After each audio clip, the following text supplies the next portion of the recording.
Welcome, it's time for What's That Sound? My name's Toffees. I am joined by quite the trio, the America's players, Shrimzy and Roth, true heroes, and then Toby from the EMEA. The challenge here is you need to hear a sound and tell me what that sound is. Correct answers get you a point. Whoever has the most points gets the bragging rights. So let's do it. First sound. Dunk, dunk, click, dunk, click, click. Do they have drum sets in PUBG now? I'm not sure what we're listening to. That's just the newest, hottest house EDM. Or was it a sound? I'm going to start with Toby. The clicks had me bamboozled. I wrote a mortar. I don't know. I have no clue. I think with the clicks, it was the smoke grenade launcher. I put a pump shotgun and just assuming he's lost. I don't know. A pump shotgun and a prayer. That's a 0, a 0, and a 0. The answer is an AWM. All right, second sound. Run it.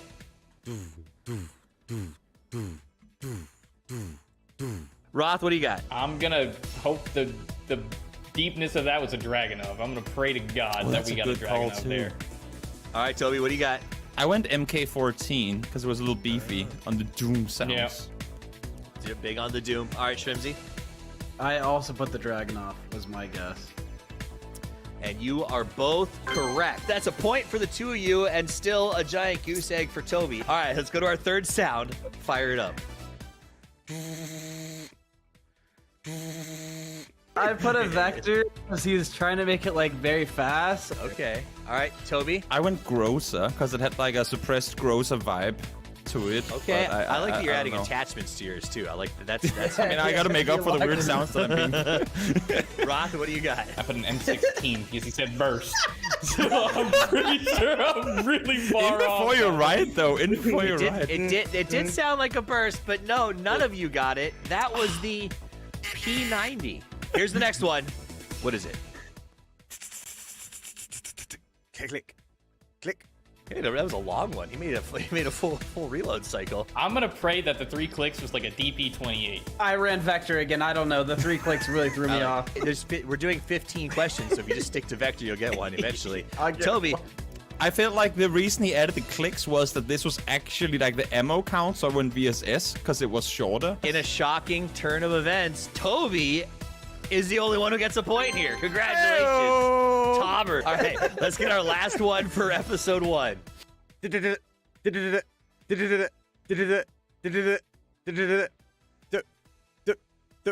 I went mutant. What do you got, Roth? I'm going M16. Oh, you're going Has to be M16. What do you M16. got? What do you got, Shrimps? Has to be M16. I went M16. The That's answer true. is, are you ready for this? The mutant. Toby gets it again. way! What? Toby gets it. He's just wrong. just and better, gets it bro. Right. Yeah. At the that end makes of sense. episode 1, sitting here with 2 of the greatest players in PUBG Americas, Shrimzy and Roth, with 1 point each. No. And at the top of the podium, standing above them, just champagne, baby, is the Toby with 2 points. Will Toby maintain talent dominance, or will the other two catch up? We'll be back with episode 2 in no time. Thanks for watching.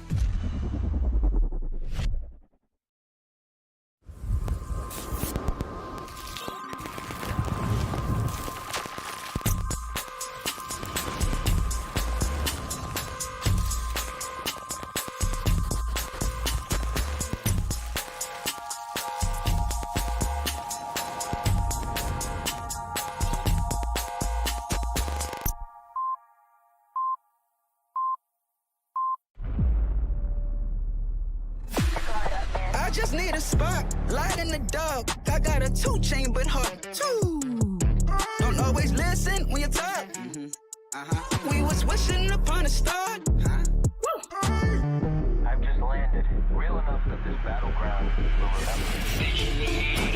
I'm bringing the static. She see the world expect I follow with my soul connect. Hey,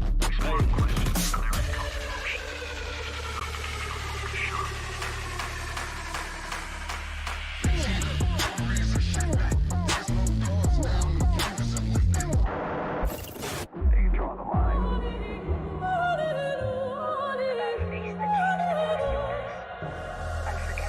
And I'm out in a storm, I still come aiming, I pressure and rain. Whoa. No fear, every step I claim, face strong, not a thing I change. Staying in my lane.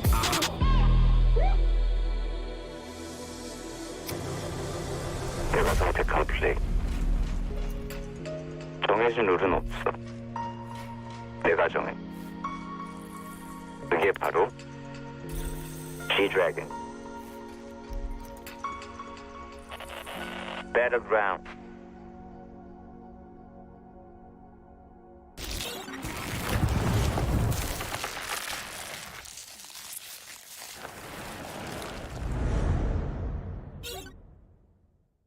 A new collaboration,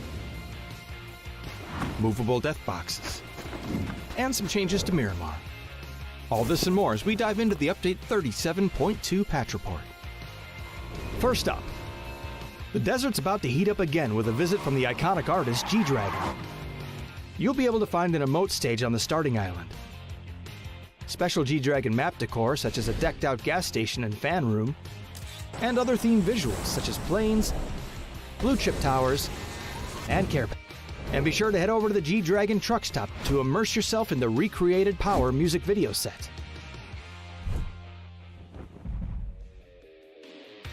Next up, we're improving the way you interact with some of the objects around the map. You'll now be able to reposition death boxes to get them to a safer location before looting, or use them to lure unsuspecting loot goblins to their demise. Doors can now be opened inward as well as outward, and all those gas tanks you've been wanting to shoot for years will now explode when you do so, leaving behind a large cloud of smoke to cover your movements. More details on where you can see these changes in the patch notes. And speaking of Miramar, the Minas Generalis area has gotten an overhaul this update as well. We've streamlined building layouts for more efficient looting, added more item spawn locations, simplified the terrain and structures, and balanced out the engagements between high and low ground in the area. There's also a new Survivor Pass, the return of Survivors Left Behind and Hungers Left Behind, some updates to Team Deathmatch and Intense Battle Royale, and more. So check out the patch notes for full details. Update 37.2 is here, so drop into Miramar, stack those death boxes high, and kick back with some G-Dragon hits. We'll see you on the Battlegrounds.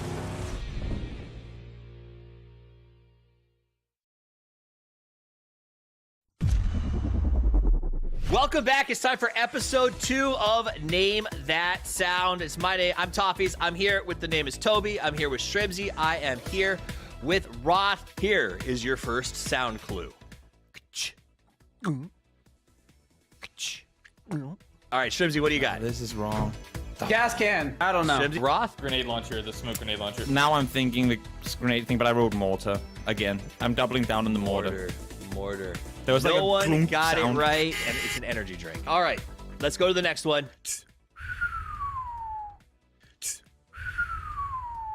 I put a zip gun. You put zipline gun. Ooh, that's a deep cut. All right, Toby. I went crossbow because it's like an arrow. Roth? I put a flare gun. Roth is right. It's a flare gun. Oh, flare gun. I didn't Got even it. consider that. Good job, man. Let's go. I BB. know. That brings him up to a Wow. tie with Toby. I think you should, this one you'll get. Let's hear this one. I went the Shrimsy route with a vector. I put a PB Bison, but you're making me think it's the MP5 the whole time. I got the MP5. It is the MP5K. Ah. Yes, sir. Yes, sir. All right. Let's jump over to the next one. Fourth sound.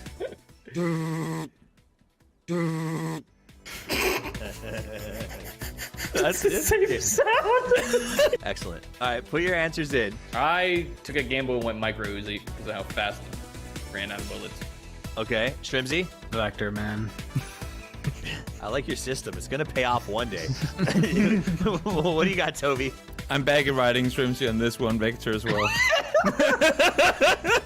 And you know what? It finally worked. You both get a point. It is the vector. Just ride the averages. All right, last one Thanks, for the round. Shrimsy. Let's hear the sound. Dunk, click, click, dunk, click, click, dunk, click, click, dunk, click, click. What's up with the double clicks always? Yeah, the double clicks. Oh, this one makes sense though.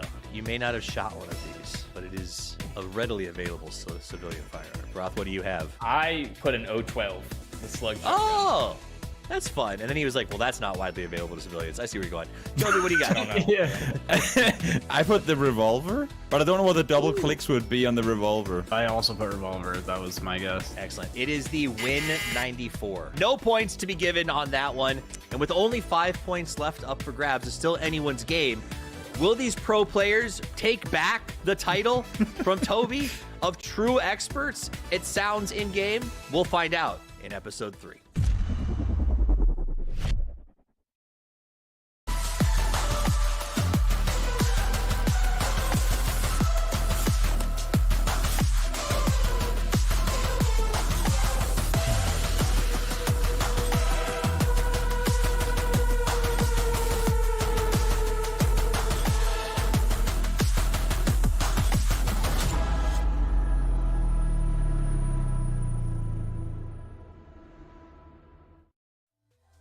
Good morning, good evening, good afternoon, wherever you're watching around the world. Welcome back, my friends. It is time for the final day of the PAS6 Grand Finals. My name's Tavis. I'm joined by Gibson and Godspeed as we break down all the action for you here today, because it is going to be a pretty exciting race. It's not even just about the groups and stuff, Gibson, where it's like we got to look for these cutoffs or first doesn't matter.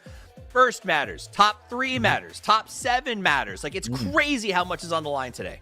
Yeah, going into today, every single team, at least in the top 8's got something to play for, whether it's trying to qualify for PGS or trying to qualify for PGC, or just trying to get some extra money to spend on G-Coin in the game. Most of these teams will have something to go for. But the big one for me is, can North America keep up this pressure that they're putting on? Because it's night and day compared to the PAS5.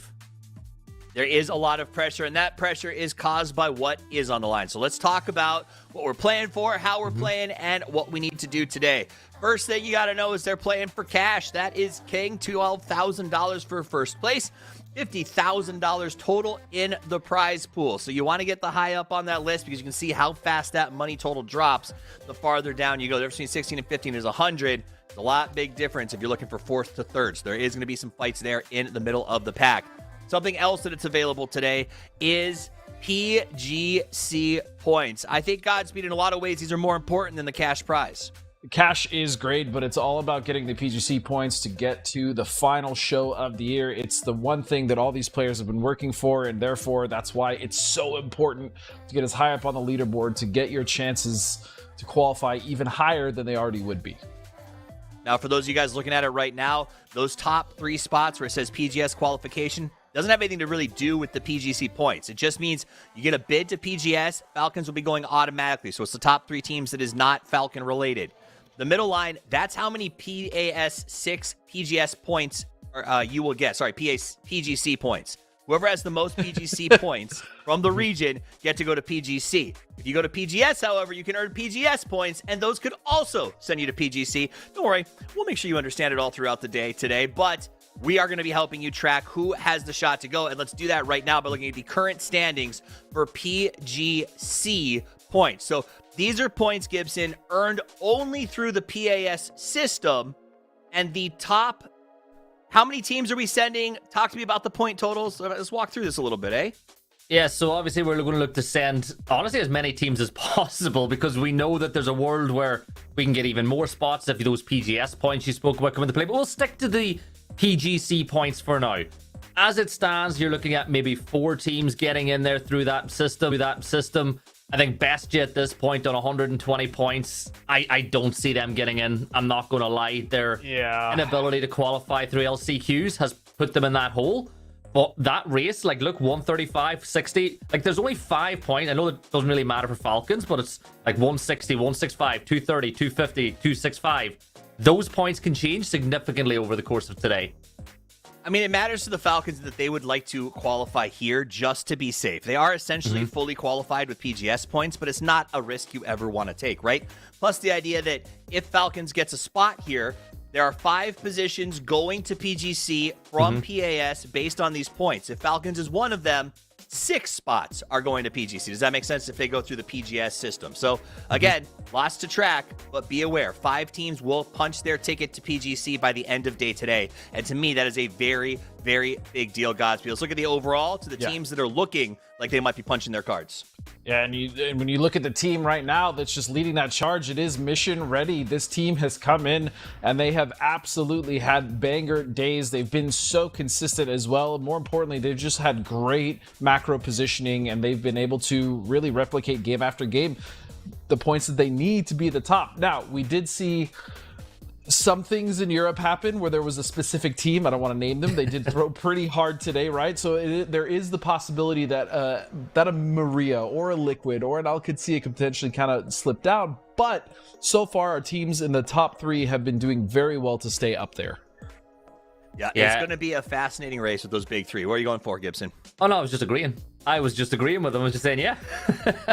It is. I mean, it's going to be hard to unset them at all. Falcons automatically bids through. There are a couple of chase packers, but again, it's about those PGC points to get the additional shots to go the distance. So even though you look at it and you go, well, Sakura and potentially Dangerous are just so far behind, big moments all day today. I can promise you that. We saw a ton of fun over at EMEA.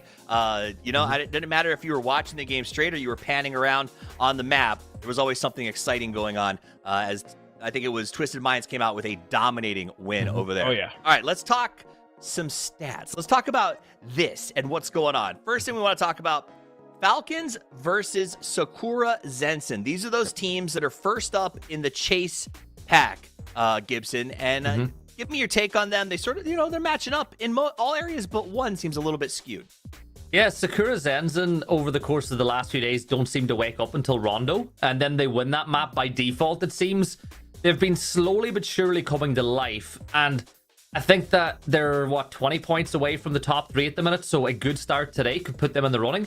Falcons, on the other hand, if I'm not wrong, have not won a map all weekend long, but they've still got more they've got more points gained, they've got more kills. Like, Falcons are showing that even if they're not getting chicken dinners, there's consistency there, they're picking up points.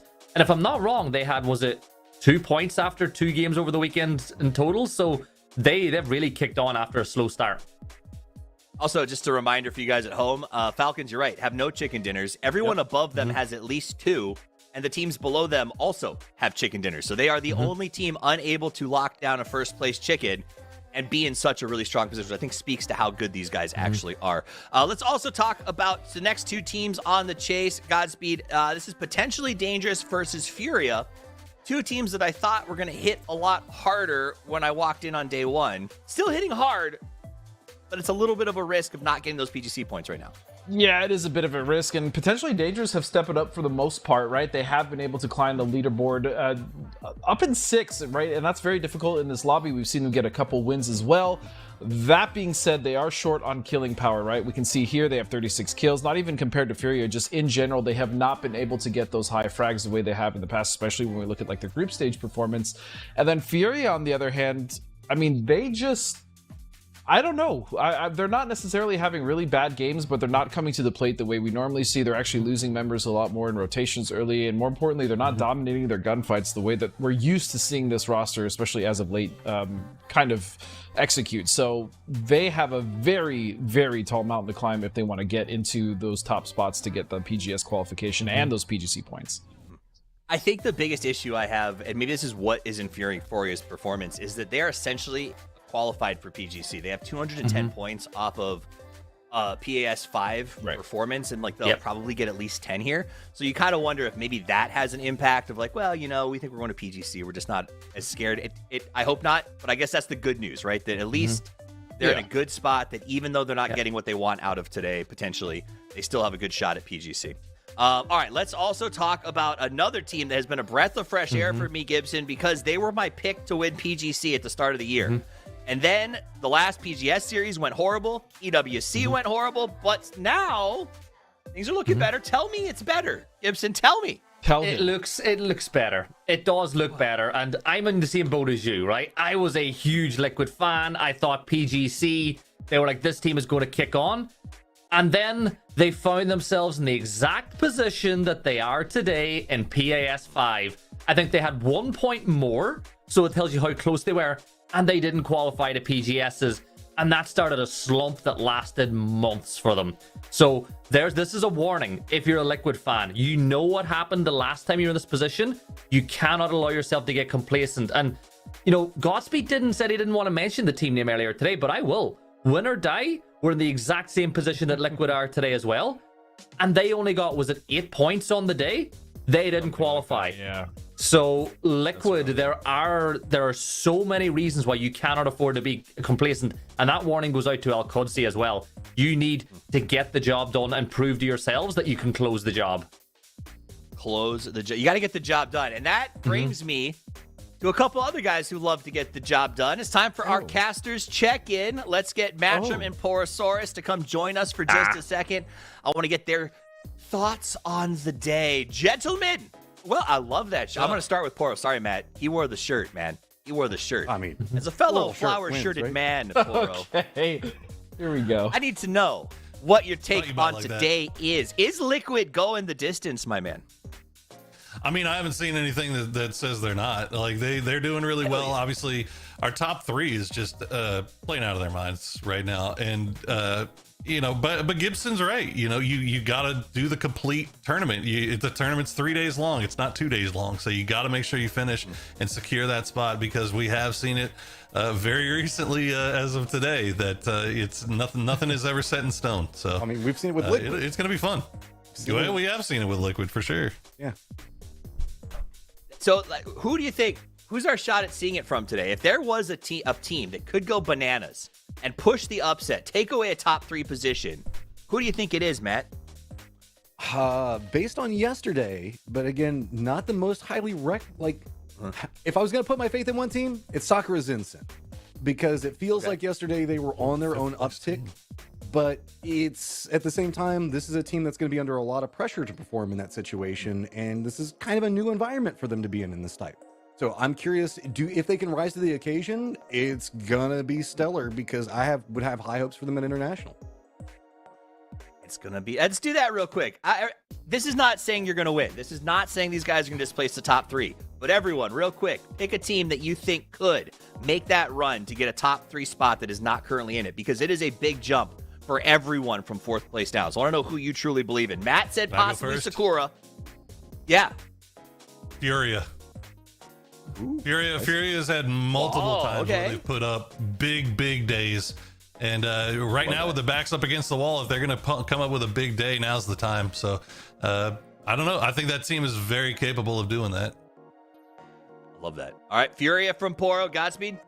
My heart says Gooners, but my brain also says Furia. Your heart says I have to agree. I think if there's a team looking at this, it's got a heart full of I mean, Furia have done some pretty incredible stuff in the past, right? Like Poro's right, they've done it before. I think that squad has really crazy fragging potential, but yeah, my heart says Gooners still, even though I don't think mathematically it's gonna happen. No, but it's important to follow your heart. Yes, So Gooners and Furia. Gibson, what do you think? I was going to say Gooners too, but like, come on, that's not fair. That's a couple of times you've done that to me, Godspeed. I thought you'd go 55. I'm going to go something different, just because everyone's going for, you know, really obvious ones. I'm going to say Mira. I wouldn't mind seeing a big run from Mira today. I know that they've got a one-day performance in them, but we'll see. Have you seen how many points they need? That would be a miracle. Yeah, I know. But it'll be fun to watch. I mean, just because it's my turn, I'm going to go with the Falcons. Man. Nobody else picked them. Yeah. Suck it. I'll go Falcons, because that just seems like cheating.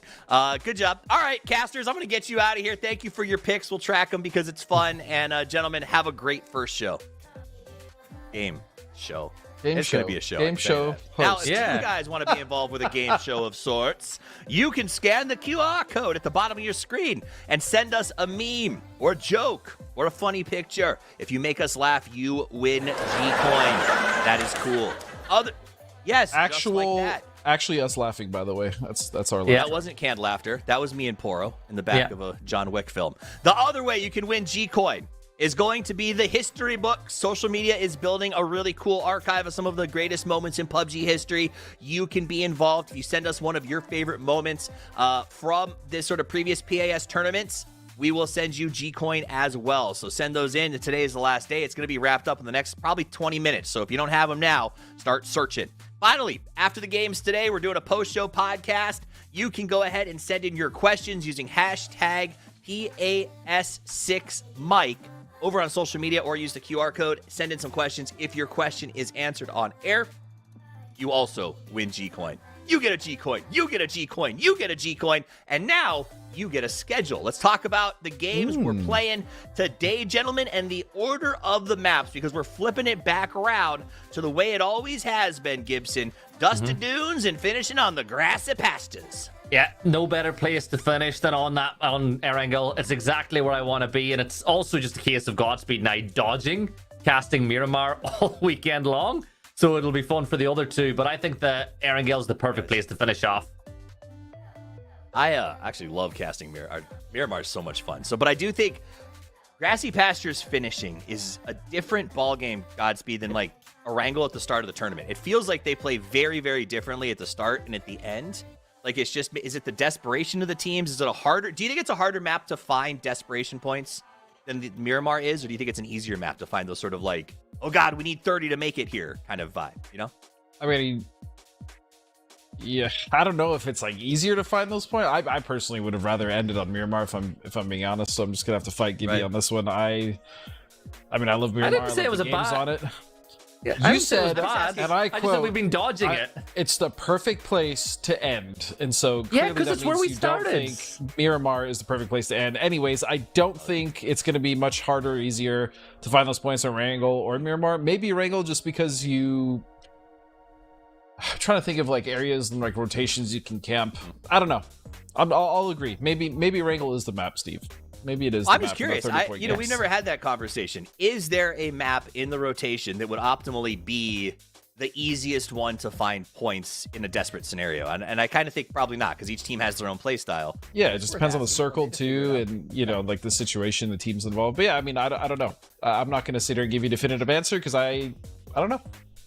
It's not definitive. Everything's an opinion. That's all we do, is we have opinions that are either right or horribly wrong.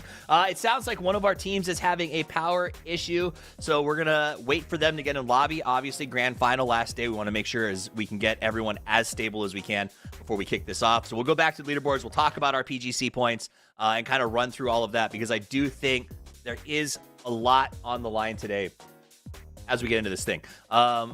Overall, MRIA, so good at 124. I believe you guys are going to agree with me. They're going, right? Like, there's not a world where these guys don't go to PGS at this point, or is it still up in the air? I'm saying locked. I say locked. Yeah, I agree. I think that they're not going to throw it. I spoke to Michael last night, and he's pumped. Like, Michael is feeling... I said that he brings that vibe to the team as well. I think that they're locked in, and I think they're going to even have some fun today. All right, Godspeed. I don't want to jinx them, but I think they're safe. Okay. I mean, but your point is, mathematically, they are not, though. Mathematically, they could have a... Technically, they're not locked in, yes. Win or die game. We could have a win or die situation. Correct, yes, that could happen. Yeah. It could happen. They seem unlikely. Liquid and Al-Qudsiya, much more likely to have a win or die, because historically... they have had days where that happens. Al-Qudsiya as well. You pointed it out with Team Liquid in the earlier segments, Gibson, but I feel like we've seen very similar moments with Al-Qudsiya. My question is that because they sort of let the reins slide, or do you think it's because they've been targeted in the past, or other teams kind of like to take them out? Because I've heard Al-Qudsiya say, I feel like we missed this event because teams had a bad, like, went after us, or hot dropped us, or camped us, versus just not playing right. Does that make sense? Yeah, I think that usually whenever things are going wrong for this team, they're just not keeping 4 up. And as Godspeed brought up the point, I'm not talking about 4 up in the late game. I'm talking about 4 up by the time you get to 10, 15 minutes. They lose players on rotation all the time. Yeah. I think that sometimes as well, and this is a Raw thing, he does like to maybe try to hold on to too much control at times. You'll see them go for a split that they don't need to, or put themselves in positions where it's boom or bust. But don't get me wrong, when it works, it really works for Al-Qudsiya. But the key today is just keeping 4 players up. They don't even need to win games. Just get 4 or 5 points, try to get that at every single map you're on, and they'll be fine. Interesting. I want to dig deeper into the thing, because I am interested as this sort of roster has developed. You talked about the positioning and Roth holding a little too much control. Yep. And you like, what does that entail? Are you saying like maybe pulling those calls deeper into the end game? It's their being more splits. micromanaging. Yeah, I think he's talking about Because we've just to bounce off of Gibbs, like we've seen teams that Roth has played for in the past as well. Like they like to split, they like to kind of fan out and get as much space as they possibly can, so that when the circle does inevitably do that, really disgusting hard shift, like they're going to be in the best position to capitalize off that. That being said, they have been getting punished losing members because their splits are very wide over and over again. I feel like this tournament so far, they've tried to kind of curtail that a bit, and it's not happened as much. But I mean, Gibson is right. We've still seen it even in this grand finals and even in this event so far in PAS 6. Let's look at those numbers right there coming out from our players. QAD has been fascinating to watch. I think you guys have nailed the assessment for them on the head, and I think that's why it is so stressful to come and watch them on these final days. Because again, it's made up of players, whether it's old guard that we love or new talent that we'd love to see like continue their career steps. This is a team that everybody wants to see do well. I just wish there were more spots in the Americas. Let's keep rolling down the pipe onto teams that we want to keep focused on. We saw a little comparison with them today, but they're a chase team. It's potentially dangerous. They were interesting to me. It's an interesting roster, but more importantly, their day one performance versus their day two performance was a little bit shocking. They got those double wins yesterday. It was like they turned up and they turned on. And with this roster, somewhat known, but let's be honest, not really, Gibson. These guys have been doing a lot with a little. Yeah, they're a pendulum team. Like, they really are. It comes to really good games. They'll get a chicken dinner. They'll get double-digit kills, and then it's 0 points, and it's 0 points, and it's 0 points, and it's back into like a top two with a bunch of kills again. Yesterday, though, their decision-making and macro play was really good. Like, they made really good early game rotations, and Godspeed will agree with me. On the games they did well in, they barely had to move after phase one. Like, they picked a spot, and the circle kept going where it is. You're not going to get that luck all the time, but even just a fraction of that luck, and they could really be in with a chance of qualifying today as well. I want to get your take on the first day versus the second day with these guys, Godspeed. I know you kind of were keeping a little bit of a side eye on them throughout the day yesterday. What stood out?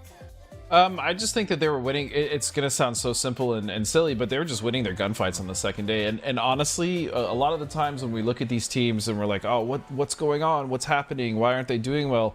It's just something as simple as like they're just not hitting shots, right? And I feel like for potentially dangerous, it is kind of a combo issue though. It was one, first of all, their rotations were not as clean as they were on day two. Gibson is right.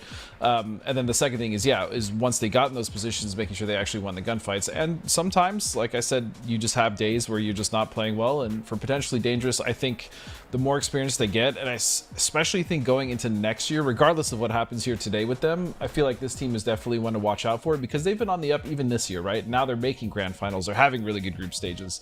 And so I think they have the potential to really grow and continue to maybe even qualify. But they need a very, very big day. They're currently sitting at 73 points. They need those wins and they need the big kills if they want to actually catch the top three.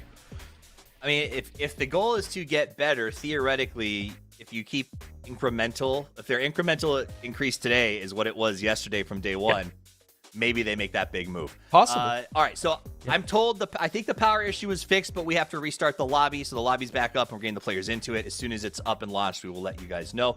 Let's talk about kills. I want to go over the ultimate fraggers in the tournament so far. Who went out and put up those big numbers? That's what I like to see. Cowboy. You know, I heard we called him the Young Gun yesterday. I think I saw Twitch chat say he can only be called Young Gun for one more event. And I kind of dig that. Like, this is the moment where the Young Gun has to become the big shooter. And what a way to do it in first place right now, Godspeed. That's a hell of a way to kind of cap off the year, right? Is for the last regional event, top frag so far. Also want to give a big shout out to Luke, who we haven't really seen on the top five in a bit, and also Psycho. Psycho's huge, and Bizzler. Snakers, you've been here before. We're not. No, I'm just kidding. Yeah, but has been here before. I think on the back of one game. Go ahead, Godspeed. But yeah, I mean, it's just nice to see Cowboy again. We want to look at the future, right? It's like we have our superstars. It's nice to see other emerging superstars. I think Cowboy definitely could be one of them. Yeah, absolutely. And again, I love that you brought up Luke R or Luke 12. I like to pretend it's an R because of the fact that it is a player that if you go as far back as we've played this game for a long time, he was always someone who got talked about, was a huge pickup for every team. And because this roster is so good, but also so quiet. And when I say quiet, at events, at interviews, they're always humble. They're always sort of very in a straight line. They stay together. Big hullabaloo. I feel like Luke 12 has kind of fallen off radars of a lot of casual or regular fans, where it's like he's just another member of Liquid. So to see him get these shout outs, get these big kill days, that's really a big, like, super exciting for me to see our Aussie guy back up on top. Yeah. Let's also talk about my favorite heroes, the real heroes of a team, top revives, because that's how I think you know who the one who matters is. The guy running around in the back doing the work. Ooh, your boy Icy Flex. Really? And they don't let him shoot anymore. And Alo? Not only is he fragging, he's rezzing. Oh Right? my goodness. Man's the total Alo's package. getting points and denying them. I love that. Well, look, that's the way he looks before he puts his healing hands onto his teammates to get them back on their feet, right? He charges them up like EDs, and he just goes and gets them up and running. But I think like this is an interesting one because it's never really like, oh yeah, it's a team at the top that's got the most revives. It's the teams that are in the wars, the teams that are constantly fighting. Like you have 2 members of Wuju 2 in there, you have Fana in there from Team Mira. Like it's the teams that are in the battles all weekend long. And it's a fun one to look at as well. Like you don't necessarily have to have a lot of points on the board to have a lot of revives. And I don't know. I'm just honest. Every time I see that picture of Alo, it's just my brain just rocks in on it. He looks so happy. He's like making his communion. It's like a first communion or a confirmation photo. I don't know what. Oh, fair enough. It sure does. I don't really know what those look like, but that is cool. I do love Wuju 2's got 12 combined because I don't know. Revives are fun for me because it's not getting a kill, but it is stopping someone else from getting a point, which is like deserves a little bit of love. That's less points out there. Keeping your team alive too. Yeah. You know, that's yeah. But if you weren't saving them, then someone else would be richer. Well, and you'd be a player down. I think that's the most important thing, right? There's a lot of benefits to reviving. There Go is. Figure. All right, let's talk. Who else we got out there? We're still waiting for the lobby to get ready. We've talked about a bunch of our top teams. We know MRA has been absolutely killing it. Liquid and Alquatzia looking really good. Let's talk Team Falcons for just a second. Now, they have not. We actually haven't talked about them a lot during the pre-show throughout the entire week because they have been sort of middle performing, doing what we expect from them. They're a GPT team, so they're auto-qualified to PGS. They're dominating at the PGS scene, so they're probably going to PGC. They are literally not being talked about because they are so dang good that there's no reason to mention it, right? I mean, like, they are essentially, there's no will they, won't they? They're going to. Yep. What is it about this team? Let's take a moment and dive into the greatest international hopes that the America has right now, Gosby, that makes them so good, because they seem like consistency on the time, like 8 years of being pros is a long time to be this good. It's unheard of in most games. It's not even that, but the fact that, you know, they still stream the game as much as they do. They still have the, I think the most important thing, you want to talk about, you know, tenure with each other. You want to talk about experience on LAN. You want to talk about talent, all that stuff. None of that really matters if they don't have the drive and the mental capacity to like continue doing and grinding and working with their coach Gunnar and doing everything that they do, right? It doesn't matter how talented you are, doesn't matter how good you are, doesn't matter how smart you are. If you don't have the work ethic and drive, you're not going to make it. And so for them, that's what's been the one thing that's kept them here this entire time, plus the support they have from their families, right? The fans, like all of that stuff is really what makes Falcons the Falcons. Yep. I think also the journey that they got to get to this point, right? There's also the side benefit of, we talked about the mental fatigue of playing this game at such a high level for so long, but there's also the sort of like stacking seasoning, right? Like an old cast iron pot. Every year is a little bit more flavor, a little more experience. And that's what I love that they bring as well. Like the fact, like they've had coaches, they've worked with people across the board. They've had all kinds of input from different organizations. They just have a statesmanship that I love, and the boldness to pick up Kickstart after winning a PGS still to this day blows my mind. But I cannot say it was a wrong. It's like now I boldly say good choice, lads. But when they did it, Gibson, I was shocked. Do you want to know something? I think there was a shock because you're replacing mine, but at the same time, Kickstart had been the best performing non-Falcons player in the Americas for the longest time, and I think that it made perfect sense. There was a little bit of ring rust, and let's be real, the pressure that put Kickstart under as well, replacing Mime, like, we know he got a lot of heat. There was a lot of people who hated the decision, but he has answered back with a bang. I think that him and Shrimsy have a, like, special dynamic together when it comes to getting kills on the board. And even more importantly, like, everyone talks about, like, the dominance of all these teams globally, like Twisted Minds and what they've done. Look at how many times Falcons are in the top threes. Like, and like even this year alone, have been in and around winning events all the time. They are incredible, and that zone is also incredible. That Terribly zone is awful. incredible. Yeah, so when that pops up, I know Godspeed, your first reaction is not, ooh, island circle. What is your first reaction when you see this? Like, what is, right?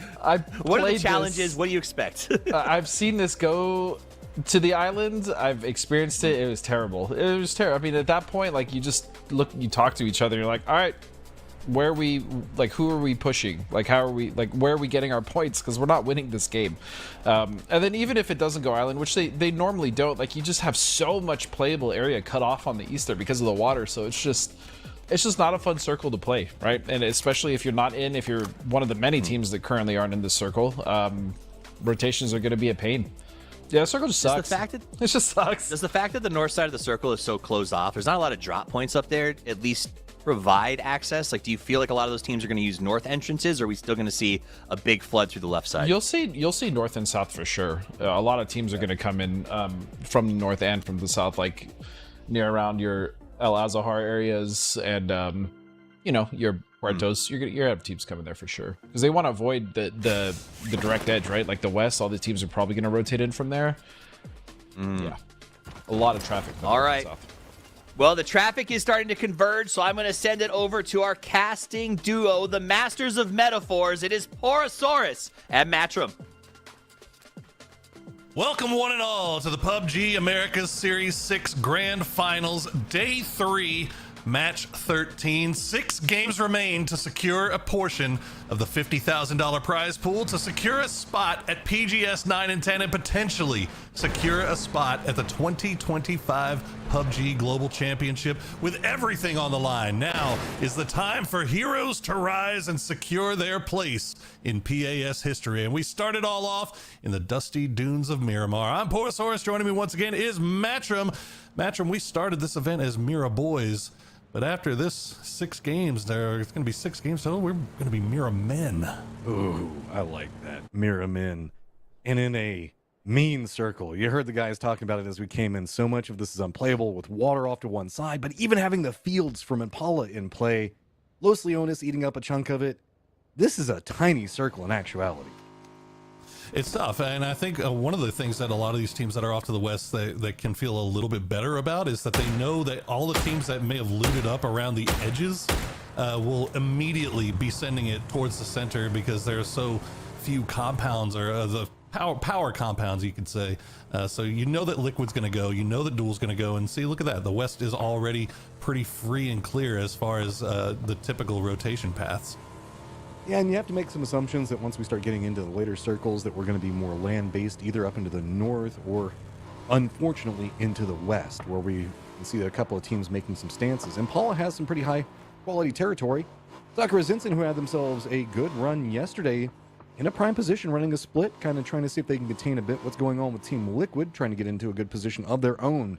Duel with high hopes on a good day, running a split a bit more to the west of that, opted directly into the fields. That's I mean, if it goes that way, it's a strong point to play from. Well, see, the Gooners will be the first ones to come through, but it looks like, yeah, you can see QID starting to make their way over there, but they don't have Rello. Rello's left behind to watch south, so don't know if they'll want to fully commit to anything there as we check in with Mira. They're still way outside the circle. Look how close they're getting to 4 dogs, though. I was going to say, it's Gooners. I don't think that you get the choices if you want to commit or not. It's a matter of if Gooners wants to commit or not. Yeah. And it looks like Gooners doesn't want to. They're going to play good guys today, at least at the start. But yep, here's your Mira push coming in pretty close. Lucid Freak, can you defend this up? It is going to be some reinforcements coming from Vorpal. Okay, Fauna. Who's going to be the one to take the first shot? Haven already sending it a little bit closer. They know that somebody's in that warehouse. Haven doesn't want to push directly in. Nice shots will get Vorpal down to half. He has to dance around and expect... You have to expect a grenade in return here, right? But Lucid Freak looks like he's just going to hold an angle and wait for somebody to peek.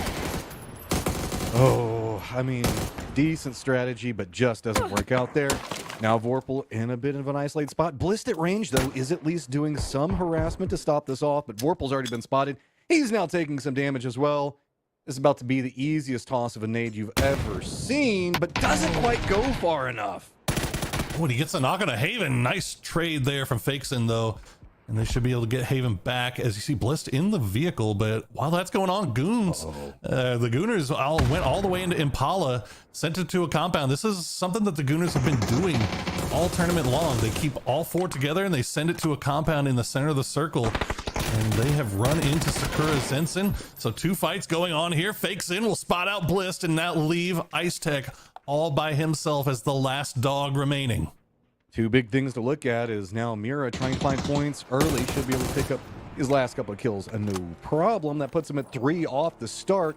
Is the climb conceivably possible? But on the flip side of that, Sakura Zenson getting bullied out of position by Gooners, who we know will chase a fight. This is 2 squads that have some high hopes on the day.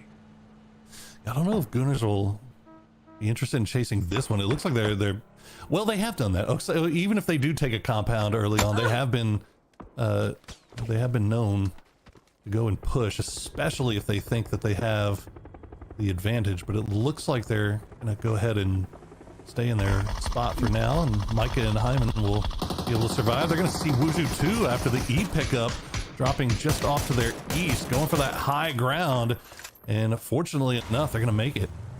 Gooners are those pigeons that are just constantly saying mine anytime they see a piece of territory they like. They get one compound, but then they look to the left and they're like, mine, and they try to take that one. And it's just their territory control comes with violence, and this could stall it out a bit as high ground with Wuju 2 is going to have oversight on everything going on in Impala, so it's going to make some rotations a bit more difficult. And remember, Sakura Zenson is also running a split, so that means that they really can't compress in on this, but with the way that the circle leans, Impala probably going to be some component of the next one.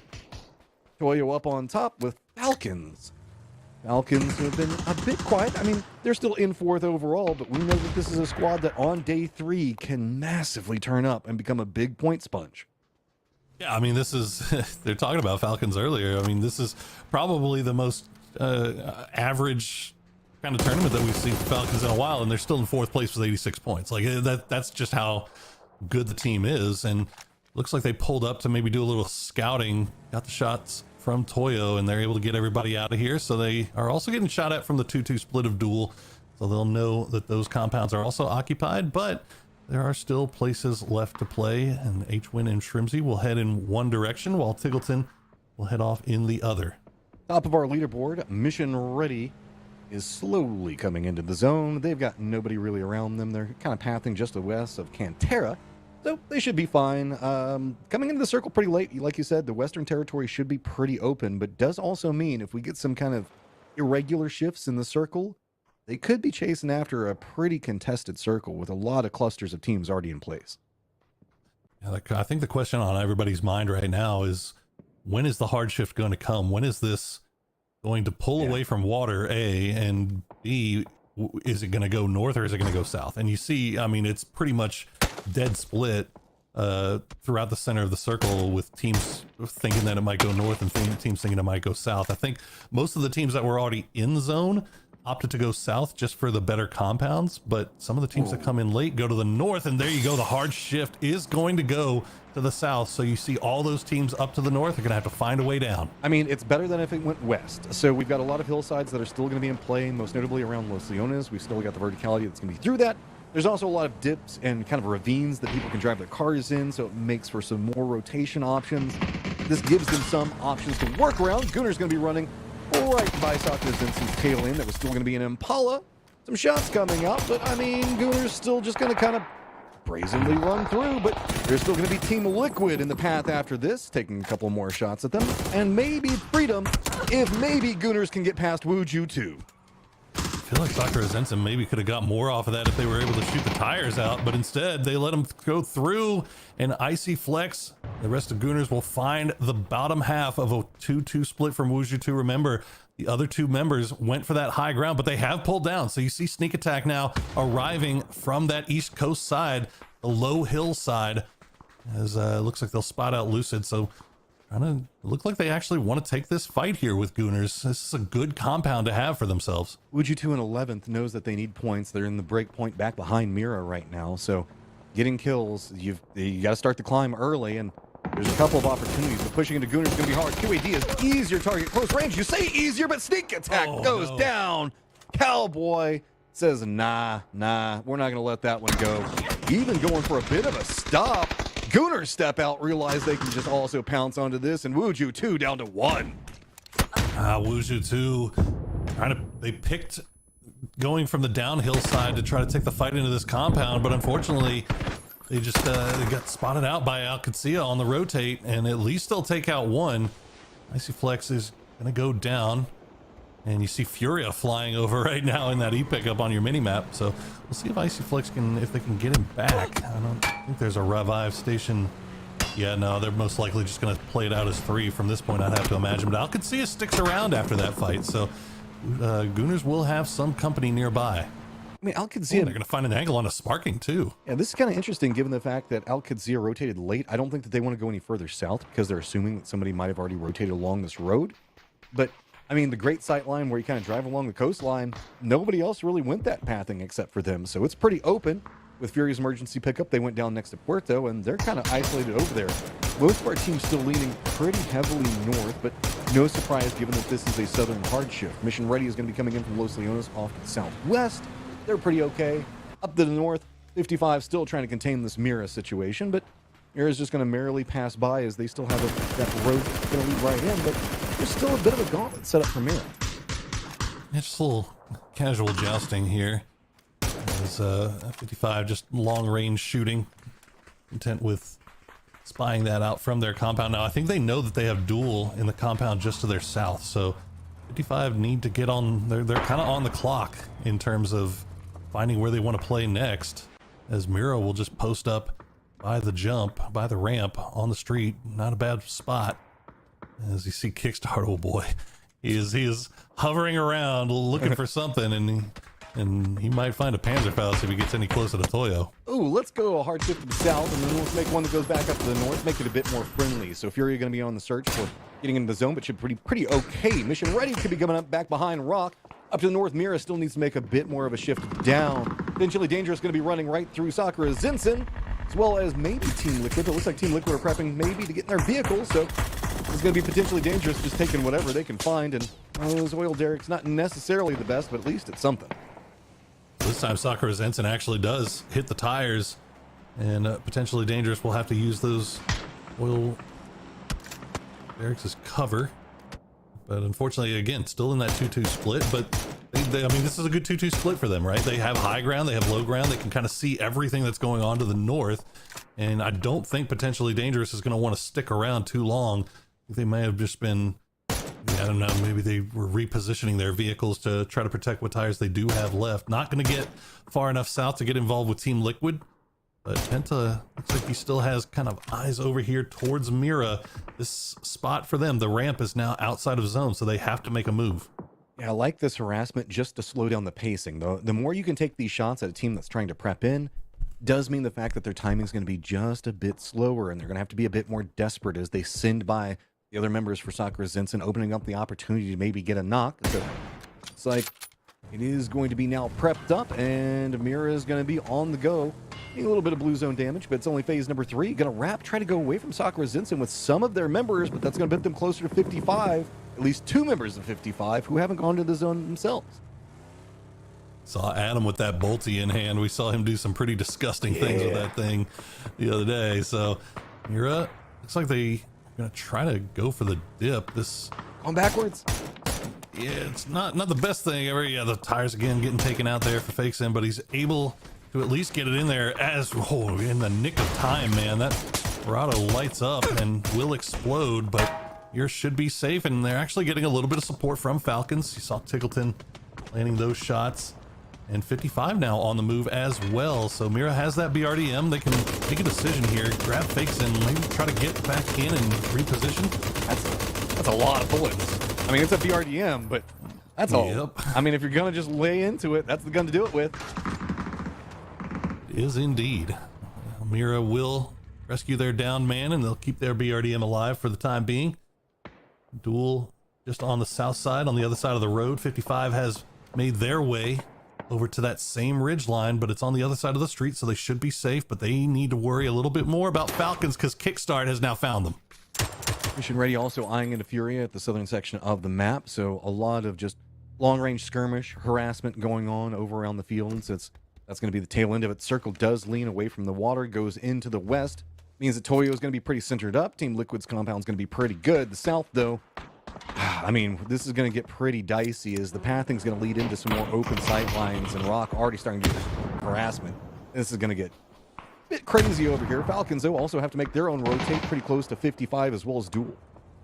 The Falcons already trying to send a little utility over there, but not finding anything, so they'll just hop back in once again and get on the move. This 55 will be able to reset. They still have, I think they can still play that ditch, where the burning car is essentially from 55. That's still in the zone. It's not great, but it's something. As we see now, Rock running into Mission Ready. Fantastico gets the knock on to Snakers, though. Mission Ready was venturing down to the south and instead said, no, we want to go back over into this position. Instantly gets punished for it, so defense from Rock good off the start, but not too much more they can go for at the time as Mission Ready is kind of lined up against the wall. Vox looks like he's going to be playing from behind. A bit of high ground and maybe making sure that their flanks are covered. Fury, though, looks like they're going to be leaning more on the other side. C4 motorcycle, stylish. Okay, let's see what you got, Heeman. He's going to send it into, he's going to send it into Mission Ready. He's going to try to go for it. It's going to get there. He's going to jump off. It's going to fall past. It's going to find one, but it won't find anyone else. Actually, Haven goes down as well. That's going to be the shots from Gabri from Potentially Dangerous. So Sakura Zenson, they have to make this move right now across the field, but look at the damage. Wooly going to land the bolty shot on a Penta, and now Micah and Adam are just raining down grenades, hoping for the best. 55 going to do the same. The BRDM keeping Mira alive. It's time to go. They don't have any options. Looks like Fana's got to stay behind to see if he can cover, and he's got some cover to work with, but no, Mira is eliminated, and Sakura Zenson comes limping into this position. Nade's still raining down next to them, but alive for the time being. 55, though, has to know they've got the numbers advantage. Doesn't want to go for the peak because, man, Duel is punishing on anything that crests that hill.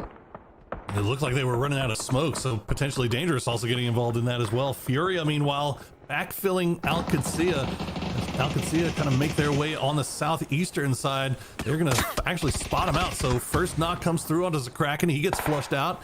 Now the rest of Furia, it's down to Gizera and Posa as they try to make their way in. Gizera's still out in the blue, so he's not even anywhere near his teammate right now.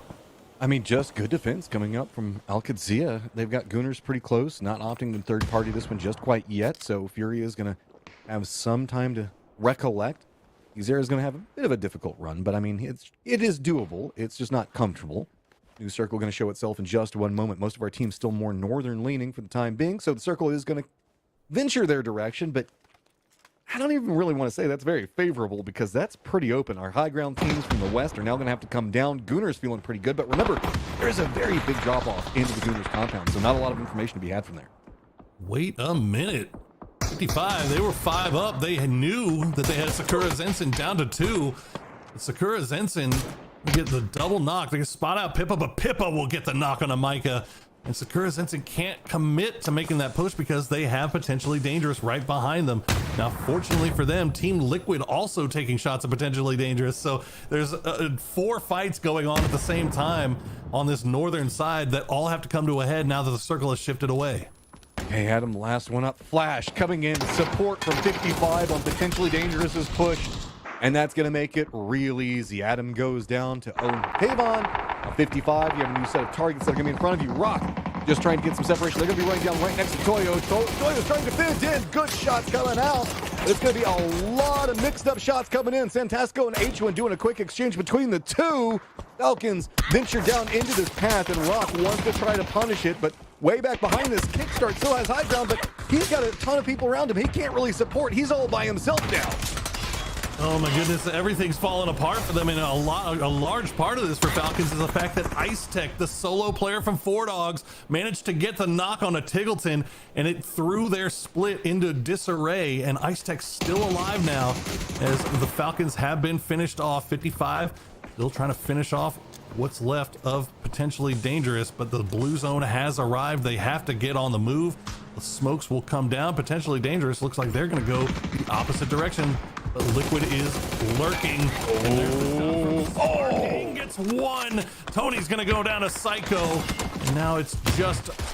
how many do we have left for potentially dangerous? I think we still have 2 on the other side. No, potentially dangerous. They're done. Okay, Team Liquid's defense holds. Rock, with their desperation push a moment ago, do find themselves now in the gatekeeping position against a duel, but that's going to be supervised by what looks like it's going to be Yin Yang. Pozo was trying to take some shots over the top. Alcazia over here as well, as I believe the Gooners, Simply Matt, starting to get some vision into their positioning. Mortar starting to rain down, make it a bit more uncomfortable. Blue zone nades as well. This is all just going to be about pacing, but Alcazia, that section pretty much already going to be inside the zone. Yin Yang gets more time to work around from that. Duel, while it's going to be a bit more quiet over into the west, looks like they're going to start stretching down a bit closer to Rock, who can't really peek up and do much about it.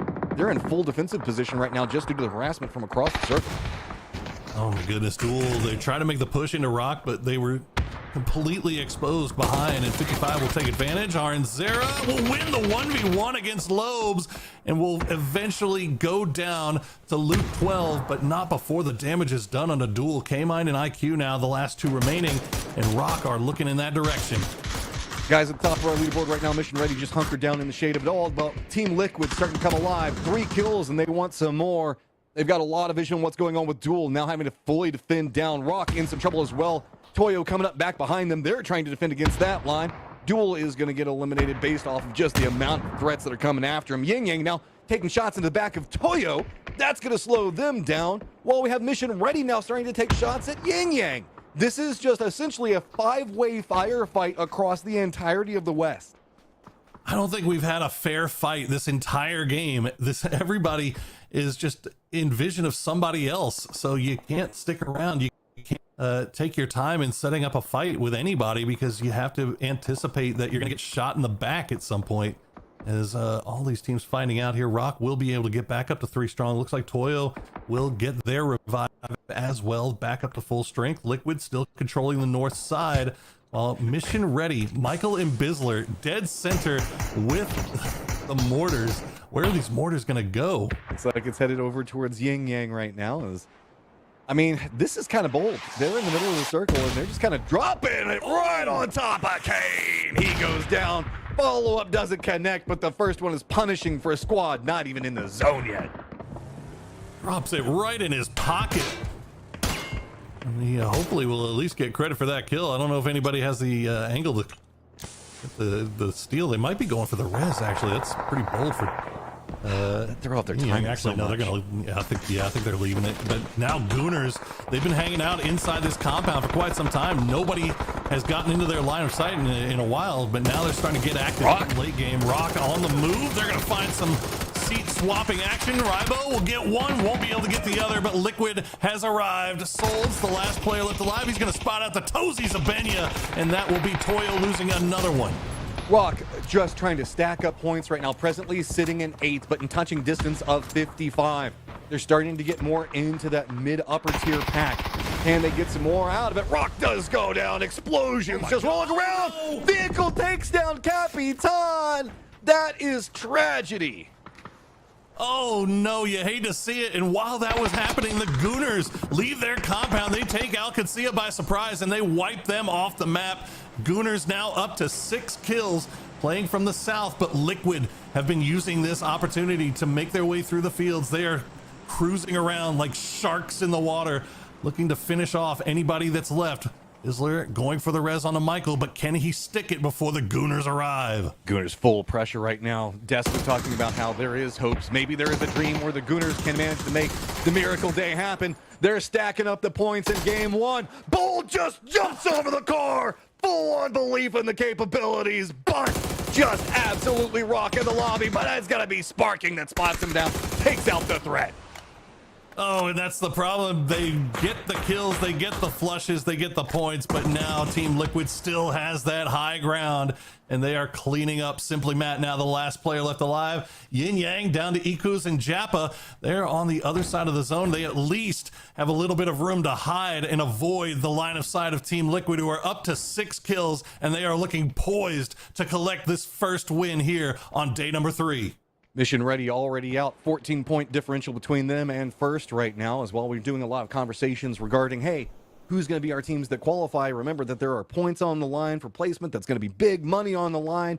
You know, Team Liquid would love to finish this out, contesting up against Mission Ready and being ready to assault and see if they can get first place overall. But it's going to be Yin Yang on one side, just in tatters, hiding down in the cover that they've got remaining. Simply Matt, the last one up for the Gooners. Can these weakened teams line up against such a strong Team Liquid, who already has so much authority in this circle? I think the way these guys are positioning gives you your answer. I don't think either of these teams think that they have a shot against what Liquid is bringing right now. They just have too much room, too much positioning, and so they're basically trying to, I think Yin Yang and Gooners just trying to outlive the other and at least secure placement, as Purdy Curdy has gone hunting. He's looking for a wascally wabbit in Simply Matthias. Check Simply under the is cars. Yeah, the we gotta cars. check everywhere. You never know. If you're not careful, you might end up with a Gooner under your bed. I mean, Team That is Liquid. the scariest thing ever. Team Liquid has maybe been undone by a couple of solos before in the past, so meticulous, I feel, is their approach coming into this right now. Is Yin Yang keeps creeping further into that southeastern area, getting closer and closer to Simply Matt, which just makes Team Liquid's life that much easier. They don't necessarily know that at the time, but I mean, it's just comfort and control, but they can't let up. They can't really allow these guys any easy paths, as it's 3 right up against the zone wall. I mean, it feels like most of these guys just have their feet dangling outside the blue zone right now. Oh yeah, no, they're this is gonna take a while, I think, unless Liquid can find Simply Matt. But you can tell, I mean, they're being careful. They know they've got this game won. Like, they just don't want to lose anybody for free. They don't want to give up any points. Give them the 1v1s. And don't give them the 1v1s. Just, you have great position. Now you have the entire circle. You know, they're eventually going to have to do something. Yeah, I mean, look at Kurt. He's down. I'll be a snake too. Gotta get in the mindset of the enemy. Figure out where they would be at. Gotta start thinking snaky thoughts if you're gonna find the snakes, right? I mean, it's so tired of these snakes on this circle right now, right? But Exactly, Samuel. Alo, at least they know where Yin Yang is. The problem is that Yin Yang just has that big ridge line that they can hide behind. So we're just gonna drag this thing out as long as possible, because Yin Yang, I mean, both Yin Yang and Gooners would prefer to get that second placement points, as Matt now has to move once again. He's going to spot out somebody, and that's going to reveal his position, and Sparking will spot him, and that'll do it. Gooners go out in third. Yin Yang has been spotted. Ikus has gone down, and it's now all down to Jappa, who will most likely donate his point over to the blue. And there it is. Team Liquid will be your winner of match 13. just 7 points behind. Mission Ready now. A big game coming out from the boys. Sparking walking away with a ton of kills. You can see the boot camp hype. Feeling good about it. Instantly turns around, starts talking through. That's a nerve-wracking ending. Yeah, okay, you think that you got it under control, but at the same time, there's still 3 snakes. There's 4 of you up. You know, you got to make sure that you get it. And whenever it happened, it went fast, man. No, absolutely. There's definitely ways that could have gotten screwed up. Obviously, very low percentage, but Liquid's smart enough to know, like, look, we've got this thing in the bag. We've got Circle. We just wait them out. They'll have to move eventually, and that's exactly what happened. Perfect stuff for them, and good compound play from them early on. I mean, there was a lot of action going on up on that northern side, and they were able to just kind of third party that without actually getting fully involved and putting themselves at risk. Just a crazy set of circles that led to everybody having to hunker down in some really difficult positions. Firefighting from a very early stage opened the doors for a couple of these teams, and who ended up being the biggest beneficiaries? We're going to go ahead and toss it over to Godspeed, Toffees, as well as Gibson to give us a breakdown on where we're looking at this leaderboard. The game is done, and Liquid was in a flow state as they get their 3rd chicken dinner of the grand finals. Let's take a look back at the highlights, gentlemen. Let's break it down. Highlights. Not quite the energy. Highlights. Right? Sparking and Liquid. We had questions, Gibson. We asked whether or not they could come in, if they would slide but they did not slide at all. In fact, they rose to the occasion. They got a nice chicken dinner for themselves, 9 kills. More importantly, climbing up the leaderboard. We also saw a nice game from Gooners coming in with 8 kills, and even Rock, who, even though Steve was disappointed, managed to get some kills out of that one as well.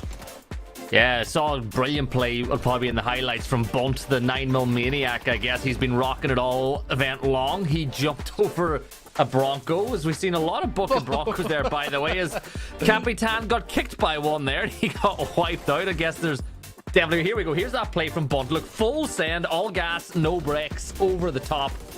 This is the thing about Gunners. You feel like at times they don't take the game all that seriously or trying to qualify, but they're actually 4 very good players, and I'd love to see them really give it a go. I mean, that's not a bad play. He jumped, he made it work. No, yeah, look, I agree. But that's the thing about them, right? Is they are essentially, I don't want to say pub stars, but they act like it when they're having a good time, and that's when you see those good moments. They have the skill to do it.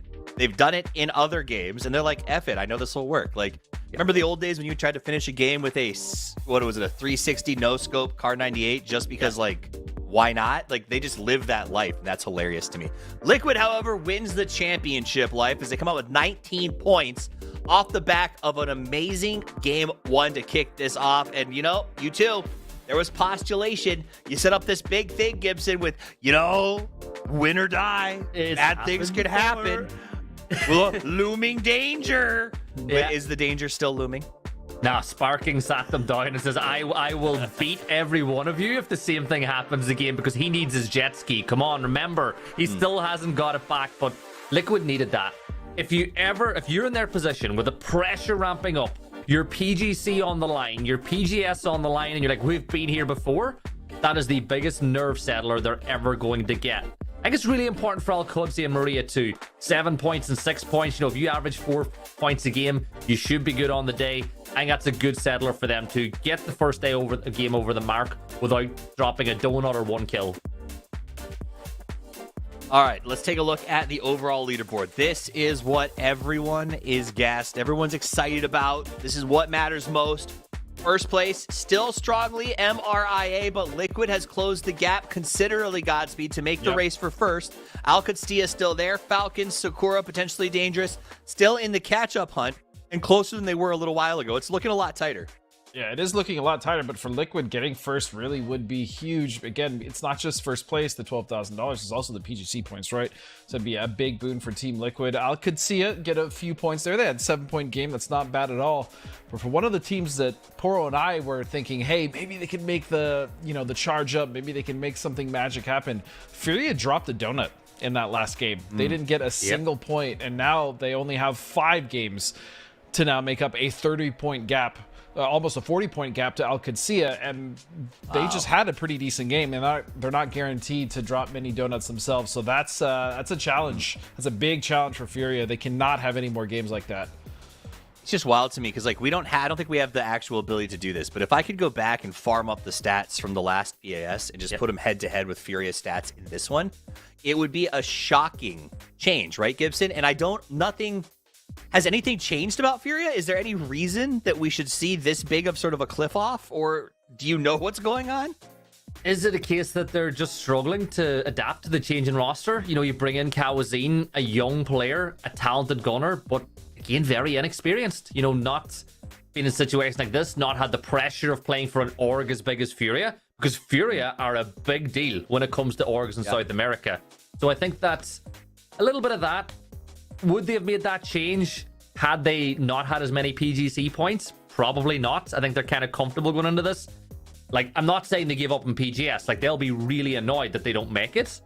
If they don't make it, because there's still a chance. But I think that they are struggling a little bit with the roster because Kawazine is a very different player as well. But I think the argument with the change-up is he's a different player. But when you look at the roster, Godspeed, like the fragging potential on this roster with Gazera, Kawazine, and Kraken, how many times have we screamed release to Kraken at international events because this guy also has massive frag potential. But this is the compare. Oh, they got it. They found it. Great job. Thanks, team. Beautiful. If you put our spring grand final up against our fall grand final, this is a shocking differential in performance, kill points in particular.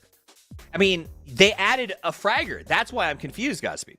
Yeah, I don't know if I necessarily think it's because of the roster change that's so much the issue. I mean, Kawazi coming in, yes, he has to get used to the way they play. Maybe some of the calls he's making aren't that great. But, I mean, looking at this, he has 12 kills. Like, he's doing just fine. Like, he's only 1 kill behind Kraken. Gizero's only at 14, who's top fraging for them, I believe. Posa actually is the one struggling if we're really going to highlight someone, right? So that's... The thing is I'm not necessarily sure it is all just because of the roster change. I do think there's something else going on. Like I said, they're just not winning their gunfights. Kaozin is a fragger. I wouldn't put that all on him. Yeah, and their macro just doesn't look as clean as it was. So it's just a few problems that they really need to hammer out like now, because they only have 5 games left. Yeah. Well, that's the problem too, because I think you brought this up, Gibson. There's a good chance they still qualify for PGC based on their earlier performance at the last PAS in spring. Yeah. The issue is if they don't hammer this out, you don't get any training time before PGC. Like PAS or PGS is around the corner, and I think we're 2 weeks after that PGC begins in earnest, right? So it's not, if you don't make this PGS and you're a contender team who wants to perform, I don't know how you get the reps to do it, Gibson. It's going to be rough because all the teams that you want to scrim against are gone. Like, they're going to be at PGS. And when you think about the way every team that goes there too, any team that goes in the new format where we've got 2 events over 3 weeks, they come back a lot better because you're scrimming every single day against the best talent in the world. And yeah, it's not good for Fury at all. Think about what happened Liquid after the not making the first 2 PGSs. And then the desperate 2 weeks, you need those teams to come back and scrim. They're usually exhausted from their trip and don't show up for the first couple of days. So I 100% hope that we see these teams pick up to make that push, because teams like Fury, I think, are going to really, really need this offseason to work in their favor. And I said, I don't know how they make that push, Godspeed. They're so far down on the roster. They would have to come out, win this game aggressively, and then have the best day of their life if they want even a shot at PGS, right? If I'm looking at the scores, I think they're mostly off the list. Yeah. Well, they need to fix their positioning first. They need to fix their macro, make sure they're putting themselves in those positions to get those kills, and then again, they need to make sure they're actually playing coordinated and winning their gunfights, because they're kind of sloppy right now, right? Compared to what we've seen before, of course. I'm comparing them to themselves. So and everyone at home should understand, and this is not just for Godspeed. We're judging them, but that's because they're the 16 best players, like, teams in America, right? Like, they are scaled. When we say they're letting us down, it's like scaled against a Falcons performance or an MRIA site type of thing. So still great players, but yeah, it's not the Furia that we're used to in any way, shape, or form. Wonderful circle. This is going to put us in a really great spot. A lot of fair action for everybody on the rotation. I really don't see any alarm bells going off, Gibson. No, this is what you want of your player. Just everything solid land on Miramar, no pesky water, no threat nonsense. And I think for the drop spots, it's perfect. Like, after the last game, I think this is exactly what we need. I think that some teams in particular will be happy enough, like Liquid again, not too far away. The Teflon for zones is not in full force. But I'm looking elsewhere, right? 55 who are not out of the running in any way, shape, or form. San Martin, I want to see them do a proper, like, S-tier loot and move. Like, loot and boot. Get in there within 2-3 minutes. Be out. Get yourself some prio in the zone. Well, I see like Mike in a little action comments. Let's send it over to our casters, the demigods of discourse. It's Porosaurus and Matrim. Thank you very much, Toppies, and we are back after Team Liquid throws fire in the face of tradition. They get their first win of the day here, and now they've got IQ in a bad spot. Will they be able to find the angle? One shot will hit. He's going to be able to escape. Oh, Luke 12 sending him through the window, but IQ got the rabbit's foot in his pocket, and he'll survive. Just narrowly, those hillsides coming up big for them, but that's still going to be a continuation of a problem because Team Liquid isn't inside the zone, and they might be heading up to the north where Duel's at. So quick to see how fast Duel responds to this. Squads that are not inside the circle yet, because this is a pretty centered circle. We still kind of have Toyo that's being kept by Rock for the time being. That's just doing looting, but remember that. Yin Yang down to the southeast of them. Dogs that are down all the way at Partona. What's up, Partona? Always love to see you. And then we've got Wuju 2 that is down next to Puerto. Yeah, it's good to see the chicken wing every now and then, just to remind us that it's down there. But yeah, I think the boys hit the nail on the head. This circle being so dead center. Ooh, Mission Ready going to lose Vox early on. That's feels a little bit bad, but I don't need to tell you that Vox was about a mile away from the rest of his team, so nothing more to really come of that. But I think the point that they made, that the fact that it is so dead centered up and everything's playable, you have a million different rotation paths to get into this zone and try to find something playable early on. So I doubt we'll see too much early action, obviously, aside from Vox getting spotted out and now Karak actually spotting out the rest of them. This is an interesting circle because with the center meta that we've been seeing coming out, it's like that hillside that Power Grid is on leading into San Martin, Hacienda, that's our center point in this. There's a lot of very strong positions to play without making a commitment into a compound that still have extrication zones and pathing that you can use. So we could end up with a fairly compacted but kind of actually empty center because that's going to be due up San Martin. So nobody wants to make the commitment directly in, but we could have this outer ring that's like a defensive layer around San Martin to make sure that nobody else can get in. Presents? Any presents? Was it worth a tire? Yeah, probably worth a tire. He was able to get out. Duel gonna be pulling right past Minas Generalis and potentially dangerous surrounding this. And yeah, Duel just gonna go ahead and take the middle. As you could see, you saw Tavon and Gabri have that high ground. Oh my goodness. Welcome to the building. The Kraken, that is a panzer to the face. I'm actually amazed that Bunt survives that. I'm astounded, to be honest, that he Panzerfausted a dude solo when he had support with him. It's just like, no, we are not allowing this to happen. It's a great addition to the game, guys. Sometimes high skill. Yeah, I mean, look, as long as BRDMs are there, you gotta have them, right? So. Well, Duel, after stopping down, they're going to continue to make their moves. You see Gabri on the roof right now, and he's going to hear them pulling up. And yeah, it looks like Duel is elected to try to do a 2-2 split, or at least a 1-1 split. As K-Mine will get spotted out. Gabri will be able to get the first. IQ going to go down as well. Gabri from the high ground will find Wooly, and he is just cleaning up on Duel right now. That is such a sneaky position to play. And punishes so heavily. Here comes Tony, tail end of it. Lobes now realizing he is in a ton of trouble. He's just got to go. He's got to sneak by. Already been spotted, and that's going to be Tony, I think, on the seat swap. Yep, taking the shots. Are they going to circle in back behind? Lobes just got jumped down. 1 HP. Still alive. But man, what do? You have to stop. You have to lean into the hillside now. Oh, no. Oh, no. What is happening? Everything is bad for Lobes right now, but he does survive a little bit longer. Tony is looking, but he doesn't see him. Oh my goodness. And now Team Liquid is going to distract them just a little bit, so maybe Lobes will be a little bit safer as Tony will take the spray towards Alo, and that'll force Team Liquid to continue down into the graveyard. All right, Lobes still hasn't had time to really get his not have heal. I think he just has been nervous and he's trying to hold the angle. So, but I don't know. With Team Liquid now coming in, yeah, you can see he's hunkered down. That's pretty sneaky. Want to make the sound. Yeah, I mean, maybe just not trying not to give away the sound cue. Is Tony is just like, did this guy just disappear? Where did he go? He's invisible. Magic. He's magical. It's a magical Lobes. Oh my God! Between the dropping from the zip line and then the Murado just looking down. Dude, you know the adrenaline spiked when that car crashed at the top of the hill, and he's like all of the biggest of butt clinches happened there. Oh, that was hilarious. That was some Michael Bay-esque right there. Lobes will try to make an opportunity to make a run. He does have 4 first aids. He's just too scared to use them just yet. No. Yeah, I think Tony spotted him. He's looking over towards that rock. But he's also looking at Team Liquid, so potentially Dangerous can't just free hang out on this rock over here. He's not staring at the rock, so he might not have spotted. Okay, maybe he did see him, yeah. Oh, Lobes, you sneaky, sneaky lad.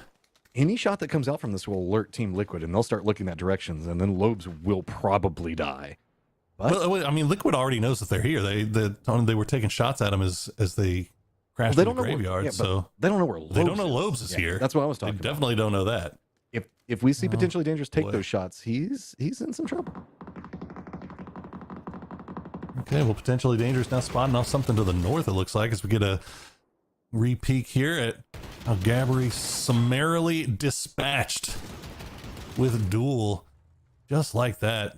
So quick, so clean, and Lobes, 1 HP. That is the most nerve-wracking 58 HP jump I have seen in a long time. It's like Final Destination, man. It was like Lobes was meant to be dead. Oh, potentially dangerous is so mad too. Look, like they're like, where did he go? I would be. The world is conspiring against Lobes right now. I said you should be out of this. You should have been out of this. But okay, we're gonna see where the circle decides to go next. As 4 Dogs is in the E pickup. When that car just came down that hillside, it reminded me of what the movie where, you know, it's like you've got the lumber truck that goes in front of you, and then suddenly all of the lumber rolls off the back, and it just goes absolutely crazy. But with the way the circle's set, San Martin, man. You mean the classic the classic movie, the one that I just mentioned that now I completely forgot. Okay, Yeah, I know. Okay, Team Liquid already on the move. We're gonna run past Yin Yang, get a few shots taken in that direction. I think this is more just scouting by feel, as they've left 2 behind. And potentially dangerous, also taking shots over in that direction as well. Shrimzy and the rest of the Falcons, they're going to have Rock making their way past, and Tostico will take a few shots in his direction, but will survive just a little bit longer as it is Final Destination, Matt. The Final Destination. That is the name of the movie.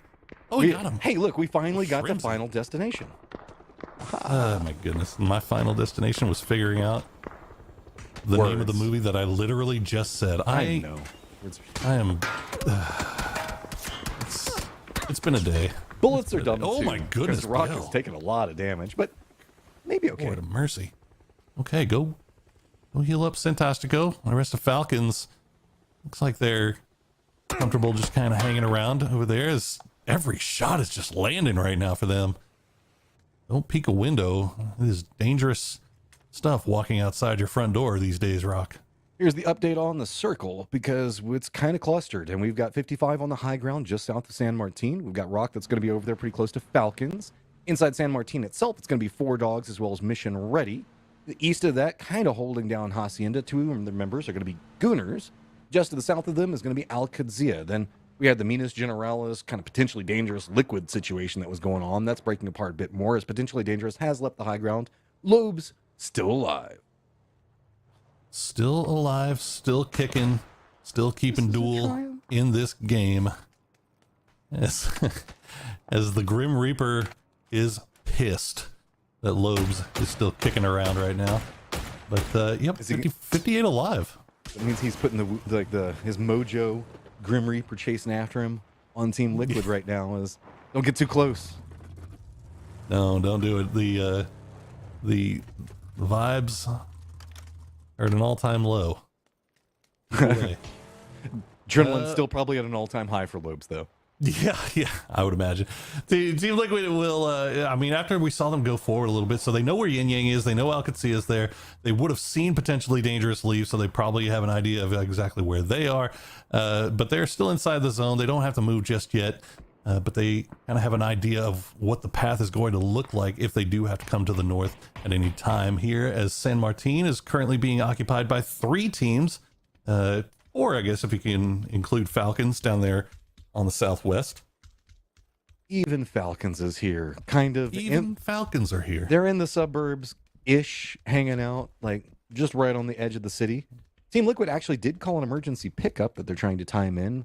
I like this because there's not easy pathing into the west, and they don't want to run through the funnel of choke points that are going to be due north. So if the circle does pop, leans north, they could probably just leapfrog the entirety of the circle and then come in. Oh, they don't have to worry about that. Instead, it's going to be far closer to them, but that does mean that hillside that just to the west of them is going to be a core component of the circle. That is another brutal hard shift here in phase 3 for these guys. You can see all the teams off to the north now hopping in their vehicles, and Team Liquid, they're right on the edge. They still have a decision to make about how they want to play this out. They know that Yin Yang is down there.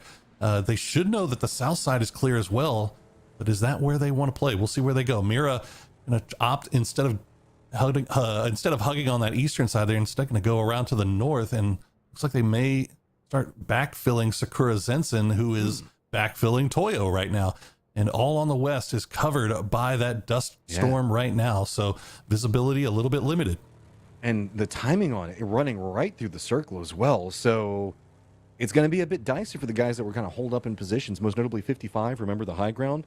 With a lot of these rotations, they could lose that vision, but we aren't seeing a really concerted effort to make pushes into the zone just quite yet, coming up from Toyo, Sakura Zinsen, and Mira. Oh my God.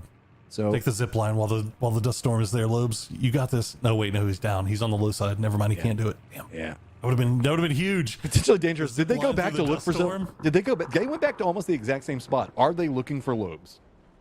I don't know if they're looking for Loeb. It was not a good wrap up to the north. They had no idea what was going on there. At least they knew if they came back down to the south, it would be free.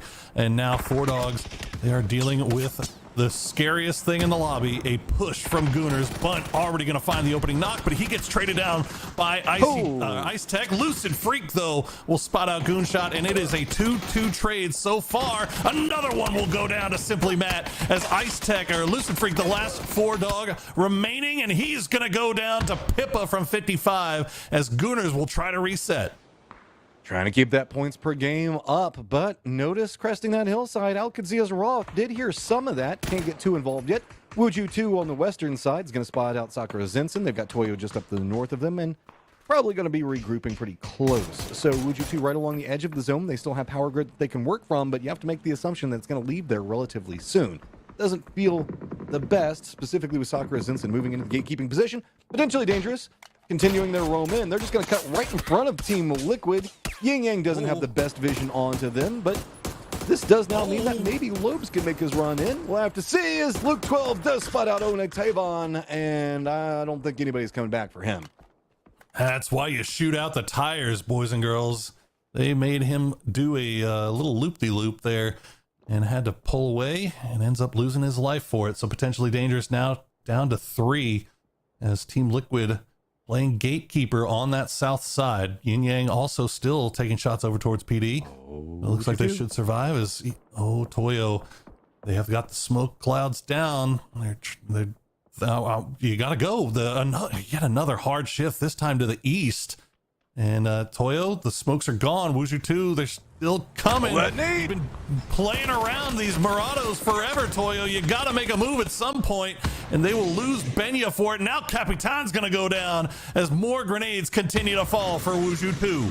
Oh, Toyo, I mean, just not even time to respond on that. Emmy at range finally starting to get some shots in, instantly punished. Toyo just eliminated in a dirty fashion. Wuju 2, though, does lose some pacing on that. Mira might be trying to gatekeep. It's going to be Falcons that were taking shots at them. Furia also going to be rolling right up next to D, as it looks like Furia right on top of Alcazia. But, I mean, Zakraken's up in the air right now.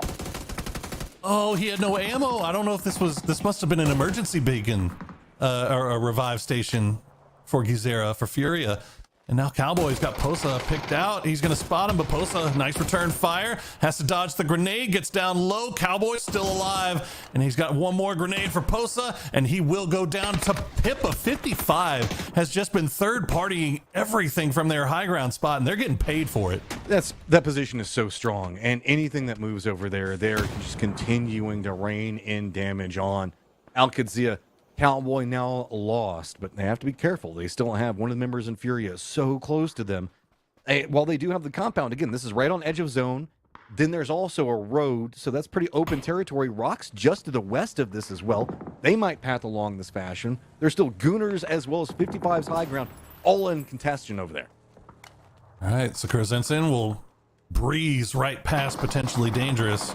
It looks like they have high ground, but they're looking off to the east rather than to the west as Falcons try to make their way through the gauntlet. 55 still has that high ground position, and Zito with the spray won't be able to land it. Falcons will survive a little bit longer, but Kickstart going to go down as maybe pressing F just a little bit too early.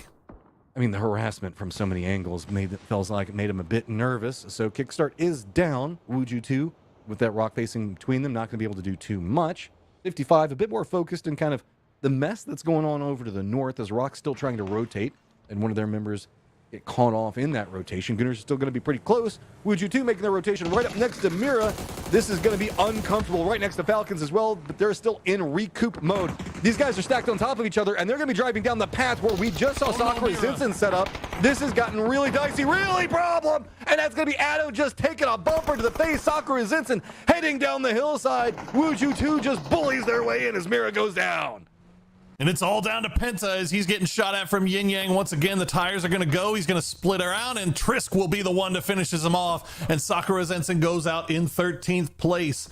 Wuju 2 still alive. They managed to outlive Mira on that rotation. The new circle has popped, and it's going to hard shift off to the north once again. So potentially dangerous. And Team Liquid now have to find a way to get inside this next zone.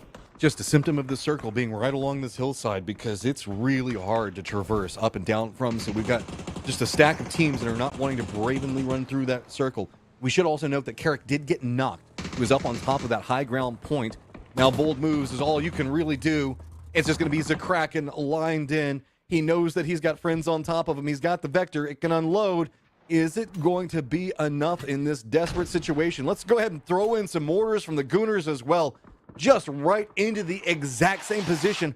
Rock, if you don't come in after this, you could find a problem. Mortar goes a bit too far, but that's going to make it scary and runs him right into Zakraken, but only gets the down. Here comes the rest of Rock rolling in. Oh, good shots coming up from Goonshot. And that's 2 down for Rock, and Gooners now, they're trying to rally the troops, but Mission Ready is there to take shots at them as they do. So looks like Gooners are just going to retreat back to their hard cover, so this could be great news for Rock, as they will be able to get their revives off, get the reset in. Alcacia, though, they're in vehicles. They're starting to, I think they want to make their way back over to Roth, though, so oh, nope, they're getting right in position to try to land the grenades. This could be bad for Rock, as Goonshot will find RBN once again. The grenade will follow. 2 gets stolen away by D, and he gets the knock on the BL as Sentastico will dance around a little bit longer, but no, D will get another one as Alcacia clean up Rock. Tossed it into the shack from that distance. Beautiful throw. Gooners, though, new threat coming up on the horizon from Alcacia, and these squads know love lost between the two of them. Lined in, Gooners at 64 points.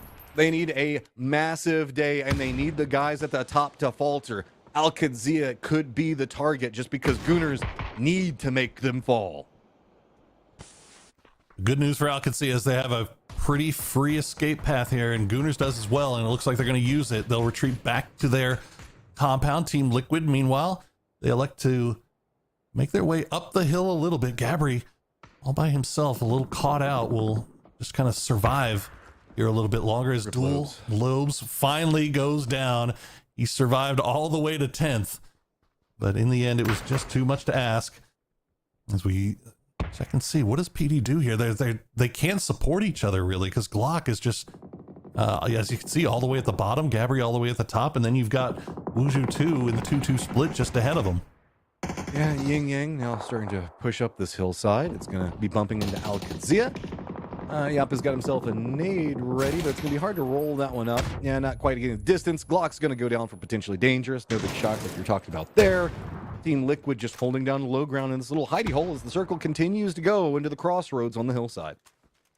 Looks like Gabri might have been making a run to see if he could catch Liquid by surprise while they weren't looking, but Shrimzy's going to spot him out, and Sparking will trade it back. Does a lot of damage. Kickstart going for the repeak as well, but Sparking smartly will reposition himself on that hill, get the heal off as Liquid continues to try to fight their way in. Yin Yang, though, they are dispatching with Alcacia. They spot Raw. Rello goes down as well. Jappa on fire. Trisk will get Rello, and now it's all down to just D. He's got a grenade in hand. We'll spot out Jappa. Nice spray. We'll get that knock. More threats come, but he has an option to deal with them, waiting for a peek around. Second stead, he's going to see if maybe he can get them to step away from the building using the nade, but he doesn't have clean shots to follow up from. He really wants it, but this is just going to be a crazy step up. He's already got people taking shots at him. He wants these kills. He wants the points. Vehicle's going to explode in front of him. There goes his cover. He's still got the smokes for now, but notice, mission ready. Gooners, 55. All could be coming up back behind him at any moment. The bait comes out, and he at least gets the flush onto Yappa and now runs into the hills. Dip, dip, dip, dip, dip. Get on out of there. as he will at least make it to a crate. As we see 55, after having that high ground positioning for so long, paid off so well. 5 kills so far, as D will get spotted in the end by the Bizzler. But he gets traded down by Simply Matt. So Gooners will survive a little bit longer. Mission Ready has been hanging around that high side for a while. Simply Matt and Gooners are going to try to make their way up. Greg Shot has to pull back down, go for the heal. RN Zera now sticking the look in the direction of Wushu 2 and Falcons. That grenade not going to find the mark. Pushing up from San Martin is so hard whenever we've had 55 holding this for so long. 55 spots out Falcons, gets the down onto Shrimsy. Targets lined in. You can see multiple members kind of trying to push along this line. Tickleton was trying to see if he can get a sneaky angle onto this, but I mean, it's going to get spotted out. Mission Ready is going to be back behind the other members of 55. They just have to step away from that angle. Instead, going to try to regroup. That's led up to a crossfire. Team Liquid now trying to get involved in all of this, pushing up the hillside, using this opportunity to see if they can get into a better position. But they've got to be careful because they still have one of the members in Yin Yang still alive and Kane back behind them.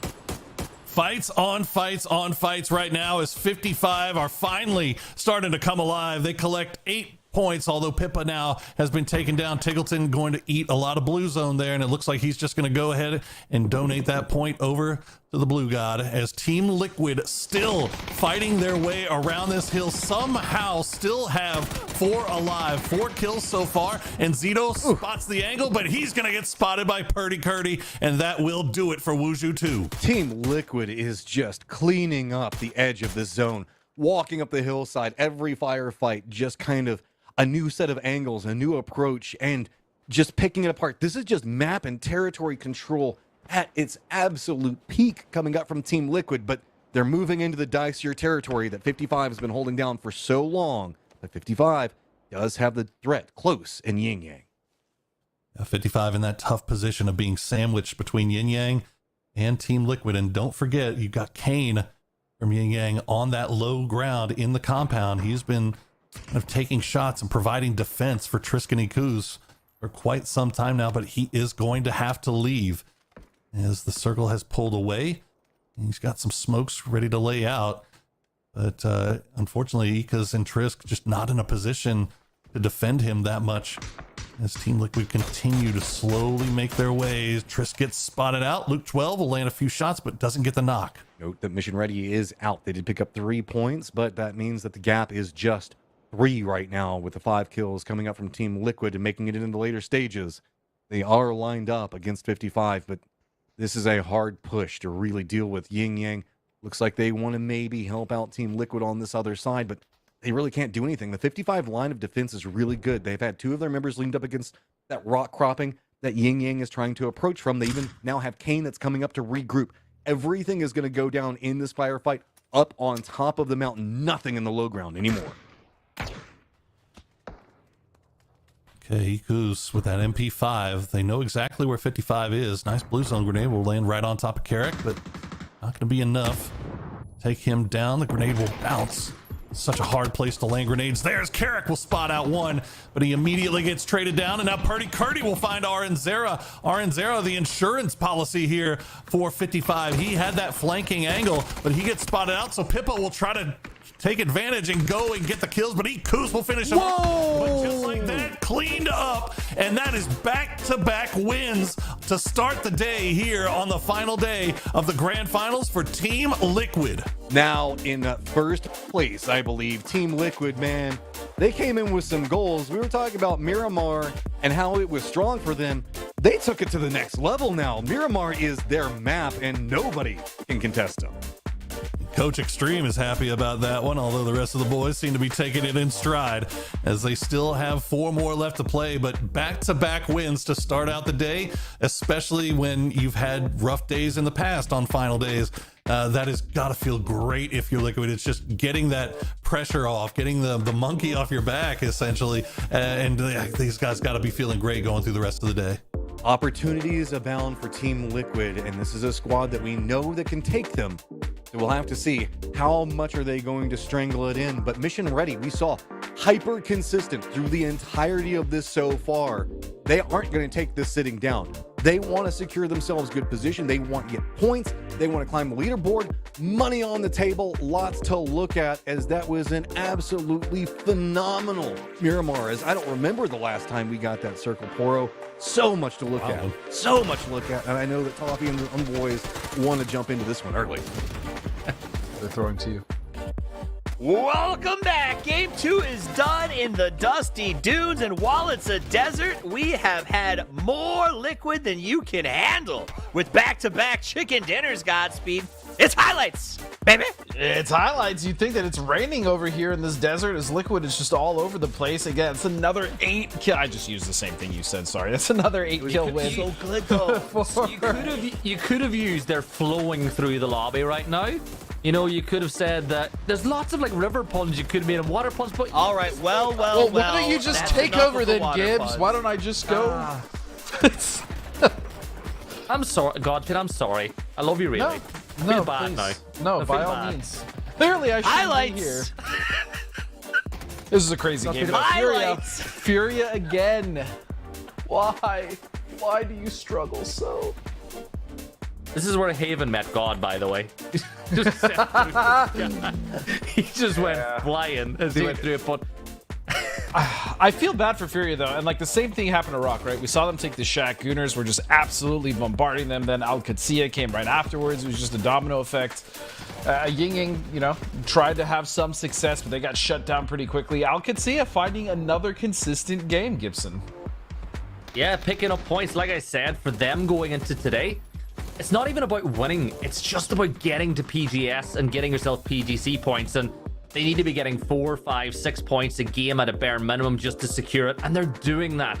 But Liquid, like, what a start today. It's been 2 wins back to back. They definitely took the little piece we did at the start of the show personally, where we said, remember what happened to them last time. You know what? They started the tournament with 2 chicken dinners on day 1. They got nothing, no chickens yesterday. They took that personally, and they came out strong. That said, it does seem like Miramar is a map that these guys are shining on right now, Godspeed, because of their 4 chickens, 3 of those came on the Dusty Dunes. Yeah, they have absolutely figured out this lobby on Miramar, it seems. But 55 also, we briefly shone some light on them. Got 14 points. Again, Yin and Yang, another good game for them. And then, as it seems, Al Qudsiya finding another 8. Again, consistency. Falcons, though, have not had the best start to the day. I believe they had like 2 points in the first game, and 6 is much better in the second one. So it's 8 points on the day so far. Not the worst, but if they want to actually take that top spot or try to contest, you know, they're gonna need a bigger day. But as you stated, you know, they're safe regardless. Let's check out the overall leaderboard, see where the chips have fallen. As we are 2 games in, 14 of 18 have been played, and with only 4 left, Team Liquid takes over first place from a very strong MRIA. Yeah. They were 20 points ahead when the day started, and here we stand with them now in second. The race is on for first. Al Qudsiya and Team Falcons watching them run away. We'll see if they can turn it around in game 3. Tego will be next. But before we get to Tego, I want to make sure that we have enough time to get you guys the G coin that you have earned after working so hard this week. It's time for Make the Talent Laugh. What we're going to do is we are going to show you the submissions that were the best. So without further ado, number 1 sent in to us. Congratulations, PJ Fry. Help, but Chinky, and the plane crashes there.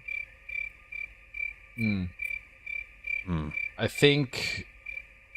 Maybe no G coin for you. I They understand. tried. I get it. It's like, they're making the I island's get the it. only thing in there, and they're like trying to signal things. No, So it's like, everyone I get it. come. No, I figured it out. The plane's what threw us. She's saying the best way to get people to come to where you are is to say it's Pachinki, because that's where everyone drops. So she said, help, no one showed up. She said Pachinki, everyone landed. But I don't know why the plane's crashing. That's actually pretty deep, pretty good, PJ Fry. If you made that up yourself, you deserve some G-Coin. I laughed a little once I figured it out. Next one. Stranger Stun 3. Stranger Stone. Stranger Stone. Find a little feedback. Okay. All right. Yeah, it's solid. All right, we'll give that to you. All right, next one is from Game Symbol. It's a sick Pokemon bag. Yeah. Bad, not bad. Yeah. Here's the problem. It's very good, but it's so obvious that we all thought of it the second that we saw the two teams play each other. It's but good. I'm not going to judge you for obvious memes. It's a good meme. Gibson doesn't seem like it's a good meme. You don't like it, Gibson? No, there I laughed so he can get his G-coin. I wanted to do that. Yeah. I gave you G-coin. I'm a generous guy. Look, Toffee's laughing now, so you definitely get G-coin. Gibson's just handing out. He's giving the laugh to make sure you get your G-coin when you need it. All right, next one is from Caught Your Axe. I caught your axe. That's actually pretty good. When you're casually looting buildings for 5 minutes and find a door that has already been opened. Yeah. Then you know you're in trouble. Or you're just old like me and you realize it was you that opened that door 5 minutes ago. Possible as well. I like the SpongeBob meme, but it's just too relatable. That's the problem. Nah, I chuckle. Yeah, there you go. Relatable. It's too relatable. I'll give you a chuckle laugh, though. I respect it, because you do jump to the side. It's too relatable. It's not funny because you're like, hey, no, that's exactly how it works. That makes sense. Yeah. All right, next one's from Legolas86. Ooh, all the way from Middle Earth. Let's go. All the way from Middle Earth. Sliding in with the... Oh, that's hilarious. Oh, and it is. Well, look at that. Right?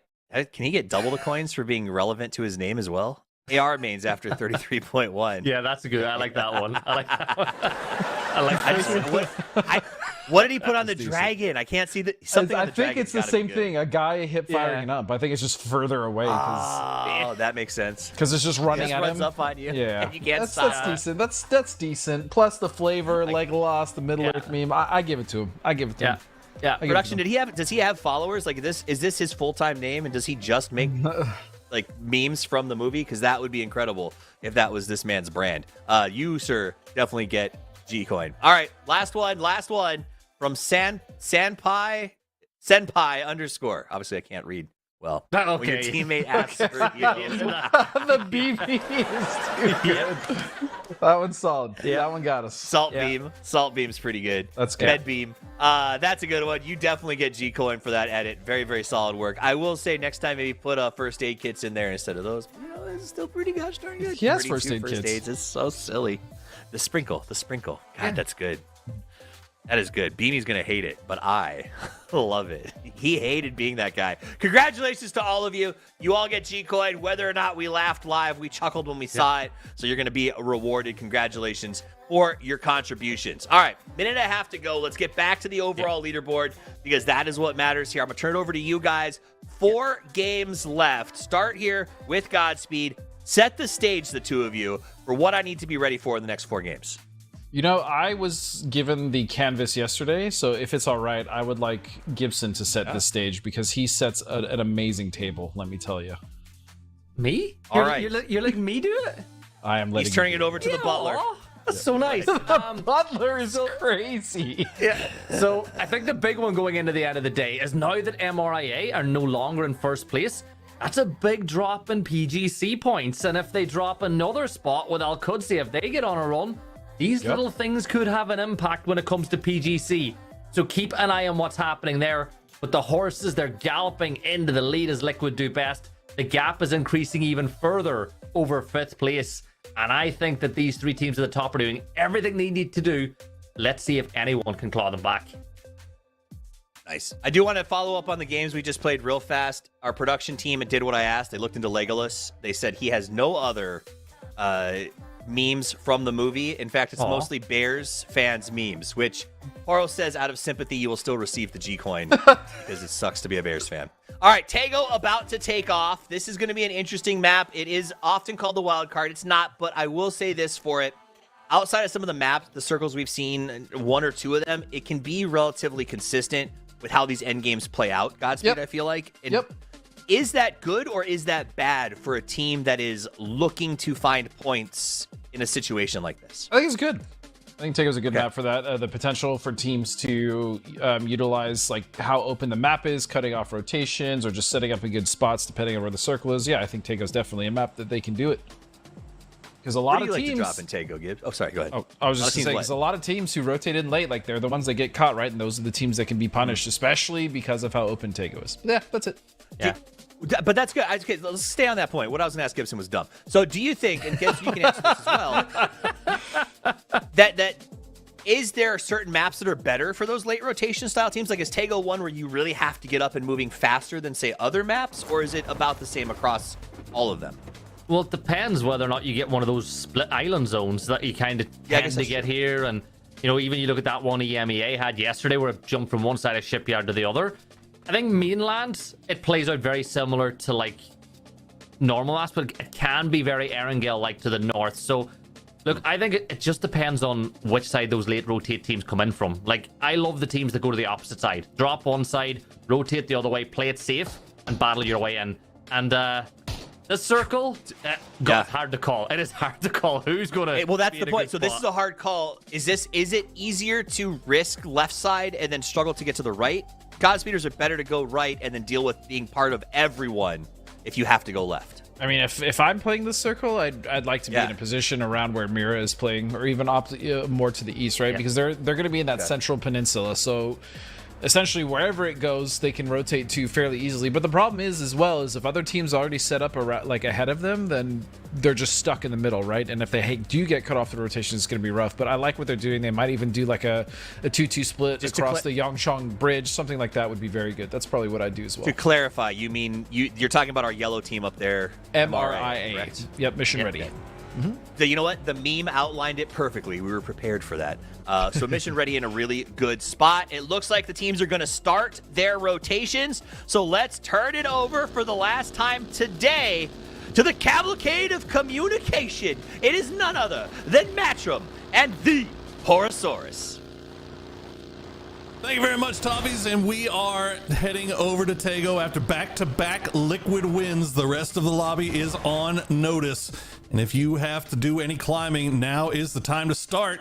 And we already are blessed with a northeastern circle this time. Not as bad as what Europe, our compatriots over in Europe got to see back-to-back days where they back-to-back shipyard circles match them. So hopefully we don't see that. Well, I don't know. Actually, I'm not going to say hopefully we don't see that here, because I would actually really like to see it. I find these circles to be very interesting. Like the Dusk was talking about, there's a lot of dynamics inside of it. You can make a gamble going over to the west. The north can be pretty strong. Yes, also playing just do kind of center where Godspeed was talking about. But this is such a dynamic map that we don't get a chance to see in some of the other, or so it's such a dynamic circle that we don't get to see in a lot of the other maps, just due to how Shipyard's River is going to eat out a lot over there. And then we still kind of have that. I don't want to really call it a river. It's more like it starts as a river and kind of ends up as a dry creek bed as the further it goes down. It's a creek. A babbling brook. I don't even know. Is it even babbling? It's more like puddles as the further you get into it. I don't know. But it means there's bridges over it.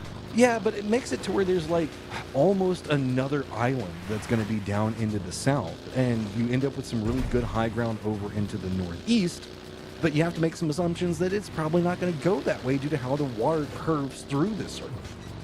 So it's like an isthmus. Ooh. An isthmus. A word that I honestly have no idea what an isthmus is right now. I just remember that it's a thing, and it's not a fjord. Oh, fjords. So pretty. We're Chevy guys. Anyway, Gooners. God. Moving out of Osan. They're going to get a little close to the solo player from Wuju 2, but no, they're not going to go for that. Unless the Wuju 2 player, whose name evades me, right? Oh, it's Seifu. Okay. Unless Seifu just decides to randomly start taking shots, I think Gooners is just going to keep on breezing on by.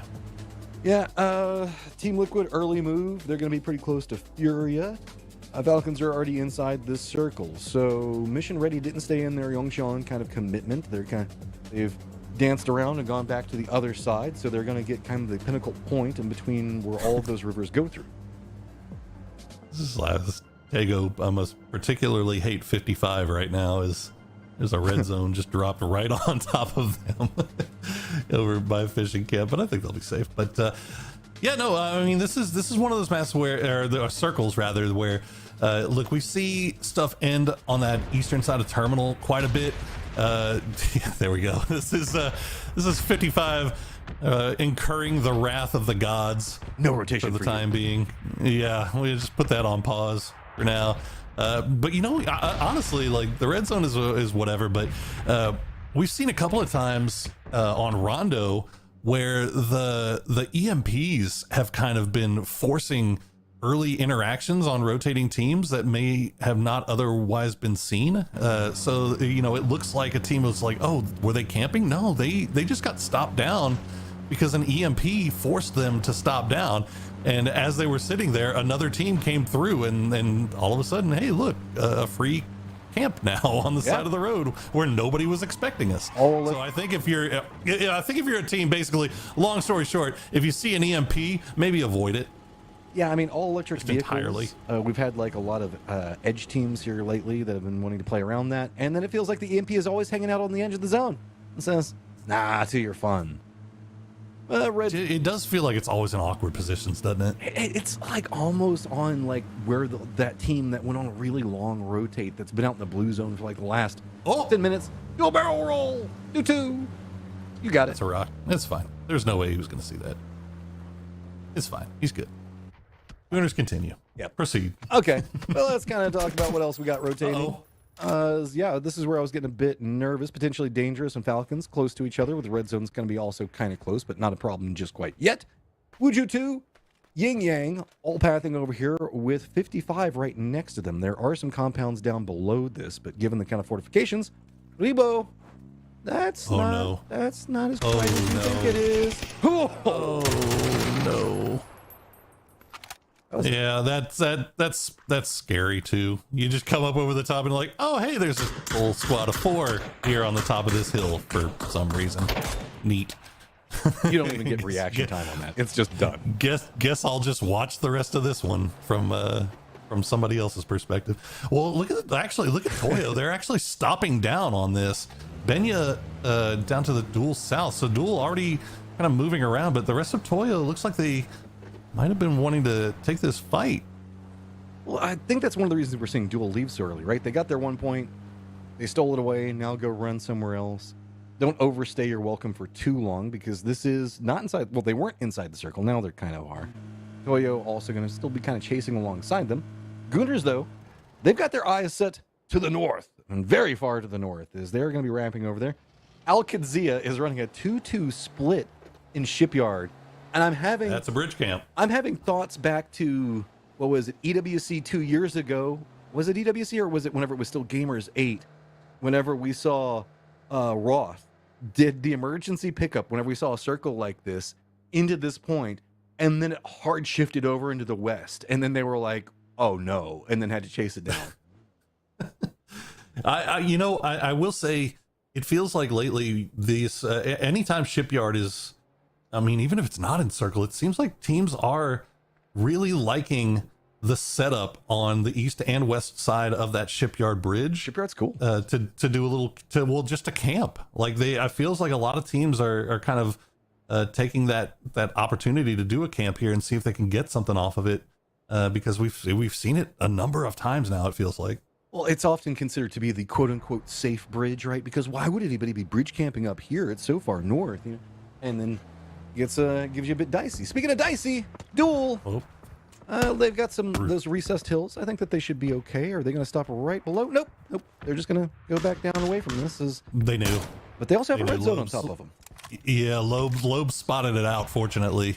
So Duel didn't get close enough for any danger. So they got good eyes on Loeb's, and good scouting work and good disciplined stuff from Duel. Although Toyo's now coming behind them. We'll see where the next circle decides to go. And okay, we're gonna get another one of these terminal circles, it looks like. So Yin Yang already inside terminal itself, potentially dangerous, just off to the east. Wuju 2 already starting to make moves over in that direction as well. You can see all our teams to the north and to the east may run into each other. They've got to be careful about these rotation paths.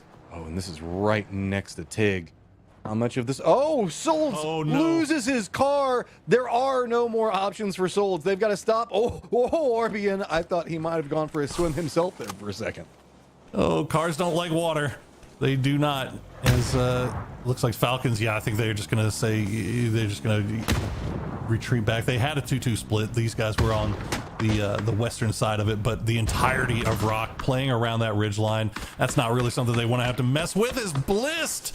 Oh, he's got the skill shot with the Panzerfaust. Just going to take out most of Gooners. Simply Matt still trying to make his way around. He's going to have another one, but the Panzer battle will go the way of 4 dogs. We got more mounting as it looks like Mira's going to be running right next to Team Liquid. Red Zone yet again being kind of a component in some of these rotations. Duel still going to be running right up next to Wuju 2.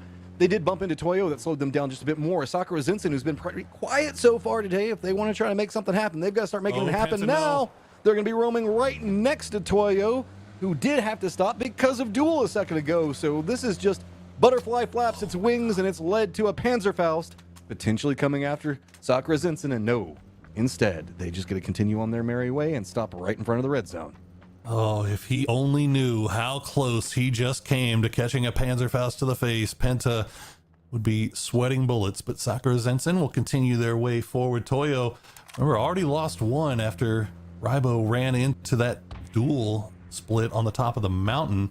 Toyo will go ahead and let Sakura Zensen clear the way for them here a little bit. They're going to get real close to Team Liquid. Got 2 Panzers at the ready.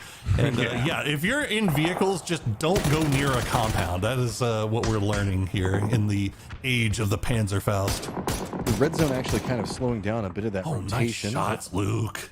Oh, Wanda. Wuju 2's and Zito down. I think he's a bit isolated too. I don't know if he's resable. No, I mean, he's got sneak attack in the same compound, so I think that should be gettable, and it doesn't look like Sakura Zensen's gonna make a push, so I think they should be all right. Team Liquid, they'll stay inside their compound. They can see, I mean, they see so many teams making their way past. Already shots towards SZ, towards Wuju 2. They know that Mira is just off to their east. Toyo, fortunately, is able to find a foothold in the south side. Meanwhile, Alcatsia is still on the north side of the river in Yongchan, so they still have to make their way across a bridge at some point. The problem is you got Rock guarding the western bridge and Mission Ready guarding the eastern, so this could be dicey for Alcatsia. Okay, got a couple of odd situations brewing. A Sakura Zinsen, where they had to stop, was just not comfortable, potentially dangerous, not comfortable with their position either.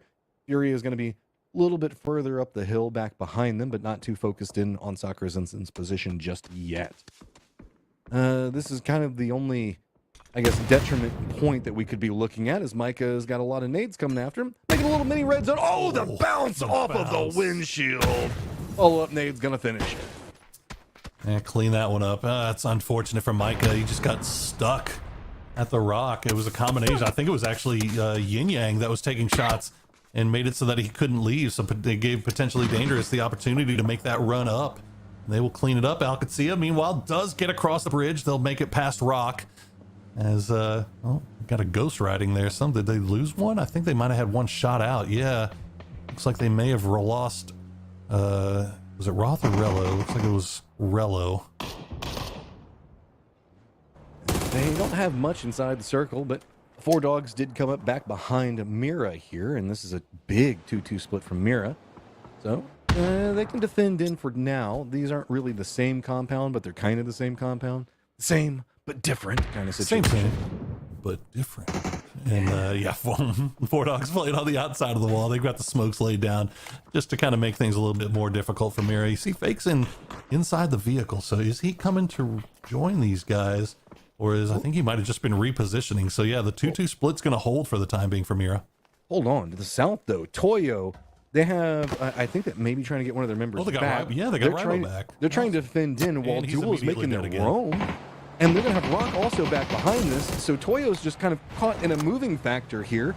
This isn't even inside the zone. Everybody's just clustered up on top of each other. Remember, Team Liquid and Wuju 2 are the gatekeepers along this line, as well as the tail in from Mira.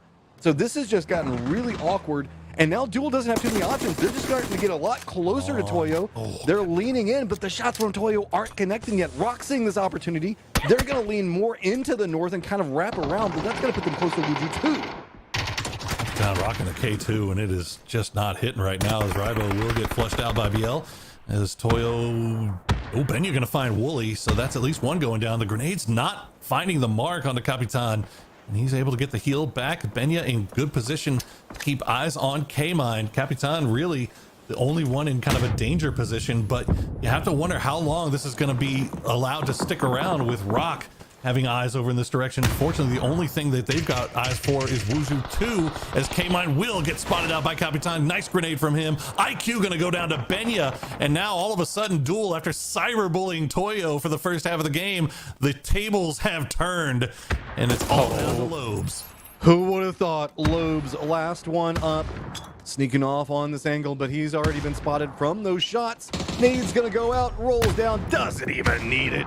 That's going to be Duel eliminated, but Toyo now needs to get in the circle. Remember, Rock's been contesting and jousting up against Wuju 2 just to the north of this, and now it's going to be Mira that spotted out Toyo taking shots. Blue zone about to collapse in, move into phase number 4. It's going to start ticking pretty heavy, and these guys got to go.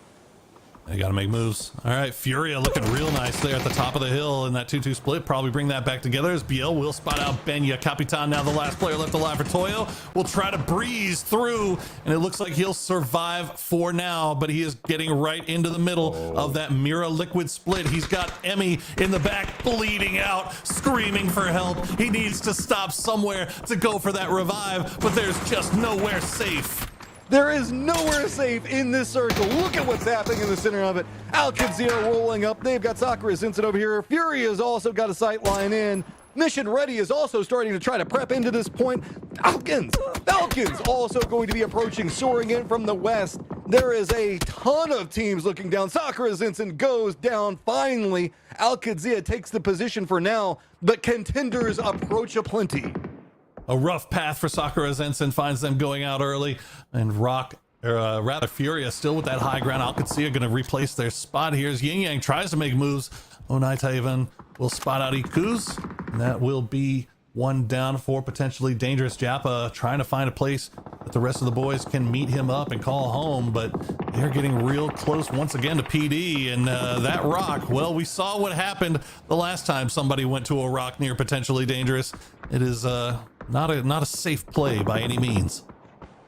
To the north of what we see going on right now, it's going to be Mission Ready taking shots at Falcon. That's going to kind of corral them more into that 55 position. 55, not going to be too comfortable with smokes coming out, realizing that they've got a threat high ground on them with Falcons. Falcons, though, kind of caught more up looking at what's going on with Alcazia. They're not really peeking into this line at the time. We still have Wuju 2 and Rock on top of each other, right on the edge of the zone. Rock does playing up on top of the roof point there to see if they can get some more, but Seifu, him and Lucid, the last one's up, seeing if maybe they can fight their way into the zone, but it just feels like there's no path that is clear. Every single spot has an angle on defense, and even if you get through it, but Seifu trying to make it happen, does take down RBN. Is it going to be enough? Follow-in comes in from the elbow. And Santasio had a nasty angle there, but Seifu able to sneak away the kill onto RBN, wins that 1v1. Clean stuff from him as Mira still trying to send whatever utility they can over to Four Dogs, who just refuse to go down. As Mira now, they have to make moves. They have to get inside the zone. The C4 US. Tick, oh, that's a good angle. Does he get? Oh my goodness. It just hits the wall.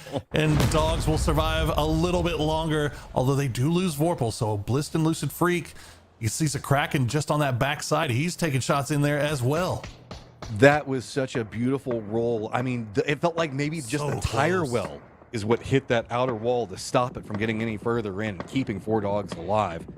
Wuju 2 has to tail in back behind Rock now. A new circle's going to pop, and it's going to lean into that Alcazia Yin Yang Falcon situation. As high ground on top of Falcons is going to be Mission Ready pushing their way down. Furia's got to make a move. Let's not forget about Mira over there, still having to deal with the Four Dogs that are going to be back behind him. And Team Liquid finally having to go mobile from their compound that they've been holding for quite a while.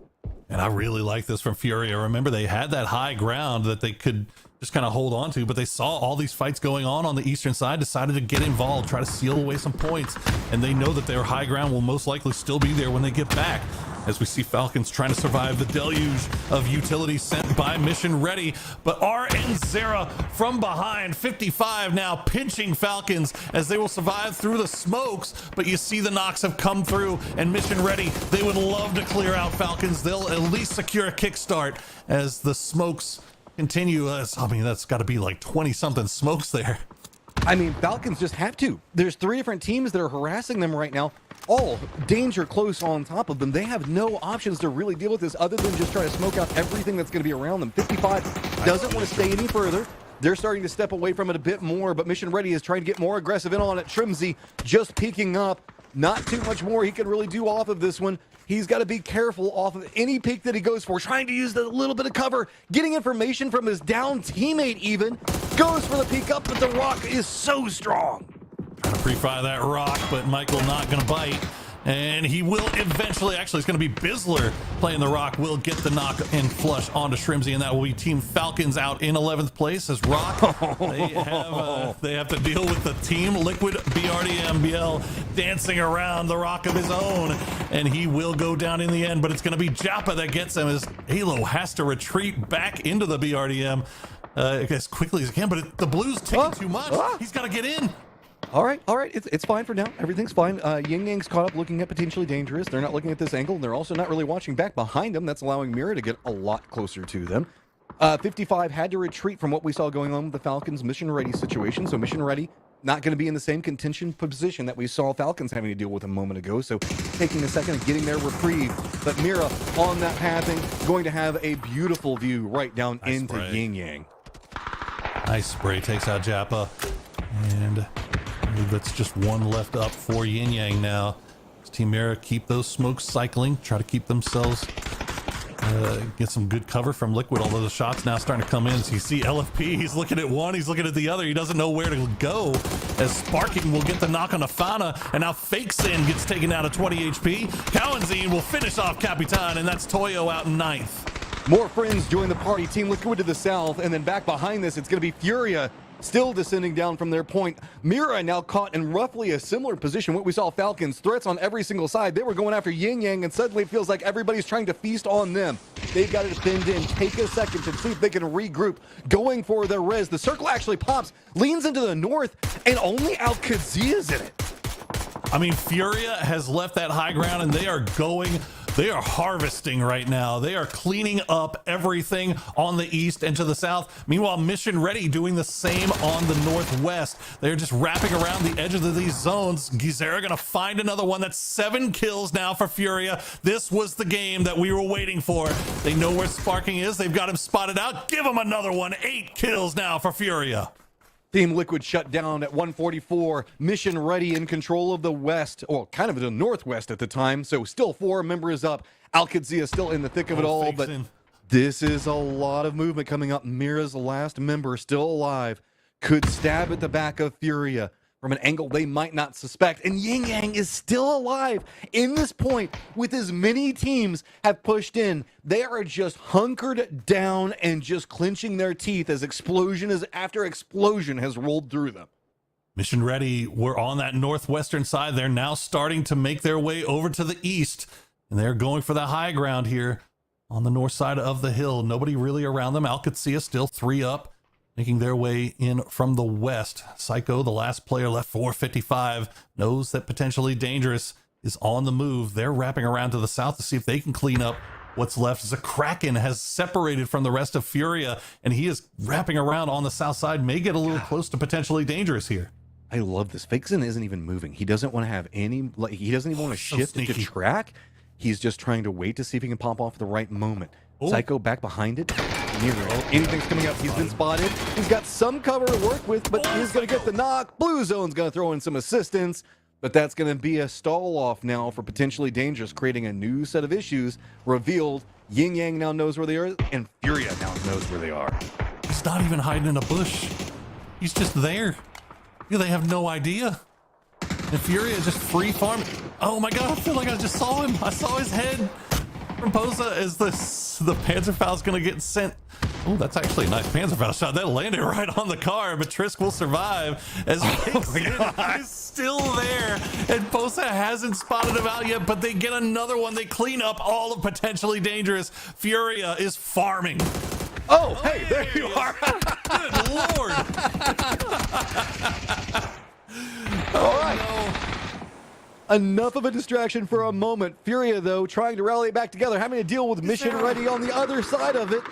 Gizera now down with everything that was going on to the south. Now Furia is a bit separated out. They've got to figure out if they're going to go after Posa. Gizera down in position is just so hard to even go after. Al-Qazi roaming into the west, might give them something to work around so Furia can rally as it looks like they're starting to approach in. Multiple members down on both sides between Furia as well as Mission Ready, but Mission Ready is getting the resets. Everybody getting the resets except for Izera after getting that big double knock. Had to force Mission Ready to go for the full reset, but they are now officially reset.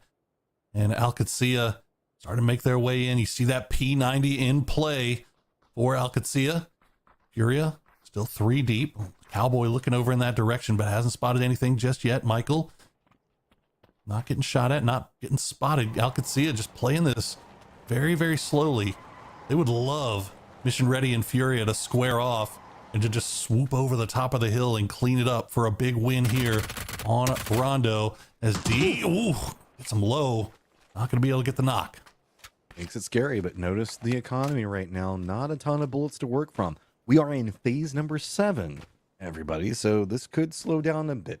Furia's got the low ground in that southern section. Does look like they're starting to get all of their members back rallied together. So that means that Furia is sitting at 4, Mission Ready at 4. Alcadzia, who had the inside track to the circle, a lot of control in the west, down to just 3 still. They got a great ridge line to work with, though, here, Alcadzia does. Yeah. And they actually get Gizera back up. So Furia able to get back up to full strength. And they have been absolutely electric here. 12 kills. Shoot them up the leaderboard. 88 points overall now. And with a win, they can get a few more kills to go along with it. With 3 games left, they could be right back in the mix. But Alcadzia would love to put a stamp on this thing and just secure that top 3 spot. They have 124 points right now. But a win here would go a big way. Alcadzia is the danger position at 124. A couple of people chasing in that late 80s and 90s positioning. And like you're talking about, Furia, they can make the climb. They could do it, but they have to mount it now. And it's a literal uphill battle for them to try to accomplish it. They're walking into a no man's land where they have no information, and they were punished the last time they tried to go for a peek on. This has gotten so quiet. Nerves continuing to mount up. Mission Ready wants distance away from Team Liquid. Alcadzia wants space on the leaderboard, and Furia wants to start their run to maybe get that international grasp. 3 extremely experienced teams, and they know not to over peak, not to overstretch past their area of control. They're not going to take no unnecessary risks at this point. We'll wait for the late game and see what we can do. I think Furia has to be feeling really good about their chances, given that they've got, they had control over this high ground for so long. They are just absolutely decked out in gear. You can see what Mission Ready is working with here. A lot of smokes, but only 1 grenade. Not a lot of offensive utility come the late game. Alcadzia, they are absolutely strapped right now with grenades. They would love for this to go down to a small circle at the end where they can just pummel everyone. And there you go. 4 grenades for Furia. A lot of smokes. A lot of flashes. Yep. That is crazy. Is now Furia still going to have some other hillside to play from, and nobody really has to move. Bizzler on the outside for Mission Ready. If he spots out any overpeak coming from Roth, which Roth can do sometimes, this is all nerves, man. You're not necessarily fighting the opponents right now. You're fighting yourself. This has been a high momentum, high kill game, and a lot of violence, and suddenly you just have to slam on the brakes, rein everything back in, and just keep the mental and keep the focus so strong, Poro. Cowboy probing with one of those grenades, but I think if you're Alcadzia, you hold on to them. You have so many. And even if they would got a knock there, I don't know if they would have been able to really make the send. Alcadzia really like their position, despite the fact that they are down to 3. They have this hard cover that they can work with. If they can force Mission Ready and Furia to fight each other to start things off, that would be obviously preferable. But the center dot is going to be just on the other side of this road, so Alcadzia might be the one to have to move first. Furia's got their backs down that low side. Just a single match. 1 knock is all it'll take to ignite this entire thing, because everybody knows where the other opponents are. Here we go. How do we see? The smoke wall is starting to get set. Flashbangs coming from Furia.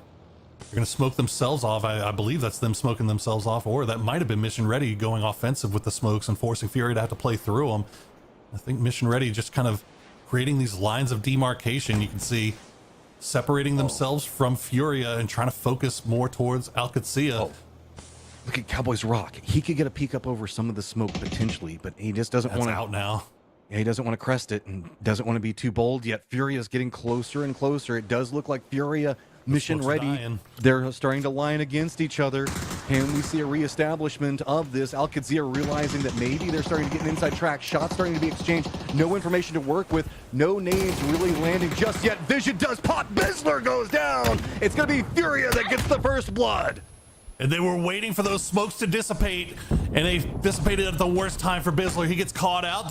Now the smokes have recycled. Snaker's got knocked really low, but doesn't go down. It's a Kraken gonna get spotted out by Vox, as everything that Alcacia could want is happening right now. Furia and Mission Ready are scrapping right square face to face. Vox will find Cowanzine. It's down to just Gizera for Furia up against the wall, as Mission Ready will clean them up. They still have 3 alive. It's a 3v3. Mission Ready versus Alcacia for the win. Nades now starting to roll downhill. Does connect on to Snakers. That puts the momentum, and Alcacia follows it up. Tons of tools to work with, but the smoke can cause problems. Cowboy down on one side of this one, peeking through. Can't spot the last member up for Mission Ready. Finally sees him. Alcacia wins the standoff. And they end up with 7 kills to go along with that win. That's going to shoot them up to 133 points overall and puts an even firmer grasp there on 3rd place. What a huge time for a big win for Alcacia there. And that was always going to be a tough endgame matchup. 3 super experienced teams, 3 teams that know how to play these endgame situations. And Alcacia had the patience to wait for Mission Ready and Fury to fight each other and put themselves in perfect position to get the win. I mean, Fury was just fighting so long to get those points. Tons of kills. Respect where it's due, but Mission Ready now starting to get another line, another bead, the consistency coming back. We've still got 3 more games, and this is just getting crazier the further we get into it, Poro. I just cannot even wait to see what's going to happen next. We're going to toss it over to Toffees to prep us up for what's to come. Game 3 is done, and with that, we are almost there with only 3 left to go. The first 2 went to Liquid. When we started today, MRIA was at the top. Liquid and Katsia were chasing. Liquid took the reins, and Alcacia took that personally, Godspeed, as they came out and gave themselves a highlight reel of a game. Yeah, absolutely. And it's back and forth when it comes to the lead of this one, Gibson, and that's what makes this exciting because, again, there's so much to play for beyond just the prize pool, the $50,000 prize pool, the $12,000 first. We see here Furia almost got something started there, but in that end game, they got shredded. Yeah, they just got themselves timinged in the wrong way between MRIA and Alcacia. But how good is it that the 3 teams at the top are the 3 teams who weren't even at the most recent sets of PGSs? But Godspeed, that was worst case scenario, kind of for Furia too. Like, they finally have a pop-off game. Yeah. Who are the 2 teams that are still alive at the end game? 2 teams that are ahead of them in the leaderboard. Well, the crazy thing is they got into that end game, I think, with like 12 or 13 kills anyways, right? So they were already firing on all cylinders, but then MRIA just Mission Ready. I mean, it was so clean, right? The way they closed that out. And then the third party here from QAD, Steve, you were talking about it. The P90 just sometimes is unfair. Yeah. But what a crazy finish. That was you were saying it, Gibbs, that was a king of the hill situation with that circle. It literally centered on the top of the hill. Everyone else had to fight around it. That was a cool ending. I think you got to absolutely was. Yeah, right. I was just going to say. What do you got to look at? Tell me, Gibson. I was going to say, like, remember, Furia gave up the top of that hill too early on to go third party a fight to the south, and that allowed just Alcacia to set themselves up on the western side and go ahead and get the win. All right, let's talk about that win. Furia. So Furia actually gets away with first place because of that whopping kill count. Katsia does go ahead and get that chicken to make another one for them on this event. MRA up at the top. Now, we talked about this at the very start of this match, guys. We said now's the time if Furia is going to make a move. They got to come out. They got to get a massive win. They did 17 points is a huge game. I think you guys mentioned it during the highlights. The problem is the two teams they're trying to catch did the same thing. That was such a good game for them. That's the problem, but we're still disappointed, and it's because they needed the win, right? It's the deficit that they're currently facing that makes that 17 points not as big of an impact as you know they would have hoped, right? We would have hoped. Look at that, 17 just barely puts them at 90 points, or 2 points shy of that at 88. So I don't know. They only have 3 games left. And because of their current standings with the PGC points earned at the last PAS, they are essentially a shoo-in to go to PGC as long as they can maintain their position in the top 8. Sure. What they'd like is PGS, Gibson. Right. And that is where that game almost got them into striking distance, but I don't know how you unseat the 3 Kings. These guys are over the top right now. They cannot seem to make any mistakes. They're just doing exactly what I challenged them to do going into today. You know, guarantee that you're staying involved, getting your players alive, getting points on the board, and really they're looking behind them now saying mind the gap. Like when Falcons are in 4th place and they're, what's that, like 38 points away from 3rd? Like that's insane. That's wild.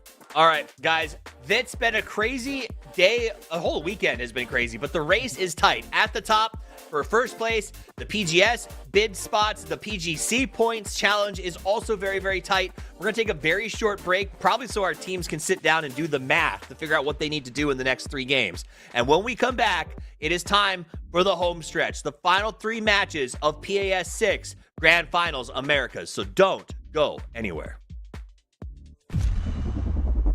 All right, it's time for episode 3 of Name That Sound. The category is vehicles or vehicles. Here is your first sound. Meep,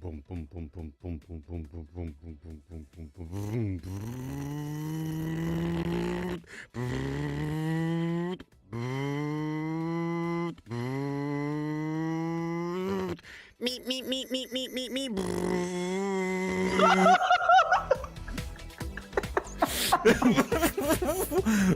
What just happened there? Well, I think somebody stole a car and honked as they left. That's what that sounds like. Shrimsy, starting with you. I put a buggy. I didn't want to think deeper than that because nothing makes sense. So A noble guess. What do you have, Toby? I wrote minivan because it sounded like it was really slow at getting going, you know? I wrote the minivan, so... He wrote minivan, and neither of you are right. The correct answer is buggy. Buggy. It is the buggy! Shrimsy ties it up. All right, let's do the next one. Second sound, it's a vehicle.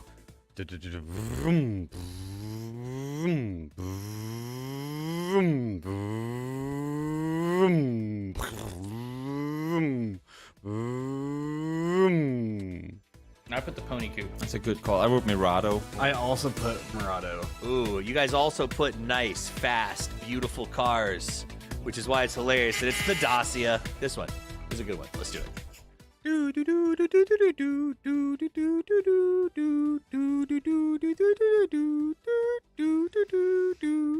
Toby, what do you got? I wrote ice cream truck. Shrimsy? Ice cream truck. Roth? Ice cream truck. You get a point. You get a point. You get a point. We all get points. All right, here's the next one.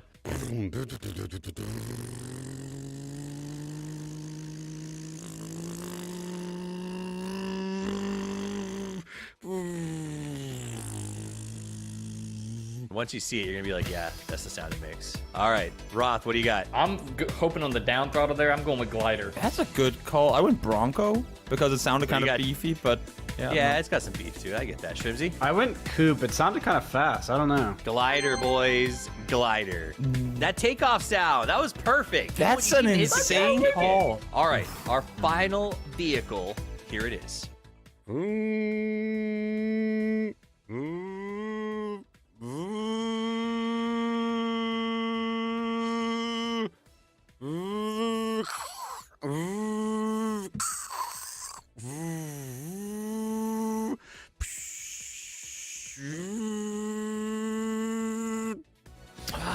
I wanted to go Pico, but I went BRDM. I just went generic UAZ. I didn't know what it was, so. A good standby. What do you got, Shrimps? I went with the wind boat on Dustin. All of you are incorrect. I wonder if after I say it, if it makes more sense. The snowmobile.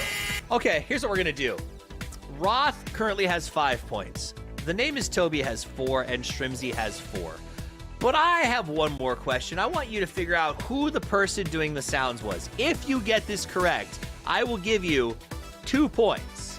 That means that if Roth misses and you two get it correct, you could take the win.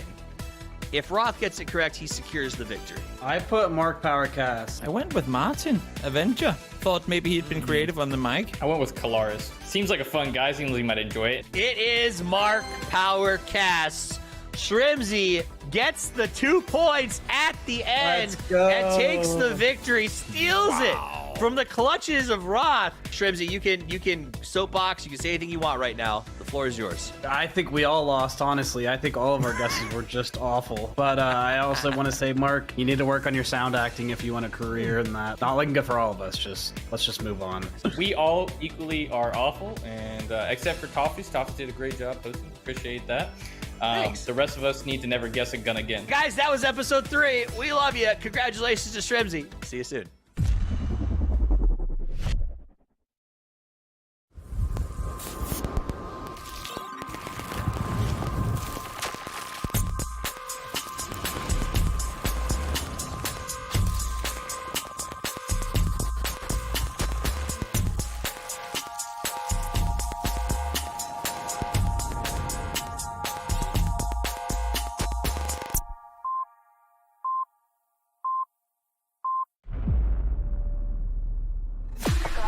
I just need a spot, light in the dark. I got a 2 chain, but hard too.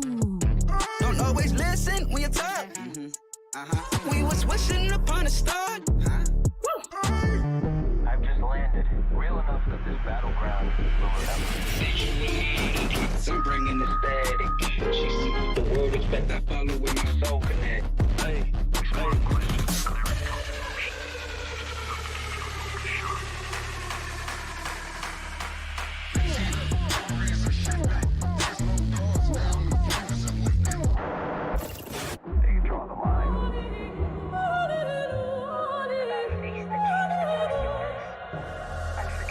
and I'm out in a storm, I still come aiming, I pressure and rain. No fear, every step I claim, face strong, I think I changed. Staying in my lane.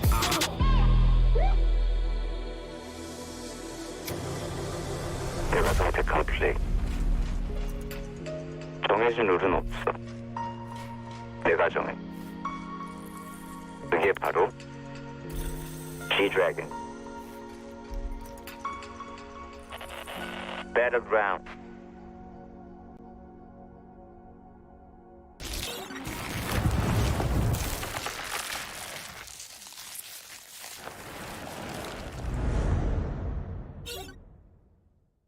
A new collaboration, movable death boxes, and some changes to Miramar.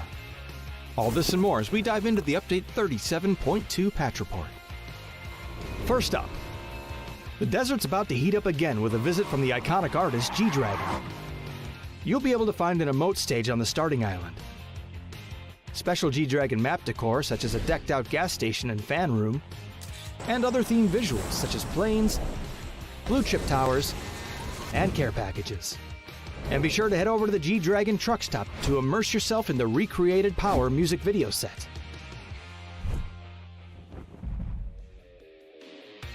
Next up, we're improving the way you interact with some of the objects around the map. You'll now be able to reposition death boxes to get them to a safer location before looting, or use them to lure unsuspecting loot goblins to their demise.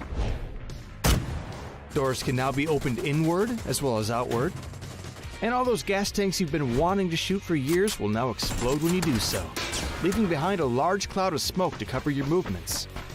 More details on where you can see these changes in the patch notes.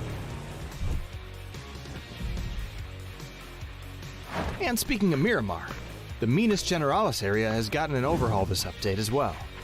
We've streamlined building layouts for more efficient looting, added more item spawn locations, simplified the terrain and structures, and balance out the engagements between high and low ground in the area. There's also a new Survivor Pass, the return of Survivors Left Behind and Hungers Left Behind, some updates to Team Deathmatch and Intense Battle Royale, and more. So check out the patch notes for full details. Update 37.2 is here, so drop into Miramar, stack those death boxes high, and kick back with some G-Dragon hits. We'll see you on the Battlegrounds.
Welcome back, my friends. It is time for us to kick off the last 3 games of PAS 6. I am joined by the intrepid duo. They were casting before, but now they're stuck here with me and you. It's Porosaurus and Matcham to break down the last half of the day. Matt, Furia tried, but it was not enough. Oh, yes. I mean, a big valiant attempt coming up from them. Big game, lots of kills. It's not quote unquote over, but I mean, it's not like the door is open anymore. There's like somebody's in the process of closing the door, and there's like enough space to maybe get a piece of paper in between before the latches entirely. It's going to be Alcadzia fumbling more than anybody else climbing, it feels like.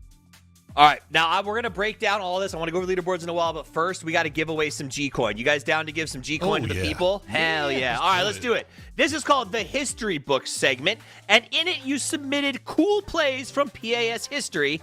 These are the ones that we picked. Number 1, sent in by PJ Fry. Well, I already recognize this. Yeah, we already know where this one's going. Let's go. Yeah, this was my pick. I love this play. Oh boy, Shrimsy in the gas can. Look at that. What can you even say? Boom, raining fire. With the blue pushing in, nowhere to go. I think we watched that like 3 times live.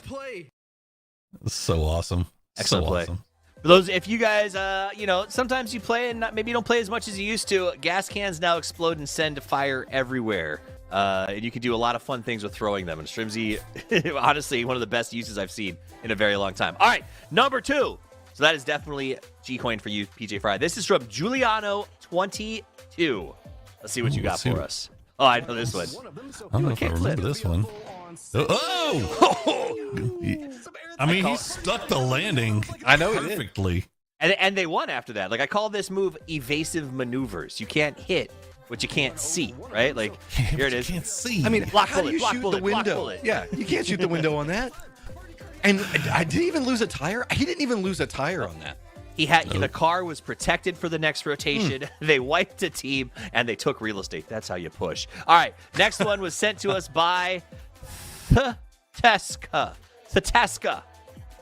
You're doing great with these names, by the way. I gotta say. Really? Because it felt bad. I mean, come on. You're gonna do this to Liquid on the day of their celebration. You're gonna show DraftKings break their hearts. I mean, this was an insane run by DraftKings, though. Yeah, I mean, just an overall big play. Reads it so perfectly. He's still got the cover up to work around. This is like one of the cleanest plays we've seen in so long. Because even tracking somebody coming up that hillside is so hard. Going for the re-peak with half HP, too. I mean, that is just gutsy play from DraftKings. 5 kills, and he survived even longer after this. That's the crazy thing about it. It's down to 6 teams. I think they ended up making top 4. But I think whoever sent in the clip, knowing that I mean, you earned G-Coin because you predicted that Liquid was going to be in a position that this was going to be an awesome clip for us to show. So thank you, because that's relevant to how they didn't make PGS last time. So you, sir, get a gold star and some G-Coin. All right, the next one was sent in by Game Symbol. Let's see what Game Symbol's got for us. Love a good sniper starter. Oh, I think I already know where this is going. Shrimpy, the star of our first clip. We get to see him again. He's on 2 of 4 already. I mean, he has been making a lot of plays. Whenever we go to the PAS era, it's been a lot of Shrimsy being big. Best in the world. I mean, it's wild to me that the smokes actually bloomed on the side of the hill, the precipice right there. Like, just keep recycling them too. Like, Luna Galaxy can't do anything. Oh, that was it. Send the US down to push him out. That was wild. Oh, the disrespect. Not even. This is like pre-C4 mounting. It's just, nah. Get off me. When you had to actually aim your car correctly instead of sending it in with a massive blast range. The good old days. Classic boomer casters. You remember the good old days before C4? Well, it's funny that they went after the 2 on Falcons, too. Not the Bestia members. Those guys. Specifically those guys is who we want gone. All right, last one is from Caught Your Axe.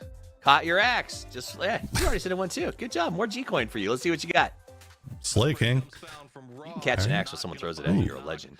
Oh, the old Fiumba logo. Look at Roth. The devil from above.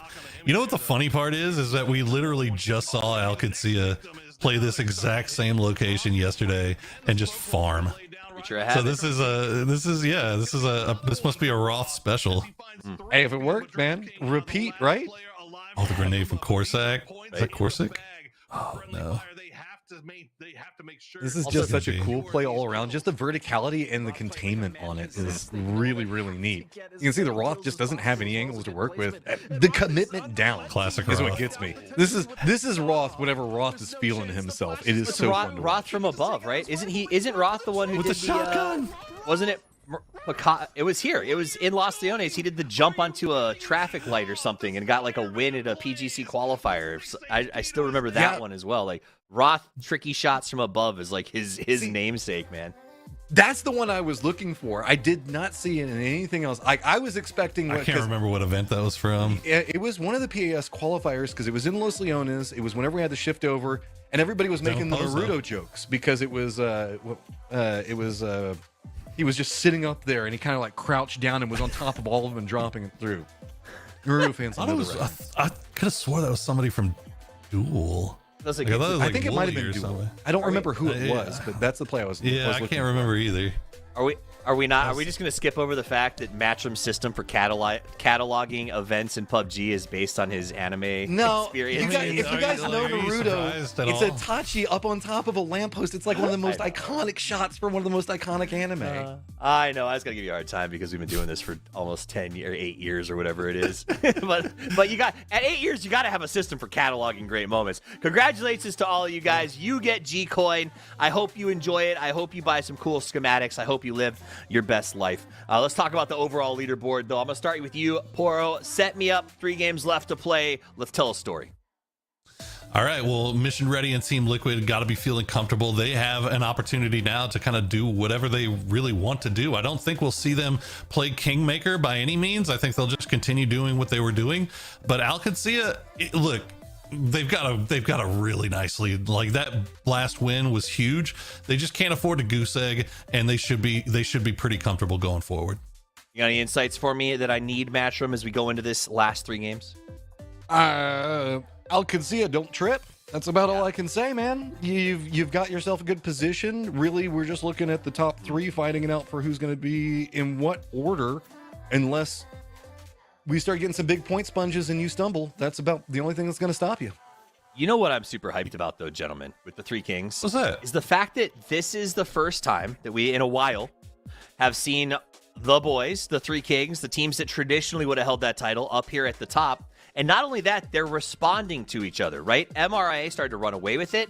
Liquid won 2 games. QAD said not today, and then they won a game. All of these teams still staying in the mix with each other. MRIA not sliding, not winning, but still making sure they're top 5ing. These guys, while it looks bad for everyone else in the lobby who wants to go to PGS, this is really exciting for me in terms of PGS performance, Poro. To see our big 3 playing like this and adapting and not giving up and staying aggressive, those are all the little check boxes I want from a team that I'm sending to PGS to represent us. Are we doing the old iron sharpening iron type beat? Because that's what it kind of feels like, right? Mission Ready, obviously, a lot of experience on that team. It'll be interesting to see what they do at an international. Liquid, just off, EWC, I know they expected more, but now they've kind of knocked the dust off, right? They missed those first PGSs, got back into EWC. They're kind of remembered what it's like, I guess, knocked the rust off, and now I think they'll be ready and raring to go for PGS 9 and 10. And now if Alcancia, if they can finish it off, I am really excited to see Relo and Roth and what they can put together with those gunners of Cowboy and D. That's what I was going to say. I want to see D at an international. That's going to be really interesting to see. I mean, if he can like get over land jitters and stuff like that, that could be crazy. Oh my gosh. Okay, listen, hear me out. If this goes north on the first 2 and we get to see some desert finishes moving away from that test track, this could, be exciting because I like new things. This is already exciting for me. Right? But also, like, this is not... The teams train on this map and they play it a lot. But if we end up north by town, like, they don't train those spots very often. So to see it kind of get thrown up in the air with such a close race is pretty exciting. So I love this circle, Poro. This is a really interesting circle as well, just due to the amount of water that's in it. There's a lot, the way that the circles are going to have to try to behave and interact in this area is really, really intriguing. So the further we go into this, we could see a couple of, I guess, no option circle movements that come into play. And I think you also look at, you look at what we saw on Miramar with that last game, right? Those circle that was kind of dead center of the map where you could come in from any angle. Now the entire eastern side is cut off from any rotation path. So the likelihood that some of these guys are going to run into each other early game is getting a little bit higher. I think it goes beyond that because one of the tenets of this circle is that normally you would go north or south entry rotations, long rotations if you're an outside dropper. Because of the landscape, the water, the bridges, none of those are really safe functional transitions. So it should be a lot of context as people try to either take the easy routes in from the side or go around. you go. Either way, the first kill is out. We're going to turn over to the casters to figure out how that happened. It's your gods of grammar. It's Godspeed and Gibson. I too would love to see the D at international, but we'll have to see if Alcancia can do it. Meanwhile, it is going to be High Man that is going to fall from a very nice spray from a naked M4. It is I, Godspeed, joined by Gibson, as we close out your grand finals here at PAS 6. I am going, you know what? A plus. Round of applause. I love it. I'm ready for jumping into the action here as well. Godspeed. 3 more maps to go. And we'll find out who will be attending PGS. I think, a couple of spoilers. We might already know who's going based on the leaderboard, but it's okay. But the main thing is, as we go into the end, we're going to see another team break the mold of dominance that we've seen over the last couple of years in PAS. Godspeed. I know that we saw Furia finally take it away, but MRIA, Liquid, and Alcancia. I think for Alcancia, winning PAS would mean the world to them. Yeah, I mean, that would be a really big win, especially when you look at just the year overall. Plus, when you look at Alcancia, I just think about Relo and Roth, right? Cowboy and D are obviously phenomenal players and are up-and-comers, and at this point have up-in-game. But it's just that the time that I've spent with Roth and Relo, especially over the years, this would mean a lot for them. I agree, and I would love to see them win. I mean, they are in a position where they can do it, but they need to finish very strong here. Yeah, Sakura Zen's in a really tough spot already, having lost one and maybe even going to lose another, as Mika will just rotate on through 2 members of Mira, who I had high hopes for, but much like the building they're on now, the barbershops here, their hopes have been kind of chopped. It's not been the best finals for them whatsoever. And it looks like the Gunners are going to come play as well. Why the hell not? Gunners having themselves a fun day, 66 points on the board. And they're going to join it as we got a 3-team drop after 5 minutes. What is going on?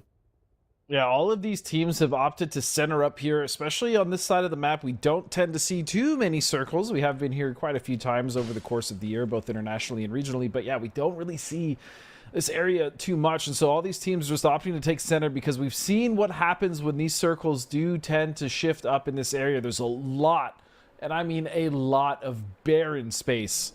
And so you can see all these teams are even opting to share these small compounds just so they can avoid just being stuck on the outskirts in the open. Yeah, I've never gotten to cast a circle on around here before. At the end game, Fana, though, him and Adam are going to see themselves both getting felled at this point in time as Adam will secure that point away. Mira going to a 3, but they're going to look to get 1 point on the board as Haven with the son off. Going to go from the top rope. He'll get Adam. Sakura's ends and dealt with, and now the Gunners are going to come to play. Matt and Icy on the opposite road of Fixin, who's got the barrel at the ready. But I love Matt's position up on top of the roof here because he can dip into cover straight away. But does he know about Fixin on the other side of the road? Yeah, this just provides him so much information. But as you stated, those shots are going to go ahead and let Fixin know.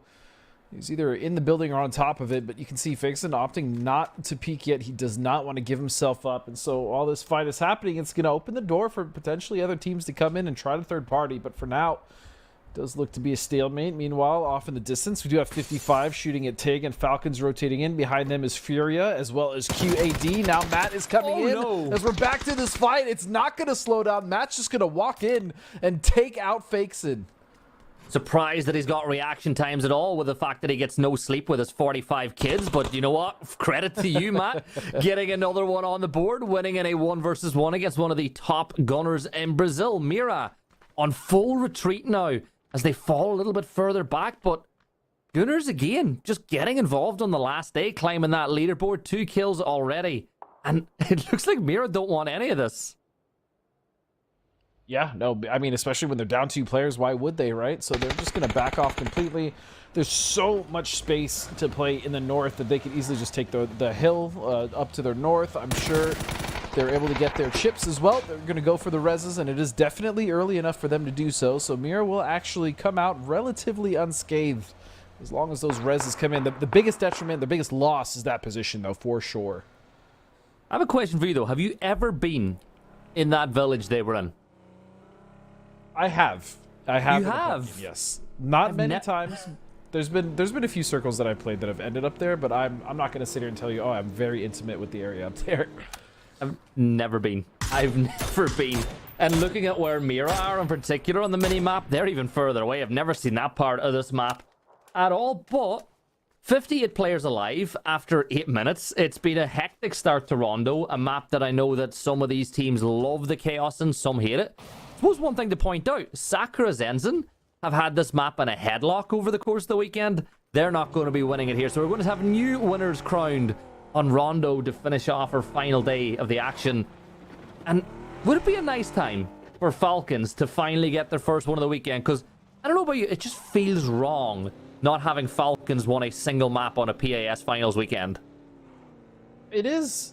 I mean, it is odd that they haven't won a single game, but I mean, we've been seeing them again play well enough over the course of this weekend, right? I haven't really seen them make too many insane mistakes or too many misplays. Yeah, they've been caught. We've seen them, you know, have some lower point games, but I mean, they're still just playing just fine.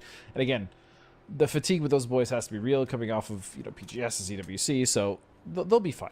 I'm not worried about them. Yes, it's weird that they haven't won a game, but they're playing just fine. Well, if you're in 4th place and you've not won a single map and everybody around you has, it just goes to show the level of consistency they've been finding over the course of the weekend. Different type of consistency than maybe some of the other teams on the wrong side of the lead would have had. One of those teams being the Dogs as Wuju 2. They'll have Seifu pick it up. And just a little cinematic flyby there from Sneak Attack as well as they take to the skies. Rondo, a map that is more than often. And Zito, in what feels like his 4th or 5th team of the year, will get that knock on to Lucid as well as the Dogs lose another. They're on full retreat at this point as Wuju 2. Sneak's just going to follow them for a little while to let the team know exactly where they've gone. As how's about that for a shift towards Furia? Oh, well then.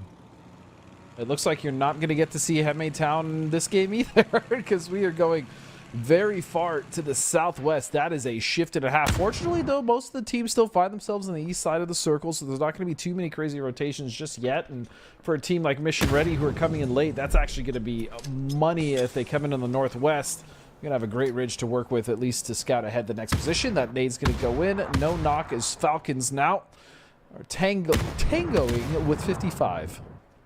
Yeah, playing on and around the canals of Meiran, so one of my favorite places to get into team fights. H1, he's got himself the Panzer at the ready to be that opening engagement. I can see one on the opposite side of this fight as well. He fires it up to the high ground, but Kerak will be the one to get that knock. Tig, though, Johnny on the spot, getting that trade. Falcons finding themselves a bit of trouble as Pipa is going to drop an aid right on top of Kick's head. And Falcons now on the back foot. Kerak will not get flushed in his position, but you have to say it looks like this is a really good spot for 55 as they look to pass out Falcons.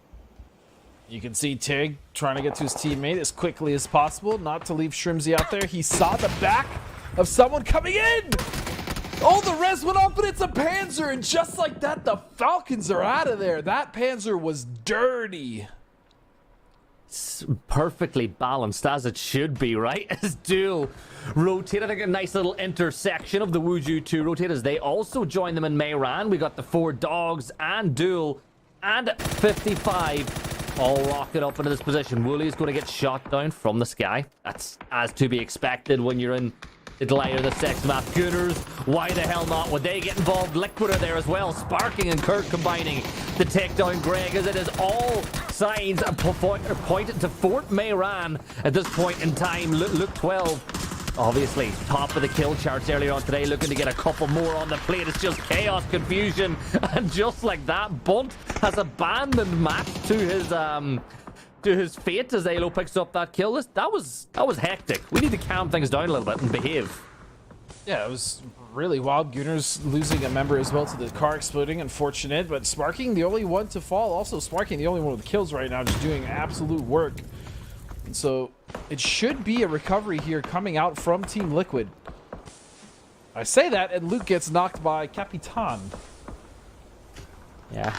It's not been great from Toyo at all. From what you know, this team that were at EWC, players have attended PNC. They've just not been anywhere like themselves going into this weekend. Yin Yang, they're in a spot of trouble. Tony, who's been phenomenal from PD, will get that opening knock onto Trisk. He's dealt with. Gabri kind of out on his own, trying to chase down these kills. Yakuz will fall as well. Yin Yang, that was, you know, they didn't know that was the rotate. Looks like Liquid dealt with Gunners as well inside Mayran. We're down to 13 teams and 45 players after 13 minutes. This is EMEA. We sure are. Yeah, the EMEA mind couldn't comprehend this. Yeah, this is chaos. Chaos in a bottle. It seems to be what the circle has caused, especially in this area. We're going to get another shift here in just a second. There it is. And again, another fortunate shift as far as the teams who are already in the circle. You can see that central clump of Mayron is just so stacked, out of control. There's so many teams in such a small city. Yeah, I think if you're looking at some of those hotel comparison sites, Mayran's fully booked. You're not going to get a room in Mayran tonight, but we might see some teams try to force their way in. Yin Yang as a 2, making their way towards Toyo. We find themselves in not the worst position where they've got a compound that is essentially all to themselves, as Yin Yang just look for somewhere, something that they can call home for at least a little while. Well, that's been going on. We haven't really spoken about so many teams. Glock is going to get that knock on to Kane, and they just can't quite get inside. PD picking up the rest of those kills as they get a couple more on the board for themselves. 4 in the opening 14 minutes as Phase 3 is still 1 minute and 56 seconds away from elapsing. Yeah, and we're probably going to lose even more players. I mean, this has caused a lot of issues for these teams. Just trying to rotate who were just late, didn't get caught in that circle. Just giving them position. So Mission Ready is one of those teams, as is Mira on the east side, but Mira should be coming in relatively free. There's really no one there to contest just yet, and it looks like Mission Ready also going to find a spot to play for now, although it is tentative because QAD is up to the north, and they're going to be just above Mission Ready International Alliance, so we'll see if they're going to cause problems for them. Yeah, Al-Qudsi are only 16 points off the top as well. It's not a lot with 3 games left to play as they'll look to usurp MRIA, who are level on points with Team Liquid at this point. It's actually crazy to me that having seen the amount of maps that Liquid have won, that MRIA are still above them on placement points differential. Like, that goes to show how consistent they have been going into the weekend as they try to keep their noses out of trouble as well, staying outside Mayran, playing the edge of the road, maybe move a little bit further north, right into where Al-Qudsi might be waiting for them. I don't envy any of these IGLs trying to make calls on where to rotate into the circle if you're not there already. Where is Michael going? I mean, great bait if that was the play, because they did knock Cowboy, but I'm wondering what... Maybe he just wanted to pull up and scout back to see if there was a team behind. There's no res station up there. They had 4 alive. I can't imagine he needed much more loot. He just wanted to go for a drive. He's like, you know what? Let's explore. Michael's never been here before, so let's have a look at what's above Mayran as D will lie and wait. It looks like Roth might consider bringing Cowboy back. The recall system is there if they elect to take it and go for it. But inside of Phase 4, it does hurt significantly being inside that blue. But we get the shift, and how's about that a shift for Toyo? They are now center of the circle. I wonder if this is going to work in their favor, though. I mean, at this point, we know Toyo's not going to qualify, but they could climb the leaderboard a bit. The thing is they're not going to get that many kills from the central position, I don't think. I think most of the teams... Most of the damage will be done by the other teams around them rather than them themselves, but I'm sure they could maybe steal a kill or 2. Meanwhile, PD coming in the south have rotated in a nice spot here. The only issue is really going to be making sure they hold the teams to their east. That's going to be Mira, the main threat. You also have Rock, actually, PD could get sandwiched here. We'll have to see. Furia, meanwhile, it's going to be above them to the northwest. They actually have some really good ridges to work with. Yeah, MRIA look to be waiting out Al-Qudsi as well. They want these points. That's why you see Bizzler holding spot. Roth, he full sent it into the lake. He's going to be on his feet from this point on. And the Doritos will get another knock, as they tend to enjoy doing here in the last year. D's now going to get on the move. 29 HP, goes for the seat swap, whips out the M249. Actually, no, he's not driving. I'm sorry. I apologize. Rella was behind the... Oh! Rella was not behind the wheel anymore as he makes his way over towards Roth. That is not ideal for the team of QAD. They're now down 2 members. And so it's just Roth and D now. And they still have to get in and find something to play. And Mission Ready is actually pulling up right in front of where they would want to be. So this is not a good place for QAD. It's another member down. Roth will go. D just left alive to salvage. And it's not necessarily 4th place that I'm worried about passing. It's just them climbing and maybe even passing 2nd or 1st place. That would be huge for El Qudsiya. But with just D, it's going to be a very patient game ahead of him. Yeah, back inside of Mayran, which is just about inside the zone. Vorpal from Dogs. He is sitting waiting with that Panzer at the ready. And Zito and Sneak Attack working as a 1-2 punch. Now, if they do get one player felled by Vorpal, you'd like to think the trade will be pretty much instantaneous as 55, who've just passed Falcons, by the way, making their way into 4th place, will elect to play this hillside. But this is dangerous. This hillside right here is going to come under so much pressure from those teams leaving Mayran in a few minutes' time. So keep an eye on 55 and what occurs for them as the map goes on. Rock looking to climb the table here. They're fighting with Mira right on that southern side of the circle as well. Santa will get one and BL finds a 2nd. Godspeed. Yeah, this works out so well in potentially Danger's favor because now they can third-party this fight between Rock and Mira. I was initially worried that they might get sandwiched, but no. Both teams skirting the edge makes sense. The position is not necessarily easy to crash. The PD holds, and so it's really just going to be the cannibalization of these 2 teams in the bottom while PD watches. Nice spray. Fantastico. He is him. I'll tell you that right now. Team Liquid, meanwhile, with 3 still up, taking shots now at Mission Ready, Gibbs. Oh, he's insane. And you got to wonder, too, how many more places Rock need to climb that leaderboard to be safe when it comes to their PGC points. Hope as Gizera from Furia up on top of the rocks. He's going to hear MRA incoming. Capitan gets that opening knock, though, with Toyo get involved from the center of the circle. Kawazine will step up over the ridgeline and find another as Toyo keep them busy. Bizzler now, still the last player up for the side. Michael dropped the nade on himself, having been knocked with that nade in his hands. And well, it's all down to that guy, Richie B, the Bizzler. And I feel like Fury are going to look to deal with him as soon as possible, as we drop to 32 players now after 20 minutes. Well, it looks like Furia have been given the responsibility to clean up the scraps, so to speak. You have Santastico, D, and Bizzler, all solos that happen to be around them. Now, I imagine they're going to take care of the Bizzler pretty quickly here and then move up to take care of the other 2 solos. Never mind, it's going to be Santastico, actually. Great pickup from him.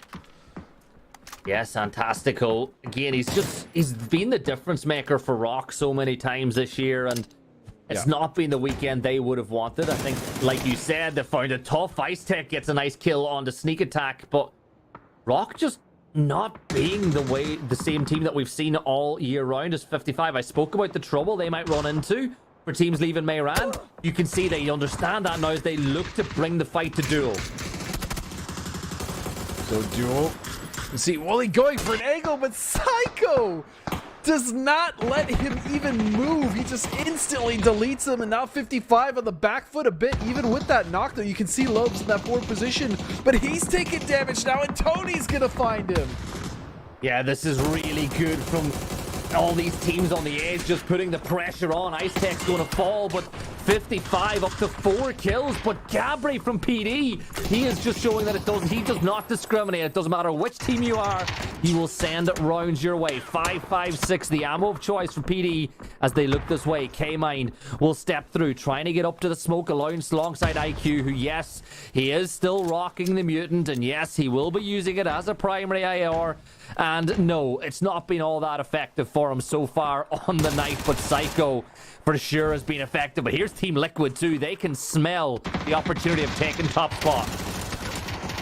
Oh, and IQ, the last one. And he will not survive. Liquid now, as you stated, trying to make the push to maintain first place. And for them, a fortunate situation that Mission Ready is already down. The window is wide open. That window of opportunity is calling. Gabriel's going to get knocked. It's going to be Rebo to find that. Now, again, they've been sitting in this compound, but they really haven't gotten much off of it. That's the thing. We didn't think they were going to be able to do so. Yeah, you're kind of spot on with that. And D is still alive as well, to point out for Al-Qudsiya, getting inside the placement points, making sure that even a bad game for Al-Qudsiya is points on the board. But 55 will make their crossing. Pipa gets a great knock, actually, on the Kurt. He stayed behind, but it don't matter. Liquid deal with him. 9 kills on the board for the Prancing Horses as they get up to 155. And they now turn their attention on the Toyo. But I think for Liquid, they are really playing well. Like, this is the best we've seen Liquid play since PGC last year. It's been a while since we've seen them at this level, but I always knew they'd be back. Some teams just have some hiccups here or there. Regardless, that ridge they had was great, but it's not in circle anymore, so that position of Toyo, they're going to have to find either a direct approach or they might opt to go north on that wrap. But again, that's a risky play in and of itself. So either way, Liquid going to be fine with 9 kills. Toyo, though, still looking for some points here. But again, nothing really given to them. No fault of their own. It's just their position. Yeah, sometimes the position is too good for late game, but not good enough for farming kills. Rock, they've got 4 kills of their own, 2 players up, and oh my god, Kraken and Santastico just an all LATAM brawl as another team falls. That's even more points for Al-Qudsiya, just increasing that gap. Even though Furia are picking up kills, the gap to like Al-Qudsiya is not closing as quickly as they need it to. But a win here for Furia and maybe another few kills, you never know what could happen. But they've got to deal with Rock first, but that's great shots from Santa, just forcing him back into cover.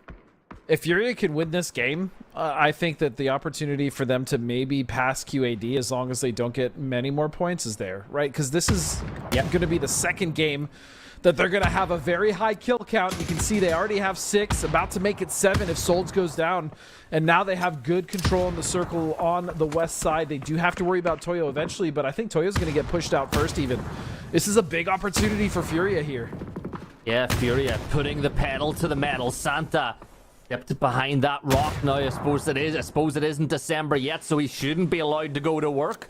But another smoke grade's going to get thrown. They step across, but Santa gets one, but Gizera trading it back. We've got ourselves a top 4. Toyo, Furia, Liquid, and Al-Qudsiya.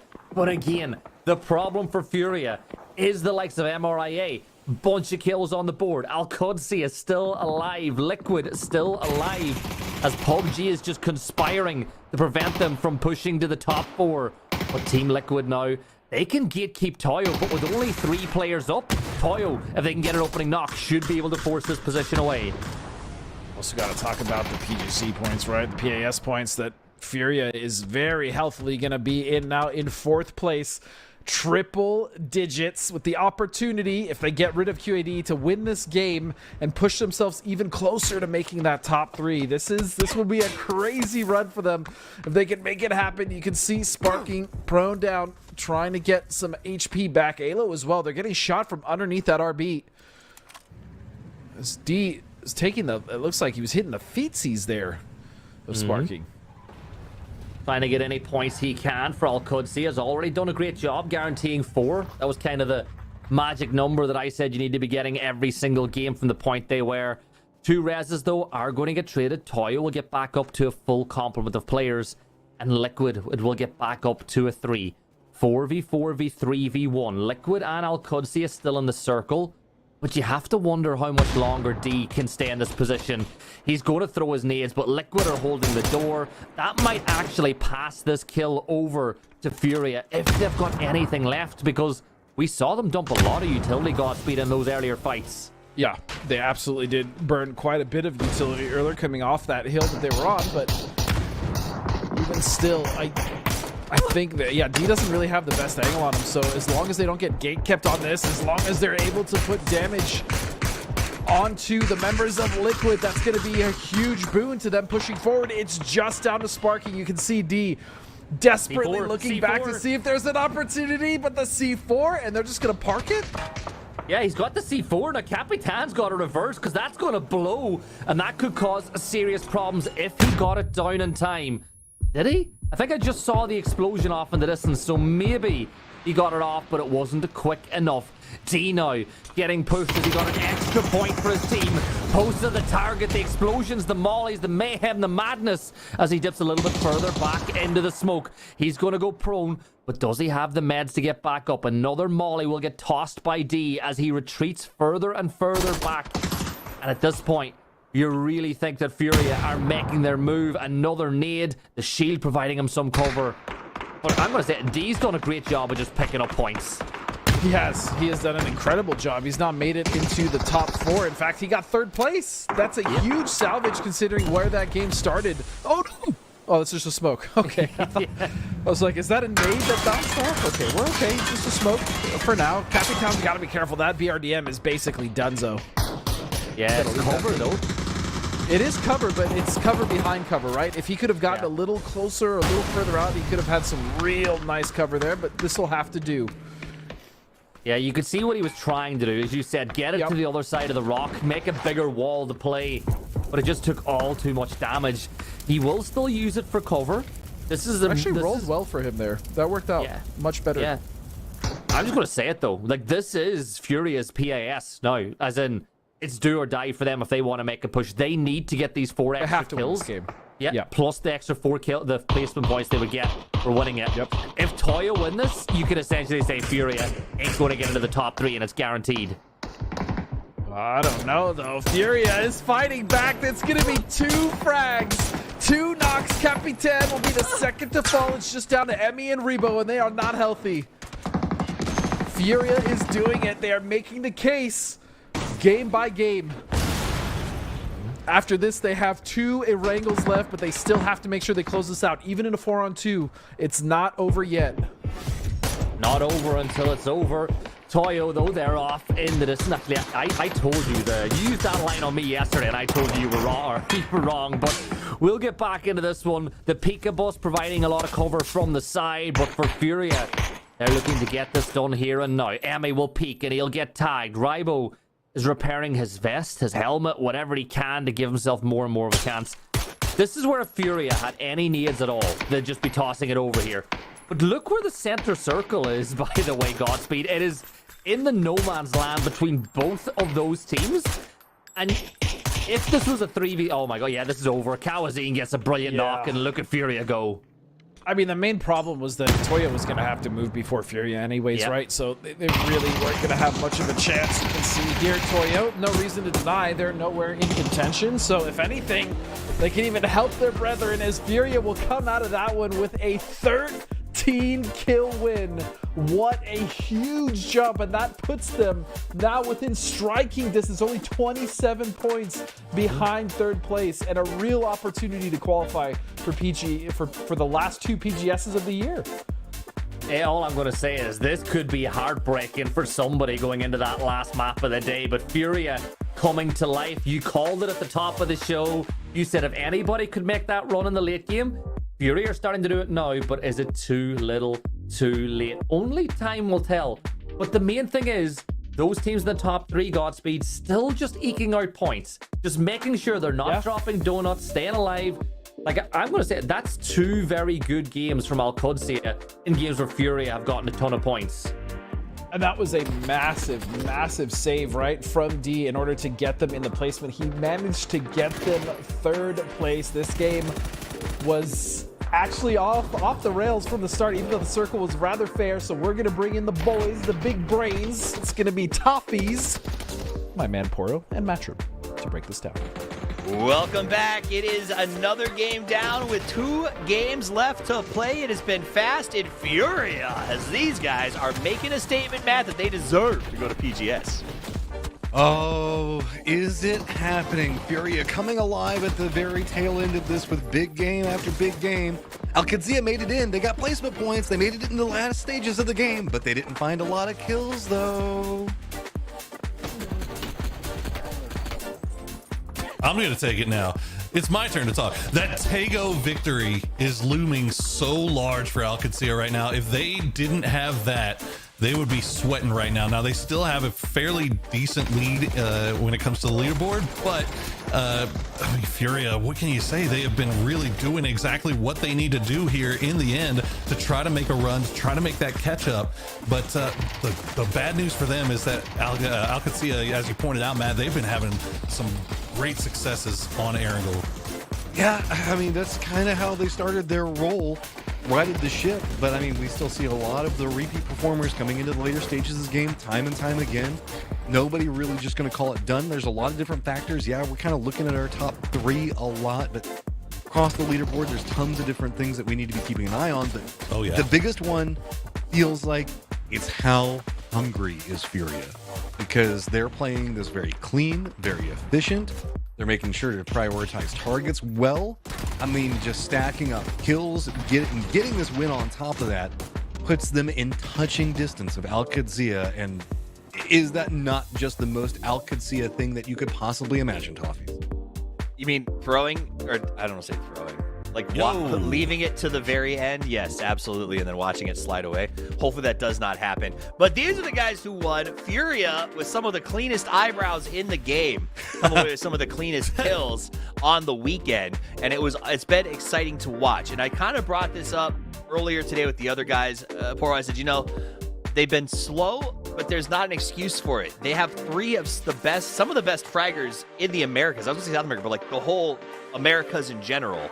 Right? Like, how many times have we yelled Gezera? How many times have we said Kraken? And now we're finally seeing them step up. The cardiac cats, man. They're going to leave it all the way to the very, very end. I like that. This is the problem with them, right? It's like if they get things, like if they have a good position, right? If they find themselves, like we saw it on Tego, where they had that high ground, and then they know when to pull the trigger and start going after third parties, start going hunting for points. They did it on Tego, they did it on Rondo. Now they've got 2 Erangels left. They're leaving it to the very, very end. They're making their fans sweat for it, but they are fully capable.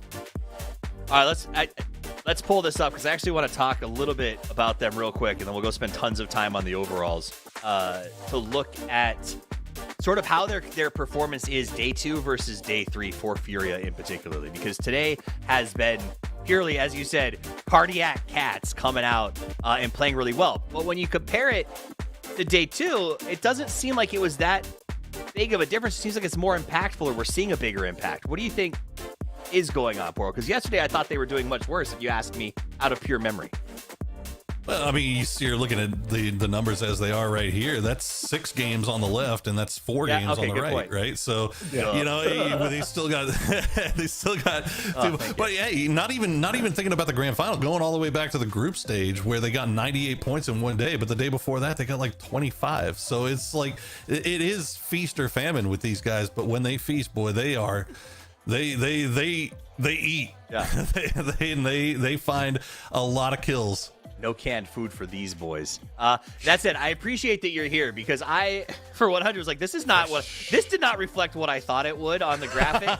and then you reminded me that we still have 2 games left to play. Yahtzee. All right, let's talk overall. Thank you. Let's talk overall leaderboards, because it's time for us to really break into how this race is going to play out right now. Team Liquid, Mira, Alcacia have just been going 1, 2, 3 aggressive to try to grind this up. The problem right now, it seems like, Matt, is this race where Furia is doing what seemed unthinkable at the start of the day. I mean, 20 plus points versus a 5 on Alcacia closes the gap. We're looking at 27-point difference, 2 more games. Alcacia, you control your destiny right now. You can't die early, and now it's a full defensive play style. The problem with Alcacia, though, is I feel whenever we see them have somebody that's nipping on their heels, it really affects their mental. So this is going to be a chance to show that they have a lot of growth. They can handle it. But Furia, if you can keep stacking up 20 points plus games, Alcacia is going to have to start going on a hunt of their own, and puts them in a much more precarious point that they're having to play from, where they're going to have to start taking some riskier plays. Okay, so we're going to show you the PGC standings here in a second. I'm probably going to make them go back to the overall leaderboard as well, because I want you to memorize our middle team. So look at where our standing is right now. PGC points are earned exclusively through PAS 5 and 6. The numbers you see on your screen are if the tournament ended right now, the top 5 teams would get their chance to go to PGC, correct? So what we're going to be doing is tracking the chase. Bestia cannot get more points. They're hoping that other teams will fall off like Rock and lose a little bit of a position. Now, it is not up in the air. I'm going to pull the numbers. I'm going to talk to you guys about this because right now, if you look at the current standings coming out of PAS 5, Team Liquid was the cutoff at 60. Mira, Toyo, Alcacia, Mission Ready, and Gooners all had 40 to 60 points, basically. So they're just outside of that cutoff. And Poro, as I understand it, if Falcons goes to PGS and has a good experience and the possibility of another team like MRIA going out and, say, winning one of the events, there could be a 6 or 7 team that gets into this from us, right? Exactly. So right now, teams do still have a lot to fight for, obviously. Like Rock in 8th place right now, they cannot afford to drop. Like they can't afford to get to do any worse. They have to be collecting points here as they have to make sure they secure that spot in the top 5 just to be safe. But as you said, Team Falcons currently overall in PGC points, the PGS points that they collect from PGS are 2nd place overall. Right. So if any of the other 3 teams that we do send to PGS do well in PGS 9 and 10 and push themselves up in the top 8 there, that's going to open up another spot. So you want to make sure that you're at least in 6th or 7th. I know it's very confusing, guys. It's really tough to keep track of, but we'll try to help you out throughout the day. Let me distill it down very simply. As of now, you want to be in the top 6 overall at the end of the 2 PASs when we combine the points, because Falcons will likely qualify. There is a chance that one good performance from one of our other teams could put a 7th team into PGC. So you need to play this event as if those top, even though you're not in 1 through 5, 6, 7, 8, 9, those are going to really matter for PGC points. All right, looks like a fight is about to break out. Let's head over to our Viceroys of Voice. It's your casting duo, Godspeed and Gibbs. Thank you, and Topies, you really need to stop saying 6-7 or chat is going to lose its damn minds. Anyway, inside of Primo, we got a hot drop here. Dogs and Gooners. Why not have a fight between everybody's 2 favorite teams? And Vorpal getting the first knock with the AK in the early stages. And Bunt now might just be targeted by Vorpal as the AK sings out again. Godspeed. Oh, Bunt, though, he's got the moves. He's pushing up towards Vorpal as quickly as he can. He's actually going to opt. He tried to go back to get the res, but Vorpal was onto him, and he got the knock. Looking at it. Not the best start for the Gooners on their hot drop. It's definitely not, but with the Bison here in his hand, Greg's going to look to do some work here as he peeks out the side, spots out Blist, but isn't going to find the knock. Sprays once more, still not getting the damage that he needs and going to be forced into cover. No vest, so the helmet will be asking to do plenty more work, whereas on the opposite side of things, Lucid and Icy are locking horns. A good nade from Icy will force Lucid a little further back down the... Oh! It just came down in front of his eyes! It bounced down the stairs right on top of him. Oh my goodness. What a nade. Honestly, you call him Eli Manning dropping bombs like that in his hand. There's an old reference for everybody watching, and I know that Poro was shaking his hand like Eli Manning's never thrown a bomb in his life. Anyways, moving on. Gooners down to 2 players left. Yes, sports ball. We love sports ball. Anyway, Greg Shot and Icy are just going to put themselves back into the corner. But for the 4 dogs, will you bark if they beat the Gooners in this gunfight, please? Nope. I'll bark. Why do you want me to bark? You can bark all you want. Fine, I'll do it. I will support the dogs all day long, but I will not bark. As Icy Flex taking this very awkward angle. It's actually a great angle to catch someone off guard, but... You can see in the distance, Ice Tech and Icy Flex, all the ices. The ices are fighting. Yeah, and you can see Ice Tech's only got 21 rounds left to work with that M4. Greg Shot only has bandages and a drink to get himself up and ready, but Icy Flex has got the S1897, and the shotgun is primed, ripped, and ready. Greg will get a knock onto Bliss, though, as the Gooners start fighting back. Remember, the winners of this fight should be able to recall anybody that they might lose. There we go. Top rope Icy Flex will get another knock and a third. There's no barking for the dogs because the Gooners just got all over them, and that's 4 on the board, and now they can bring back their teammates. Close but no cigar for the dogs. I am curious, though. You can see Duel right above them. Maybe they come down for a third-party situation. They're definitely going to see that that blue chip sensor just beam out to the sky, so they will know a res is coming. You can already see they're setting up. I love this from Lobes and Wooly. Meanwhile, as we look at the center of the circle, 2 E pickups coming from Millie Base. That's going to be Sakura Zenson. It looks like Sparking and the rest of Team Liquid as well. Yeah, Liquid, they've made the move nice and early. They want to really secure the top spot. They want to be PAS champions, and well, they've got neighbors now. They've got the exact same thought process in mind. Al-Qudsiya, we spoke about their tendency to rock wide splits. Well, they're 2-2 at the moment. Looks like Cowboy and D might be dropped on by Sakura Zenzen in the picture-in-picture.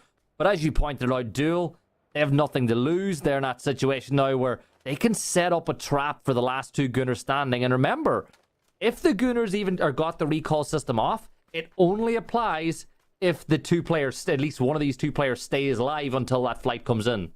Yep, if they get knocked or taken out before that, then it doesn't really matter that they were able to get the blue chip, as you stated. So watch for that, but it does look like Duel want to trap in. Why not, right? For a team like Duel, 55 points, the more kills you can garner in these final 2 games, the higher you can kind of boost yourself up. Not necessarily for points, but even for a little bit of money. So I would love to see Duel kind of make a climb and maybe even get into like 10th place. Very possible, down from 14th.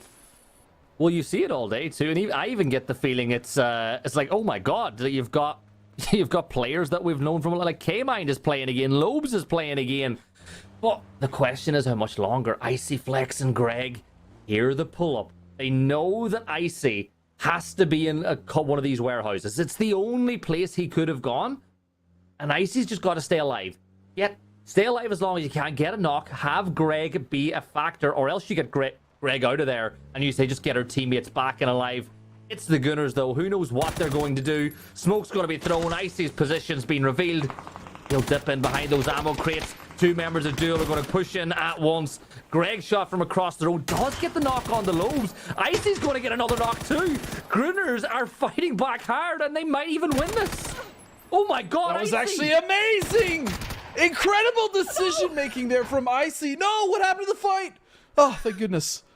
That play to go around the smoke, go through it, and on the outside was so confusing. I do not blame Duel at all for getting caught like that. It is going to be Greg's shot, though, in this final 1v1. Actually, not even. The other 2 members of the Gooners are coming back. They are still on the plane, though, and that's going to be a flush here for Goonshot, which means Matt and Bunt can land and potentially even help Goonshot. They're not helping and landing. They've gone to the circle. They've said, I'm out. I'm leaving Greg all to himself in this 1 versus 1. Remember, he might be able to bring his teammate back once more. Icy might not be done just yet. Nade tossed out through the window as Greg will dip into the other warehouse. Now that disappoints me. I truly thought that Simply Matt and Bunt would long drop from Pachinki all the way to Prim. I'm disappointed. Yeah, they're going to Novo. They're actually going to Novo. Of course. There's no way they would have actually. Oh my! Mutants. Oh my goodness! IQ though now with the opportunity to get the rest of his team up. Right, I'm going to say it on behalf of IQ. He requests a formal apology from you and I for slandering the mutant. He's gotten himself 2 kills onto the Gunners. I apologize, IQ. You were right. I was wrong. I'll never doubt you again. I never slandered it. I just don't like that weapon. I just don't like using it. That being said, I didn't say anything like overtly negative about the gun. I don't. Yeah, but so. Apologize. Say sorry. Okay. Thanks. I apologize for absolutely nothing. As we see Yin Yang here moving forward. This is kind of a precarious position, right? They do have that flat top, which is a great spot, but they had Yakuza and +1 trying to hold the split there on the road. But yeah, they're going to opt to actually consolidate here, and I think that is definitely the better play. Yeah, Yappa here from Yin Yang, looking to keep the pressure on the Seifu. Wuju too. Didn't really have the weekend they would have liked either, but remember, they're still trying to climb that leaderboard. They actually weren't in the worst position in the world going into the weekend when it came to PGC points either. But at this point in time, they would need something miraculous to get up. Looks like IQ's brought back all of Jewel because why not? And we'll see another couple of players rejoining the lobby. I wonder who'll be able to take advantage of that as once more the flight path will force the team to split significantly around the map as Trust keeps his eyes on Enzito. What do you make of what you've seen from Enzito? Enzito's been on fire. I think Enzito is someone that should be absolutely watched when it comes to Wuju 2, or just any team in general. I feel like he's really made a name for himself, especially in this event and in past events. But Fakeson will go down. Speaking of Wuju 2, his teammate Seifu is going to find a knock there. And something else to note, that's actually a very fortunate redrop there for Duel. They're going to be able to loot and get quite healthy yet again. However, they're probably going to lose IQ unless he takes a boat, which I'm not sure why he would, but you can see potentially Dangerous actually set up for a camp. It's a roadblock. Shut him down. It really is. Now back to Wuju 2, taking shots over here at Mira, trying to finish the job. Seifu did get that kill, Gib. Yeah, Seifu getting a point on the board for Wuju 2, and they look to add more up against Mira, but you can see that Mira are extending out, but great cover from Lucid will prevent Seifu from coming under pressure from the building. Now you see on the other side, the vehicle will push on up as still by the bridge, just on the south side of Milta. These two teams will continue to battle it out, and I think that they're being allowed to do it because nobody's going to rotate this way. Sneak attack will confirm out his kill, but if you notice how Shrimzy you can just see him sneaking a little bit further this way, going, guys, they're in a fight. We could third party this. He's peeking at it. You know, he's got a little side eye going on here, seeing if there's an opportunity for points. As you can now see, it looks like Kick is joined Shrimzy, so very real possibility that they could look for something, although the fight has slowed down. So their opportunity not so great, and I can imagine they're probably just going to sit back. Meanwhile, yeah, it is Wuju 2 still taking the fight to Mira. They're chasing them all the way to the coast, but wait a second. It's going to be the Falcons to come in and give some helping hands to Wuju 2. Yeah, Falcons and there. Now like they're done meme. helping. they're like that meme, you know, the guy rubbing his hands together and licking his lips. He's like, points here for us as they begin their move. They want to reclaim. Look, they've dropped all the way to 7th place over the course of the last couple of maps, and they don't want any of that as Kickstart will take the BRDM a little bit closer. Wuju 2 getting hunted down as Kick can use the BRDM as cover, and I think having realized he doesn't have the angle he quite would have liked, he will reposition himself. But I'm still wondering, did the potentially dangerous roadblock come in clutch? Because it looks like Duel still have all 4 players up. Yeah, I'm actually not sure if they were able to catch him. If you are watching the map stream, !map or PUBG Esports map on Twitch, make sure you're checking that out. We can see now. Okay, so the map is zoomed out. Bunt is driving backwards. Oh my god. What is going on? Are they going for another chip? I think he's going for the chip. It'd be the most Gunners thing I've ever seen of Bunt. It really would be. Yeah, and it would be even more Gunners if he runs into PD and he's like, what the hell are PD doing by this bridge 13 minutes into the game? Souls will land a headshot onto Kurt from afar, but I think that they should be able to get that res off in Milta proper. Rock obviously still looking to climb in 8th place now. A couple more points for them and they'll really find themselves locking their PGC spot up for grabs if they haven't done already. Tony, meanwhile, potentially dangerous, do find IQ, the person they were looking for, but he is going to get away, at least for now, as potentially dangerous. I am curious, like, again, are they also looking for points, right? Because they have a climb that they can make. Yeah, 3rd place, you could argue, is probably out of reach. But even 4th, they absolutely have the possibility to pass up not only 55, but Furia, especially if Furia drops games. But I don't know, the way Furia is playing right now, looking at their position within the circle, I doubt that's going to be the case. Yeah, I think the only thing that might go against Furia here is the traffic. Like, most of the traffic's on the other side of the circle, so they might not be able to get the double-digit kill win that they need to really stay in contention. Yeah, Matt's come back, by the way. Bunt has brought him back. Or no, no. That was Matt pick-upping from Millibase, right? Because it was Greg's shot that they lost. It was Goon shot, yes. You are correct. So Matt's Goon by Lord himself. What sort of a split are the Gunners playing with the players left alive? It's, you know what? Don't knock it until you try it. Though we'll just say that QAD in a relatively comfortable position for now, just to the east across from Toyo, and now Furia have set up as well. Great rotation free for them. They scouted that out. Falcons, meanwhile, have taken control of farm, and Sakura Zensen here actually just below what is lumber, and they're going to go right up against rock right now. You can see RVN needs to desperately get out. The Panzer is loaded. That's going to be a free kill and knock for High Man.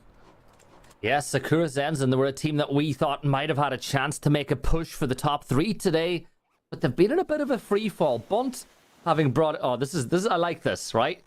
Get the teammates back, get into the sky as soon as possible. He's even got the flight path aiming towards Milta so he can rejoin Matt. So this is fun play from the side of the Gunners as they get everybody back on their feet. It's a long flight, but he'll enjoy it all the way back in. The question is, how generous is the flight path going to be for the likes of Greg coming back in? Because there's a world where it's very northern and he can't rejoin the team. I think it's going to be fine. I think he's going to make it. In fact, Gunners... The true test of resilience. There's a world where they win this game. Mark them. Mark my words, Gibson. You know what? If there was any justice, we'd get a Gunners win. Just for what they've been through. Anyways, PDs. It's possible. Yeah, PDs mass migration as they just rotate past farm compound. They're going to keep on moving by. You can see that sneak attack's going to spot out one. Aims for the player, gets a couple of damage, but not really enough to trouble him. But he's going to turn tail because he realizes if there's one car, there's going to be more. And he is isolated from the rest of his team. But look at sneak attack. Drive by onto Gabri. And there's mortar strike coming up through the sky as well. They've got to be careful of this if you're PD. Other side of the ridge line, you've still got Sneak having got that knock, wants to stay in the fight, but that's a good nade. That's a great nade. That was an incredible nade right on the money. Sneak attack will go down. He will get flushed out as well. And you can see Kickstart was kind of driving in this direction with that Birdem, but wasn't able to get there in time, although he might still take a little peek-see to see what's going on here. Tony, meanwhile, getting the hell out of there. Doesn't want anything to do with those mortars. They can't quite hear the BRDM yet, but they're about to hear it and realize they should probably get ready to move depending on what the circle does. And actually their position is still not bad. They want to get to those yellows though. They do not want to be stuck in this bowl. Here come the 4 Gunners as well, by the way. Icy is going to rejoin the team. Where'd Bunt? Where'd Bunt? Did he make it in? Either way, we've got most of the Gunners back in position. Posta's going to get that knock. Oh, Icy, get to the ground. Come on, Icy. You can do it. You can do it, Icy. No more shots. 1 HP in a dream. Is he going to get to the deck? Hell yeah. Oh, hell yeah. He makes it with literal 1 HP. Meanwhile, Toyo now in a lot of trouble. In fact, trouble isn't even the word I can use. They are out of there. Eliminated by 55 with some help from Furia. Cowanzine is going to grab one for himself as well at some point in the pocket for an ever-surging Furia. They still have a lot of work to do. Psycho's going to find Roth. Psycho has been insane this event. Yeah, full crash. Roth is down, but Pipa uses the Dacia to prevent them from pushing in through the door. Really clever play, but they should know he's dipped into the corner now. It's the only place he could go, and Cowboy will find that knock. The other 2 members of 55 in a ton of trouble. Another knock comes in, and it is all down to the Psychopath, the last player standing, and he is going to have to go crazy now. Alcudzia in a spot of bother themselves with all 3 players down, but Psycho's going to smoke it off. He's going to try reconsolidate, but while all that was going on, there's another crash. Here comes Sakura Zensen. Sakura Zensen want to add themselves to the party. They're going to get 2 kills there. Huge for Hyman to get those flushes. And an opportunity to get even more kills as you do have Relo down, as well as 2 members still at 55 alive above. So we'll see how they choose to push this. You also see a lot of shots coming out from Ying Yang as well as Furia in that general direction. So Sakura, at least for the time being, have found themselves in incredible position in this current circle. Yeah, Mika is just going to wait for the smokes to dissipate. 3 teams still sharing the spot. You know that Mika's going to test the waters. He's going to spot out one, and Cowboy will fall as Alcudzia are eliminated. Now 55 with just 1 player up inside, and Psycho should probably be about to leave the lobby as well. But we've seen crazier things. It looks like Mika was completely unaware of the fact that Psycho was there.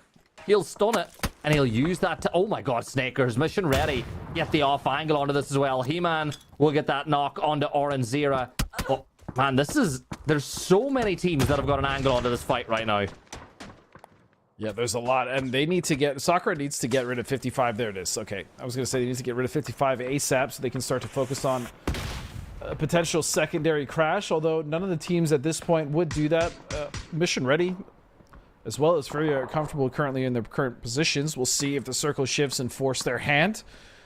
But Sakura, for the I was going to say they recovered, but now they're going to have to move as well. And the best position happens to be that flat top combo right there. Really just a flat top that Yin Yang holds.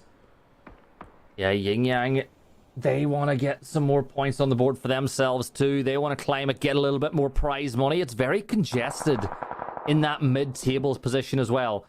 PD, they've still got a good spot in the zone, but obviously lost a couple of soldiers a little while ago as well. But for Liquid, all 4 players alive, getting into the late game, real opportunity for them to increase the gap over Mission Ready International Alliance, unless Mission Ready can get themselves somewhere to play as well. And they're going to rock up onto the checkpoint for now. Yeah, and this was the position. We saw that split earlier from Yin Yang, so good for them to realize that better off being 4 in that flat top, but it does give the opportunity for Mission Ready to come in and fill that slot. So now they're going to be set tentatively just above and below, not only potentially dangerous, but also Yin Yang. You can see Duel struggling at the south side. Remember, they had to deal with quite a bit. Gooners as well will fall, and now it's up to Rock to get past Liquid here, and let's see how they're going to try to navigate this. Yeah, Michael, he's got a... Yeah, they always seem to have one, don't they? They've always got a mortar at the ready if they need it, and Michael's like, yeah, maybe it might be safer to put it behind the sandbags than out in the open. You'd imagine that is Lucid within the 133 meters, or is he a little bit too close? We'll see, but you'd imagine that's where Michael might be thinking about sending it, or even over towards the Falcons, a little further away. But Lucid's in a rough spot. You'd feel like Falcons at some point are going to spot him out. The solo for Wuju too. Inside Milta though, Rock and Team Liquid are going to have to fight. There's no way to avoid it. One of the, both these teams are not going to make it into the circle. And ideally, the position they want to play is that ridge line just to the north here that you can see that Rock are making their move for now. Yeah, but the problem is they can't play there with Liquid behind them. You need your back to be clear before you can do that. But BL is going to fly on the bike, and they didn't even opt to play the ridge. They just sent it to the checkpoint and got absolutely destroyed. Yeah, and that's another kill for Mission Ready. They're going to try to close down Team Liquid. There is a 5-point gap between first and second. Duel down on the south side of the circle. Remember, they regrouped after that fight at the very start of the game as well. Kick will get on the move as Nidavon will just send a few rounds into the BRDM to try to do some more damage to prevent it from being a problem a little while later. Looks like Tig is also going to try to do some Tignometry elsewhere. Oh my... We've seen some brilliant nades in this map so far, Godspeed. That's another great one from Kick. We've actually seen some really good nades so far in this match. And I was going to say impressive from Duel to recover despite how their game started. Well, really, they were the ones that tried to third party there, but that mortar by Tig just right on the money. Still, they should be able to get him back up. As you can now see Liquid starting to move in, and they're actually making it into the circle. They're playing that ridge that you were talking about just to the north of their last position, but also splitting across the road just below checkpoint. Yeah, I like this. Actually, quite a lot. I agree with you. I really like this one. Is they should get an angle on the Mission Ready, and if they realize, well, they know this is Mission Ready, and they know that if they deal with them, that it'll give them even more chance to win. Now, Michael will send those Panzers up. Now, the question is, where are the Panzers? Those mortar strikes up.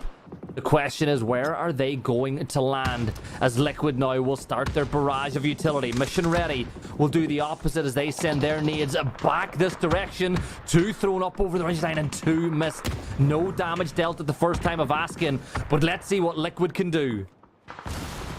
Liquid now making their approach. Nades, utility coming in. Smokes abound as well, covering a lot of these angles and buying Mission Ready a bit of time. Liquid trying to get this done quickly, though. They don't want any third-party opportunities to be given to any of these teams around them. That would be potentially dangerous. And Duel, who are also fighting, this is the perfect window for them to make this push and get rid of Mission Ready. Yeah, there's another couple of flash grenades. Sparking's going to take some damage, but you've got to beware that the deployable cover does not flatten you as it lands in right beside the action. Alo, beside the Dacia that's on fire, needs to avoid that explosion as well. As he starts to use the smoke for some cover, Sparking will get the knock onto Vox as Liquid feel like this could be a huge push in their attempt to win PAS. 4 players up. Molly doing damage. Fizzler erupts into flames. He's going to potentially fall, but it's a fight back as Kurt will get knocked on the other side. Alo, 3 players up. Fizzler and Snakers fall. Michael will find one. Michael will find a second. The Brit ain't done yet as Sparking is confirming our kills on the other side of the checkpoint. But here come Yin Yang. They want a piece of this action as well. They want to deal with everybody. Trisk will step up. He will wipe out Michael. Liquid keep 2 players alive, but for how long? But they've increased that gap now to 8 points. And that was great decision making. Sparking realized that if he got that heal off, Purdy was going to bleed out. So he did it as, oh my goodness, UAZ, turn around. That's actually perfect though. Sparking didn't go down, which means he can trade, but Kane finds him. And Purdy now will get Yappa. So now it's just down to Purdy if he can just hold the line, and he's not able to. 4v4, v2, v1 now. Falcons with 4 players up and a BRDM right beside Jewel. Shrimsy surely knows exactly where they are inside that bungalow. Molly's being tossed to just completely corral them into the corner. You know exactly where Duel are going to be. And while all this is going on, Kick will keep the northern side clear. He can spot out the toesies of Penta, but can't quite get it. Yeah, eventually will land one of those rounds as Sakura are dealt with in 4th. And now Hitchwin will go full steam ahead now. Just K-Mind left to work with. Shrimsy will wrap around the corner. It's a heist! He's stolen the BRDM, but now they're going to try blow it up. The problem is the BRDM wasn't very healthy to begin with. And so that's going to be 2 kills easily gone the way of the Falcons, and they are having themselves a gain. I don't know if you've looked at the leaderboard, but they are currently tied with Furia, a team who's down. In fact, 1 through 4 are all knocked out already, which is going to give the Falcons an opportunity to pass Furia. Yeah, Falcons. 13 kills. You know what? Would you put it past Falcons going back to back at the end of the night? But Yin Yang have something to say with it, because with the Panzer at the ready, first knock could be crucial. First building is now cleared. You know they're not in bungalow number 1. Are they in bungalow number 2? Yappa will get one, but traded back instantly by Shrinzy. Yakuz now. Can he get it up onto the roof line? He does send it there, but no damage dealt of no Tiggleton. Bringing the fight over. Trisk is going to go for the res, and you feel like Falcons might just do the same on the other side. I think Shrimsy is going to get it as both teams go for the regroup.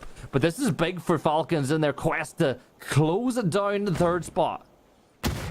Yeah, I mean, even if they can get in that 3rd spot, it still bodes well for the team underneath them. They'll be going just because Falcons is guaranteed, but still, it's just the ability to come back and claw back, especially because Falcons have yet to win a game. We talked about it earlier on the desk, but they are currently in the top 5 without winning a single game just off of consistent kills and placements alone. Tiggleton bringing the Dacia a little bit closer, using the extra cover that the vehicle will allow, but the blue zone is going to force Falcon's hand. Molly thrown inside as Tiggleton's going to take some friendly fire, because why the hell not would you want to burn one of your own teammates, as Yakuz now will move closer and closer. The rest of Yin Yang falling back to defensive positions on that checkpoint, but H-Win with the mortar will be the one that'll be forced to open the pick. Yeah, H-Win's got that Panzer in his hand. More importantly, Tig moved that vehicle up so he could get on the roof, and now he's up there. In fact, he's vaulted underneath all the smoke. Quinn now with that Panzer, an opportunity to start this fight off with a knock and a 4-on-3 advantage. More importantly, what is Tig doing? You can see Yappa very conscious of the option that someone could be on that roof. Yeah, it looks like Tig and Kickstart are both up there now, as they know that the high ground could be vitally important for his side. Yappa, he's the player on the off angle. He is the one who needs to put the plan and the action. But look at the rest of the Falcons. They've gone for quite the wide wrap over on the other side, as the 2 of them will play side by side, looking to get the off angle. Again, smoke will start to bloom as the fog of war descends in and around checkpoint as we get closer and closer to endgame. Falcons are the ones that have to move into it You can see how they're playing on this edge. Yin Yang, though, are trying to herd them, but they're still giving Falcons enough room to actually make this rotate. They are setting up for it. It's not that they're not aware that it's a possibility, but Shrimzy and Huyn have to be very careful, because as soon as they get seen, as soon as shots go out, it's going to be up to Kickstart and Tig to try to make some shots ring out in their favor. But now that Trisk has also seen that angle, this is actually a very interesting fight, but Yappa's going to open it up. That's going to be the first knock on to Kick. Yeah, Yappa drops down to 28 HP. Shrimzy's going to fall as well. Kick and Shrimzy are down. Dekus will step on up. He gets the knock on to Shrimzy. There's just one player left standing. It's H-Win, but he gets one. But Yin Yang will get the chicken dinner. 84. Make that 92 points they're going to jump up to. Falcons not quite usurping Furia in 4th place. But it's nice to see them getting into the kill feed towards the end. But all credit to Yin Yang. I think they played that end game really, really well. Particularly the decision to third party that fight with Mission Ready and Liquid. It was third partying that fight. It was consolidating back to the flat top, not being overly greedy. It was even in the fight against the Falcons, where they did have the advantage as far as circle and position on center. The Falcons did not make that easy for them. They got that knock on them. They recovered well. They pushed back. They made sure they watched for that flank angle. I think that was so smart. And so, yeah, Yin Yang absolutely deserving that win. But Falcons, again, with another big old kill, 2nd place. But the win eludes them nonetheless, Gibson. That being said, we are going to get ready. We're going to set up for the last game of PAS 6 as we throw it back to the boys on the desk. One game left to play. Falcons with no wins all day, and they said, we're not going to start now. We're going to take it as close as we can and then hand it over to Yin Yang. But either way, it was a great game with one left to play. It's highlight time, baby. There, man. Like, you throw Gooners and Duel and Wushu 2. Was it Wushu 2 that they got in fight with early? Anyway, it's Erigel. Erigel's just been wheels off for a while now. We've mentioned it. We've beaten it to death. And look at this house. Man. Look, we were talking about how important it was for all of these squads to get points. Shout out to the Gooners for providing a ton of points and allowing themselves to be killed multiple times to come in. But yeah, that building was ridiculous. And Alcancia, you just got to shake that one off, man. That's a bad game for you, but luckily Furia didn't get much better. It's going to be a lot easier for Alcancia to shake that one off, given what happened to Furia afterwards. Like, we were watching this fight happen, but while that was happening at the same time, Furia got pinned by Falcons and Sakura Zenson, and they end up getting wiped pretty quickly. So still 26 points, I think, is what separates Furia from Alcancia. Not impossible, no, but improbable? I would say improbable. All right, here's what I'm going to do. Not a good. I'm going to force you guys to talk about Yin Yang for just a minute because this is a big moment for these guys, okay? They got the win, 5 kills for Yappa, coming out with the chicken dinner. These are players that some of us have heard of in the sense of like Yakuz, but Yappa, Kane, Trisk, these are players that don't get a lot of love very often out in the region or outside of it. And to see them go head-to-head with Falcons, Matt, and win that in a 4v4 is actually pretty cool.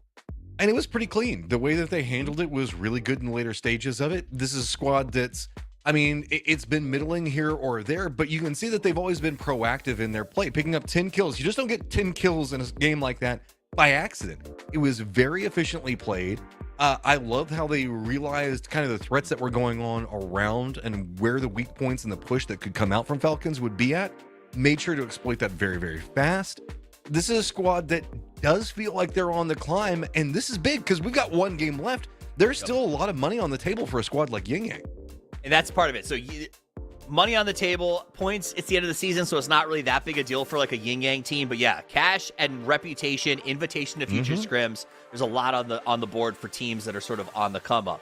Now, let's get to the overalls because it's time for us to dig into this. We're going to focus on overall leaderboard. We're going to focus on PGC points for the rest of this thing because we kind of have to set the stage for the final game. So overall leaderboard, it looks pretty locked up, top 3 Poro. I mean, Furia, maybe they make a big push, or Falcons. It is what it is. That's something we will watch, but I don't want to lay into it too hard right now because that middle section, when you look at 55, Sakura, potentially dangerous, Rock Esports, that is a very tight section. And when we go over to the PGC standings, you're going to see that a lot of those teams are actually pretty close to each other in terms of the race. So there's still quite a bit to play for here, Poro, as we look at this. There you go. Yeah, exactly. So as we look at this, you're going to start to see those numbers on the right are finalized if the game ended right now. But a big push from Team Mira or Rock Esports could change the way that this works, right? Yeah, and already, though, I mean, Rock has dropped from 5th to 6th, and they dropped 2 spots in the overall leaderboard. They had an awful game that last game, so they cannot afford to drop anymore. They would love to have a great game, push themselves back up to 5th overall. And I think the fact that Team Falcons is there is probably good enough for them to be in 5th. They got Bestia, but they got Team Mira back there as well. 55 has been having a great day here today. They could put something together, so it's not set in stone yet for Rock by any means. So they desperately need to kind of find some success here in the final game of the day. I think what we're really looking at here, Matt, is Rock needs to obviously have a decent game just to lock themselves in.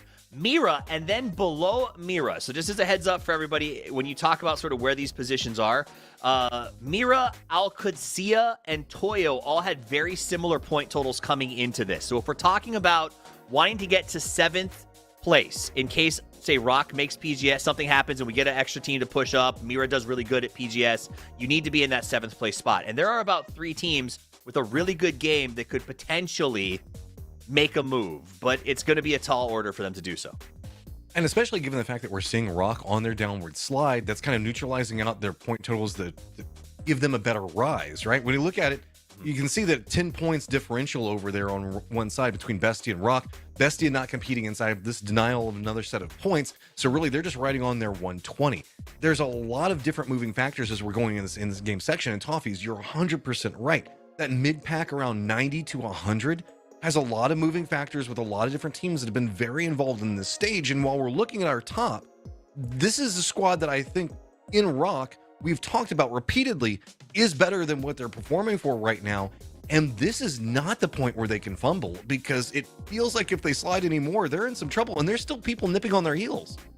Yep. What's your take on our race right now, Poro? I mean, you got to give all the credit in the world to Team Liquid.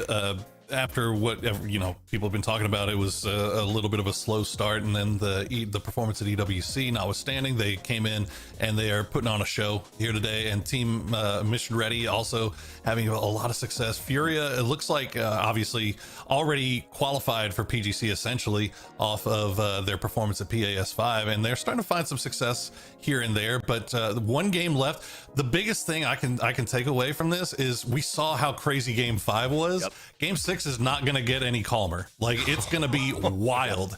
And all the teams that are on the lower half of the leaderboard, I mean, you don't think you're going to see Gooners hot drop somebody again? Because I'm pretty sure you're going to see that. Yeah, I think that's going to get crazy. So for you guys at home, if you want to talk about 2 things to just sort of keep an eye on right out of the gate in terms of if they're going to matter, is that Furia chasing QAD. Yes, it is a big gap and very unlikely if Furia passes them.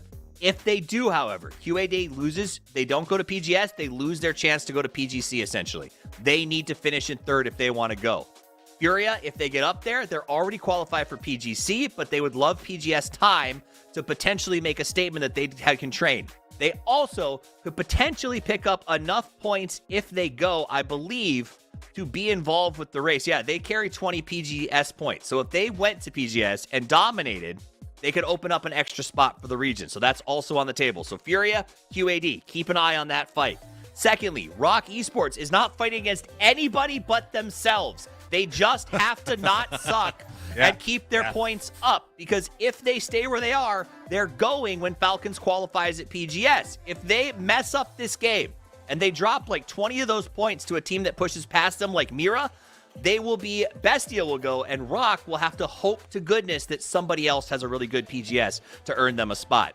I would hate, Matchroom, to be sitting there with my destiny sitting in somebody else's hands. EWC MVP Santastico. Do it. That's all I can say at this point. You proved that you could do it on an international stage. America's has been a bit of a tumble. Just do it. That's all you got to do. Get some kills, make something happen. Now, the good news that our production team is showing us with this leaderboard is that it would be very hard for Rock to ruin this. Gooners has 75 and is probably hot dropping. Mira is your main issue. Wuju too as well, but they have to grab more than 30 points to pass you. So as long as Rock, and this is the problem, is Rock will play this defensive and slow Poro, and that is where I start to worry, because if one of those teams goes bananas, there's no way to come back from an overly defensive game. I don't think they can afford it to play it defensive and slow. I mean, they're only 8 points removed from jumping 4 positions. That's a good point. 4 positions worth of PAS points that go with it. So, I mean, Rock, if you're Rock, I think you just got to send it at this point. Like, placement doesn't really matter. Go out there and get as many kill points as you can. Try to jump up in this final game. Just be aggressive. We've seen how they can fight before. Like, mechanically, these guys are nuts. You already mentioned EWC MVP Santastico. Like, these guys have the juice, man. Like, you gotta let it go in this final game. And they haven't. Isn't unsurmountable. It's not unsurmountable, Matt. And they have, like he said, MVP. They've been so quiet in this event. This is that moment where you step up and you go, we are the Rock that you thought we were in EWC group stages. This is the moment. Okay, so with the drop of the plane path, there's opportunities for everybody. This is clean, clear, should be pretty fine for right now. I'm just trying to see where the Gooners are potentially going. Actually, Gooners. No hot drop from the Gooners. They're going to keep it a bit more chill. But yeah, we're gonna you know what? We're gonna turn it over. It's time for the last game of PAS 6 Grand Finals. Let's head to the Kings of Conversation, the Sultans of Speak, your caster duos, Godspeed and Gibson.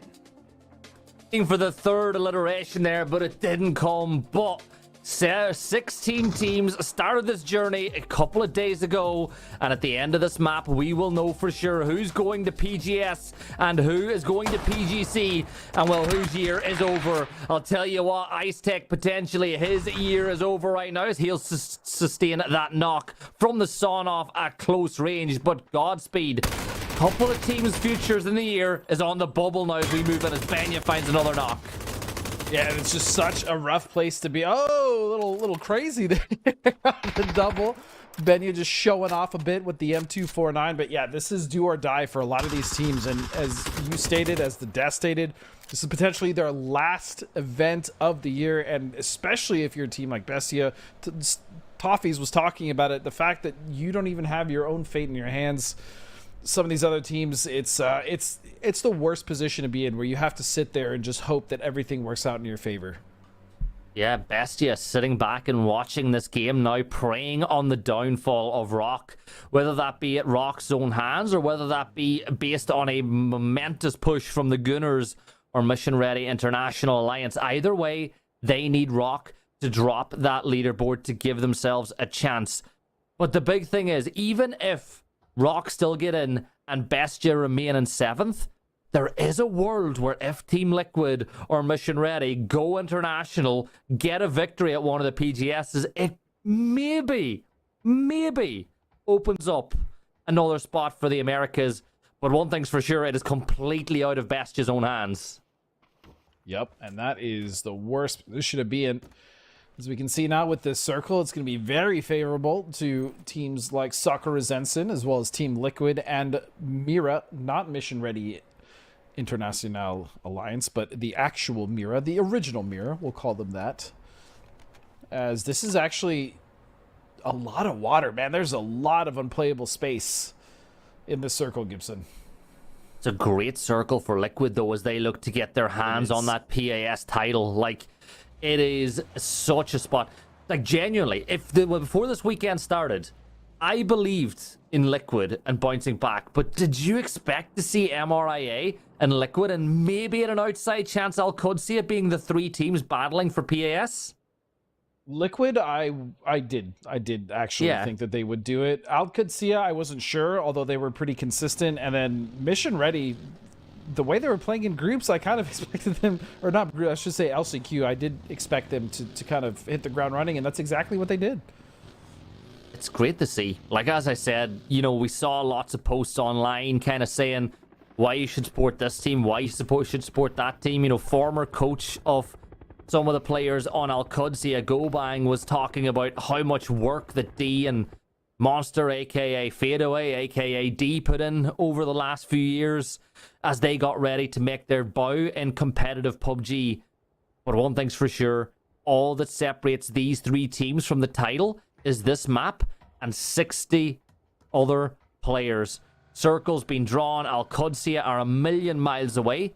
Does that suit them? I think it just might. You know, a team that need the kills, being this far from the circle, can sometimes be a good thing. Yeah, they can. Oh, hold on. Fana's going to find some shots onto Vorpal, and that is it. The Dogs. It pains me to see them go, but I will say there's a caveat. There's a silver lining for the Dogs. Keep your heads up high. Ultimately, coming into this as a new team, getting into groups, bombing out of that, but then going to the last chance qualifiers, making it through, making it to grand finals. I think for some of these players it's their first. I think that's wonderful. And so even though they did get last, there's a lot of room for improvement, and at least that's some experience under their belt. So even though we are saying goodbye to the Dogs, I hope we get to see them again. Hey, they got money as well. Remember, 16th spot, there's still some prize money there. That's a lot more prize money than most of the other teams that entered at the same stage of the competition as them. Way back in the open quals for the event. Team Mira, they've got some of the board. Here we go, Gunners on the move. Let's go. And it is duel once more. Oh, the 9mm Maniac at it once more. Bunt getting the knock and flush on the Lobes, who's probably going, what has happened to this game? I'm getting knocked by 9mm weapons. I've been away for a while. And here's Bunt now looking to compound the misery with a Panzer heading towards IQ. I guarantee, oh, that Panzer, it's gonna get Bunt. He's gonna find IQ. I guarantee you Lobes is thinking, what the hell is this game? This is not what I remember playing. You got Panzers, you got people parachuting in on top of you. This is a new experience for him.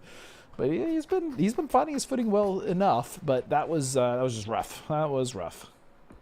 Yeah, and if you're Bestia, Gunners are now only, what's that? 15 points away from knocking Rock out of the PGC race. You never know what the Gunners could have in store. Sakura Zenzen, they're currently sitting in 8th spot. They've got He-Man extended a little bit as they look over by Hospital. Liquid, they're playing by Rocket Ship just a little bit further south. If you're wondering why this is called Rocket Ship, well, because it looks like a drawing of a rocket ship, or even a 1980s game depiction of what a rocket would look like. But Team Liquid, they by no means can take this for granted. 8 points is not a lot going into this final game of the night, particularly with the position that we've seen Mission Ready International Alliance in. Al-Qudsiya 24 points behind. They need a monstrous victory if they want to win, but again, you can never really rule anybody out until the very end. What can we say? This is set up nicely, particularly between Liquid and MRIA. Yeah, and we'll see what MRIA Mission Ready can do. So far, so good, as they're in a good position here for now. But they are being scouted out by 55, who have had a really solid event, I have to say. 6th place for this team right now in this lobby with how things have been going. I am impressed with 55. More so, I am astounded by the skill that Psycho has shown so far this event. In fact, this entire event as we head into this last game. Yeah, and it's year round. Like, if anyone's been paying attention to the Players Tour as well, Psycho's been popping off in that scene as well. So he has definitely put himself in a good position going into 2026. Remember, he's on a regional partner team, but if you're another one of the South American teams that are going to events and maybe you fancy making a change, he has done his chances no harm whatsoever. Michael as well, what a renaissance his career's had over the last couple of months. Made his way to PNC once more on MRIA. Looks to have made a huge impact on the team. Yes, Snakers is dominating the kill feed, but Michael was a close second. Al-Qudsiya looking like they're getting a little bit annoyed at each other, bumping and bruising as they rotate through Severny. Yeah, but also to bounce off your point for MRIA, I mean, Michael is going, right? He's going to the next 2 PGSs. There's not a world where MRIA doesn't qualify. PGC. Now, yeah, so that's amazing. Michael's an incredible player, and speaking of incredible players, it's going to be Sakura Zensen versus Team Liquid, and this is a split, so not all of Liquid is even here. Yeah, but this is huge implications. Yeah, look, but here they come. Here comes Kurt. He's on his way over. Luke 12, who started the day as the most dangerous player on the battlefield. And here comes the breach from Halo. Panzer at the ready. One good shot. And no, the bars! The bars save him, but Sparking, the Ray of Brazil, will get that knock on to Mika. Out in the open as the German will fall. Penta now falling back inside the garage, but that was exactly what Luke needed. He needed the reinforcements, and boy, did they come in. But it ain't over yet. And I love the play from Liquid, just immediately recognizing the threat, coming in, as you stated, without any hesitation, the nade, the Panzer to stop her. They are fighting just like a well-oiled machine. There seems to be no hesitation at all, and the synergy is on point, which is why we're seeing Liquid play the way that we expect. Look, they know that this is their chance to get their hands on PAS as well. So, you know, for the likes of Sparking, he wants to get it over the line. Like you pointed out earlier, it's a long time since players on this roster found success regionally, at least with going back to the STK days. Kurt will go for the res as Halo has been felled. One good nade through that window, though. Could get two for the price of one. Penta, though, throws it low. Gets a bit of damage on the Luke 12 back in the corner. Sparking needs to hold them back as third-party fires coming in from Mira way off in the distance, and that's going to force them off the roof. Yeah, and the good thing for both of these teams right now is they kind of reset and recover is that this is well within the circle. It's in a good spot just to the west of where Everest is, so they can kind of take their time, and they actually have time to afford this type of reset on the fight. It looks like both teams now have recovered all 4 members, so it's going to go back to a 4-on-4.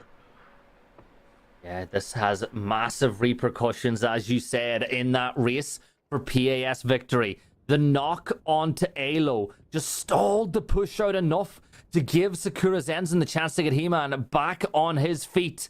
Sorry, it was Mika back on his feet as they look this way. Kurt peering through the garage. You can see this is a pixel and a half that he is holding as they look this way. The battle for Rocket Ship continuing to reign. While all that is going on, you wonder where the rivals are. Well, MRIA, they're on the wrong side of that George Bridge. You've still got Al-Qudsiya on the rotate. I think they turned tail when they saw Furia ahead of them. They're in George Paul now as they looked across the other side of that bay as well. But for Liquid, this is a very slow fight. And Sakura sends it as well. Remember, they're 3 points off 55. Every couple of points they get increases their prize purse significantly as well. Oh, yeah. Absolutely is. You can see now looking at the map, circle is closing. We still have Furia who are playing it quite safe, rotating in very far into the blue, just now making it towards Cube. Toyo have already crossed. It looks like this fight now starting to heat up yet again. It's going to be a double knock. Sparking and Purdy will go down Halo with the trade, though, and he's going to get a medium flush, and now he's going to have to heal. The other 2 members are coming in. It's just down to Luke. This is PAS. And they are down, which means the window is wide open for Mission Ready with only 2 members left, Michael and Vox, to try to steal this away. So you're saying there's a chance, but it is a tough one to do. You said 2 members up, and they've got a lot of work to do. Furia, on the other hand, they're on 116 points. That is 24 off of Al-Qudsiya, who only have 2 players left alive as well. So this is by no means done for Al-Qudsiya either. They need to get a salvage game going as well as they wait on that northern George side. Maybe they're waiting to get those blue chips, to get the recalls back. You never quite know. Circle centers up on the position that Haven is playing here for Mira, not Mission Ready, as Falcons also play top of Everest. This is getting really heated, and the permutations, like, this is, if you're Mission Ready, you're like, we can win this now, but at the exact same time, they're pushing, and they're coming right towards Al-Qudsiya. Oh my goodness. And the thing is they absolutely can win it, but they're 9 points behind and 2 players, and now we're going against another duo, and that's the problem. Al-Qudsiya hears this. D can very well hear this right now. They know the res just went off. Oh, Michael. This is rough. Oh, Michael! No! He goes down! D will find him! Vox has to hide.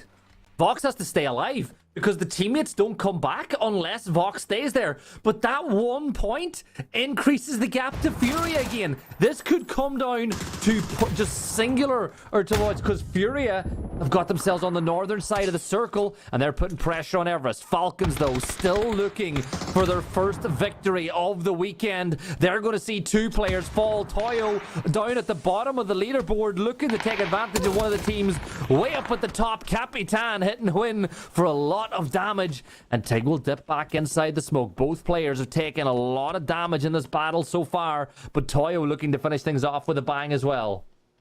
Yeah, and here's the thing, though, for Furia, if Falcons is out of the way, then they don't have to worry about a team surging up and passing them from behind. And with that, Falcons now is just down to kickstart, a huge opportunity now for Furia to get the kills they need. Pushing up the hill, now comes Kickstart. He finds the first. That's going to be another point. He's going to find the second. No, the flash. 1 HP. Get out of there, Kick.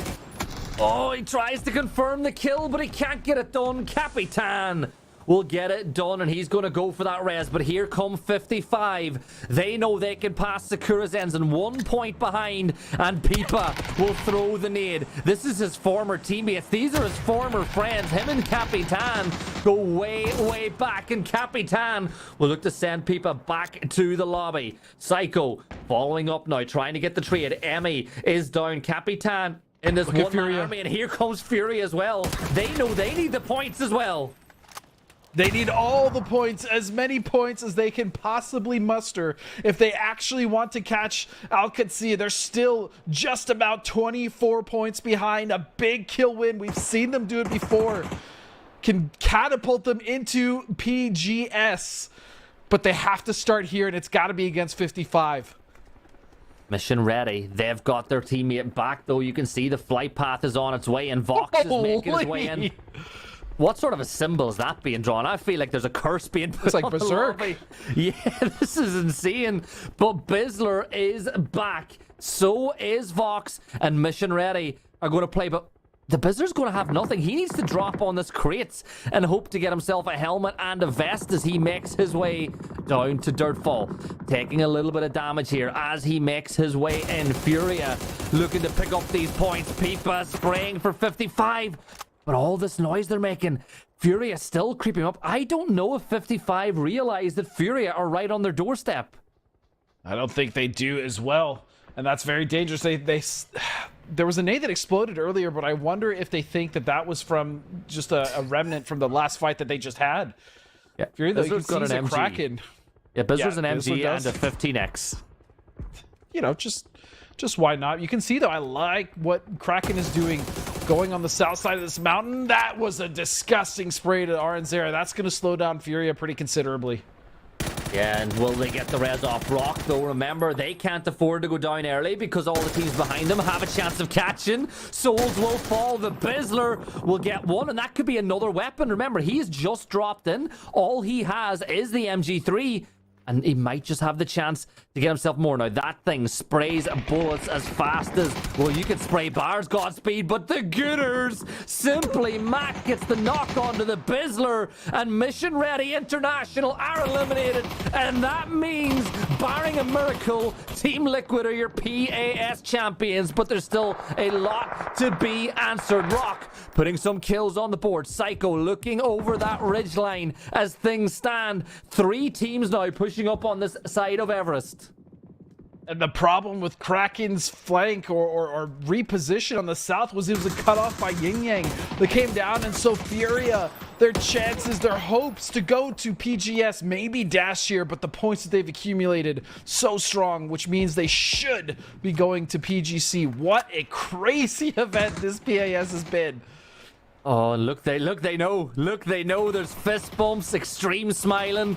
Extreme, another one of those people who's way too talented. Great caster, great coach, and just great guy. But at this point in time, Liquid are champions elect. Barring some Al-Qadsiya miracle, they're 24 points behind. They ain't get... Look, 2 players up. They're not getting a 15 kill win. As much as I believe in Roth and D, it ain't happening.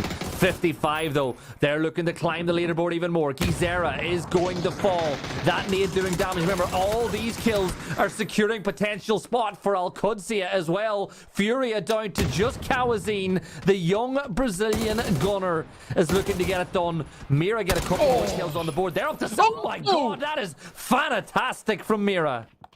That was disgusting. What a play. That 1v3 was unreal. The snappiness, the crispiness. Unbelievable. Now just one member left of Duel. It's going to be Wooly. That's going to be, I was going to say an easy trade. But Wooly now is going to go back and forth. Oh, and Sakura have extended out. Mika's going to get the 2 kills confirmed as he steals those points away. And Mira, they're down to just 2 players left alive. LFP arrives, and here comes Sakura. They're looking to overtake Falcons now as well. Maybe even catch Furia, who are just 10 points ahead. Pipa, he is ready up on the ridgeline. He's got Yin Yang moving his way. He's got that FAMAS primed, ripped, and ready, raring to go. And that FAMAS is a weapon of choice for a lot of these players. Roth falls. It is just 1 player left standing for Al-Qudsiya, but they're in. At the end of the day, they can celebrate here. They are also going to PGS and PGC. Absolutely, especially after missing the last few. This is huge for them. Almost retribution for their hard work coming into this event at the end of the year. So they will be going to the final 2 majors before PGC. Congratulations, 3rd place for Al-Qudsiya in one of their most consistent tournaments to date. It's now Yin Yang on top of this. Still, 55 have not given up Everest. 4 alive, 5 kills. They've done a fantastic job, especially when they had to defend against Furia. Yeah, Pipa still prone. The blue zone's going to be at Psycho's back pretty soon as Yin Yang look to hold out 55. Wooly still hanging on in there for Duel, doing it for the old fogies like ourselves. He's going to throw a stun, but Kerak... Well, sorry, Penta gets that kill. I saw Kerak from 55 doing damage up on Everest. He's by himself. Why the hell not? He's just going to deal with Yin Yang. 8 kills for 55, by the way, now, as they look to close that gap to Furia. 114 points for them as 55 have bounced back. The org, I should say, have bounced back incredibly from a disappointing PAS 5. New look roster, new look players, completely new look as Bunt is just emoting. Hi, Bunts. Oh my goodness. You know what? I appreciate the Gooners for providing us with just the most entertainment throughout this PAS. So even though they didn't win in 1st or 2nd or 3rd or qualify, they won in our hearts. And that's really all that matters. People's champions. Yeah, they're the people's champions. Yeah. Oh, no, actually, can we stop observing? I know what that animation is as Kerak turns his attention over towards Sakura. He-Man sprinting through, hoping not to be broken as he moves a little bit further inside the circle. But this is an Everest finish. This game originally... a sick circle. Yeah, look, we always said this game was originally set up. They called it King of the Hill, and it has to be King of the Hill to find out who wins the final game of PAS. And what a fitting circle, though, as we look at Rock, more importantly, as we look at 55, an opportunity not only to jump the Falcons, but as you said earlier, to jump Furia as well, to get into 4th place, which would be a great accomplishment for 55 coming into this 8 kills, 4 still alive, very healthy. And again, just what a tournament for them. I know it's heartbreaking that they didn't quite qualify, but this was by far, especially after the start of the year, one of their best showings, proving that this roster is the real deal. Definitely. And I think for Rock, they've done just about enough. 2 players left alive. Yeah. It would take Mira getting those 2 kills and killing most of the rest of the lobby to stop Rock now from going to PGC as well, which I'll say, look, I'm delighted for the likes of BL, who's been battling it out inside of scrims for years. You know, maybe not gotten the plaudits that maybe he deserves, but got the PNC. Looks like they'll be going to PGC as well. Kerak will just look to explode the vehicle in case somebody is playing behind it. But 24 minutes gone. Santa, there we go. There's the knock on to Orenzira. And if anything, that point will secure Rock status at PGC as well. Beautiful stuff from Rock Esports, the team that formerly was working in silence. So many roster changes, so many opportunities. Now finally they grasp it They showed us what they were capable earlier at EWC, and now we get to see again what they could be capable at PGC. But again, 55 still in the hunt to close out 4th place for themselves. Still 3 members alive. And they still have good circle position, but look at this. They have to be careful for Mira in the backside, and I think he heard it. Surely Psycho heard it. Yeah, you'd hope so, unless his headphones weren't. Oh, it's a P90 though. Hold up. Yeah.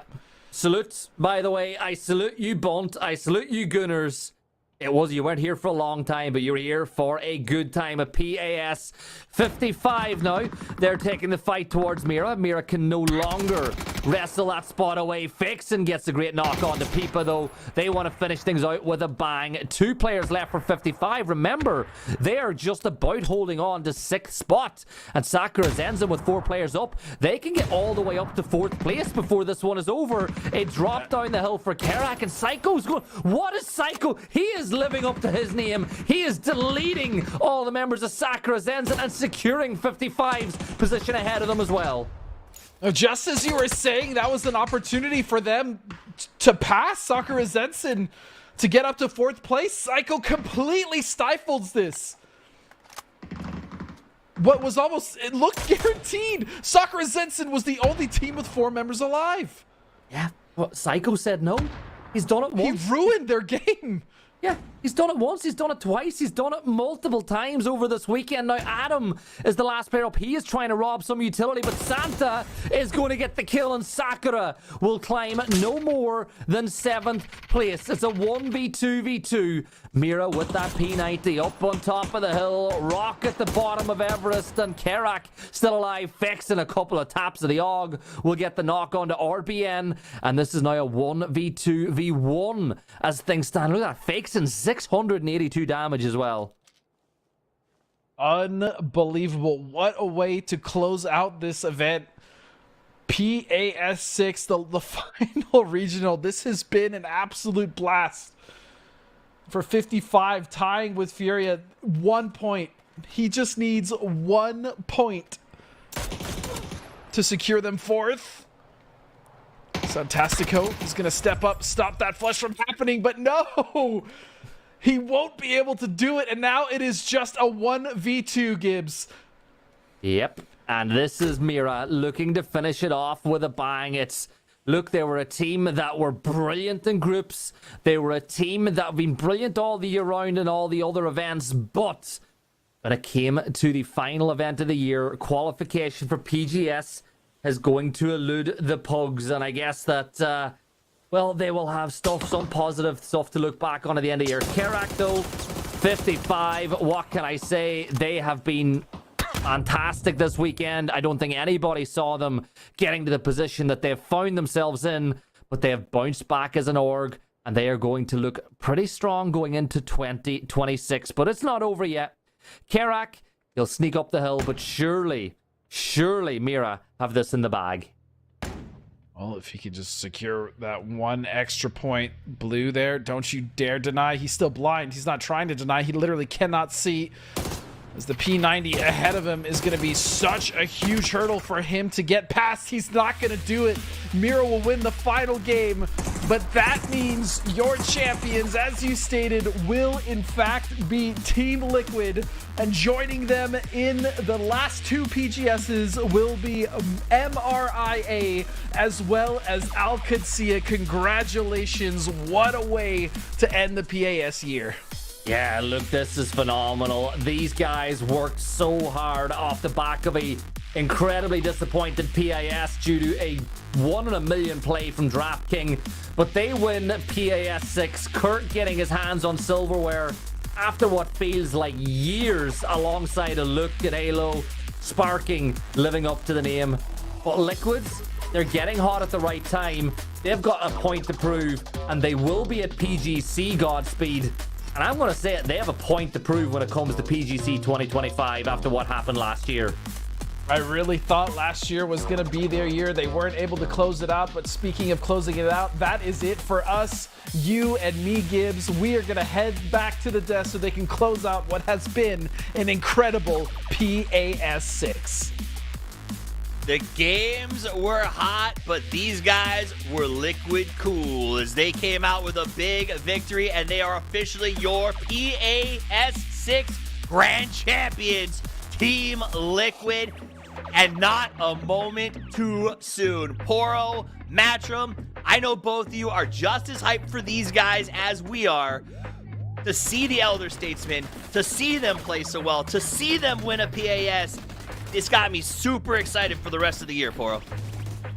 I mean, it was just a complete performance from them all the way through. Placement points, kill points. They were at the top of the leaderboard in just about everything. They looked so clean throughout this entire tournament.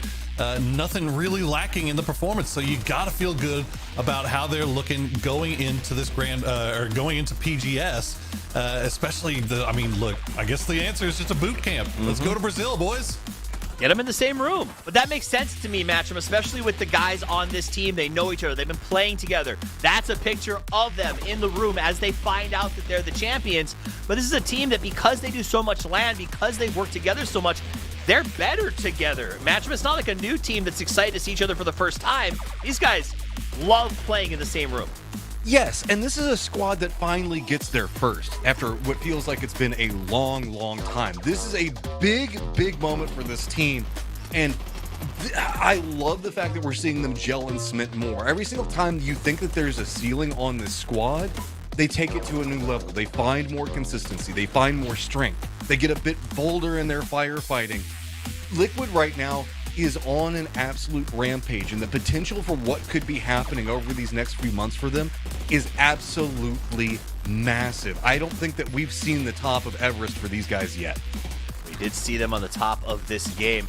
I gotta ask you though, Poro, I think you were with me when the season started, that this was the year of Liquid. And the first half of the year has been hard for us as fans. Do you think that the Liquid you saw here is the Liquid that will go and compete at the international level the way that we expected?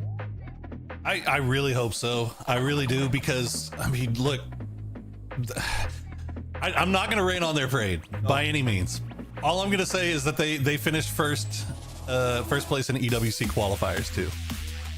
So, you know, again, qualifying regionally, this team is as hot as any team that we've got in the Americas right now. Now we just got to take that next step, find that same success overseas. I think the experience that they had at EWC is going to help a lot. Going and traveling together and boot camping for this qualifier is going to help them a lot. So going into PGS 9 and 10, I don't know if there's anything more they could do really to prepare themselves. So hopefully we're going to see Liquid at its hottest. I would love to see them absolutely boiling as they get ready to go into PGS and PGC. Also, a big shout out though, MRIA Mission is ready to go to Malaysia. They're in the PGS. They're gonna make some moves. Al Qudsiya gonna be there with them as well. The old Falcons roster together again, almost just to hang out at least. Breakfast Club is back, baby. Matchup, MRIA. Could they earn us an extra spot for PGC? Are they that good? There is a world where we're coming in with probably one of the strongest lineups that Americas has brought to an international in a very long time. That's not disrespect to the other teams that have been playing. This is just squads that are playing at a very high performance level right now. They're really playing into a new category of what we're seeing. Yes, there's going to be a couple of weird changes that we might be looking on. So you have to see how the Snakers interaction goes. But outside of that, whenever we look at what's going to be going on into PGS, these three squads have a lot of capabilities. It's just, for me, the question mark on Al Qudsiya on the international stage with new players. Is this going to propel them up even higher, or are land jitters going to be a problem? I don't know, but I'll tell you what else is up. The PGC standings. So this determines which teams get to go to PGC based on their PAS points. Top 5 teams get an auto bid. The Falcons are going to end up in 6. They have the PGS Avenue. So if they weren't already in the top of the PGS standings right now, Poro, this would actually be a very stressful statistic for the Falcons. That said, above them, Liquid, Furia, MRIA, Al Qudsiya, and Rock Esports have punched their tickets to PGC 2025, which is incredibly exciting for teams like MRIA because, of course, as you brought up, Snaker's not at PGS, but he'll be at PGC, Poro. Yeah, and look, I don't know if you guys are excited as I am, but we get to see Lan Bizzler. Yes. We get to see Lan Richie B. We get to see oh man, who else? Lan D. We get to see Lan D.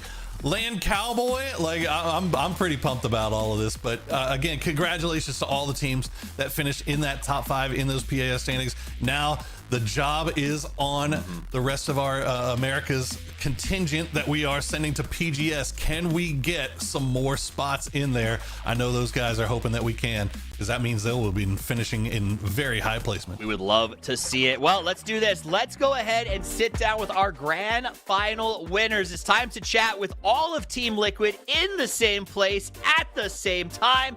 Gentlemen, welcome and congratulations on both PGS and PGC qualifying in one fell swoop. That has to feel pretty good, Sparking. Yeah, it does feel good. It does feel good. How you guys doing? Hi, we're good. Thanks for asking. It's always nice. We're to hyped.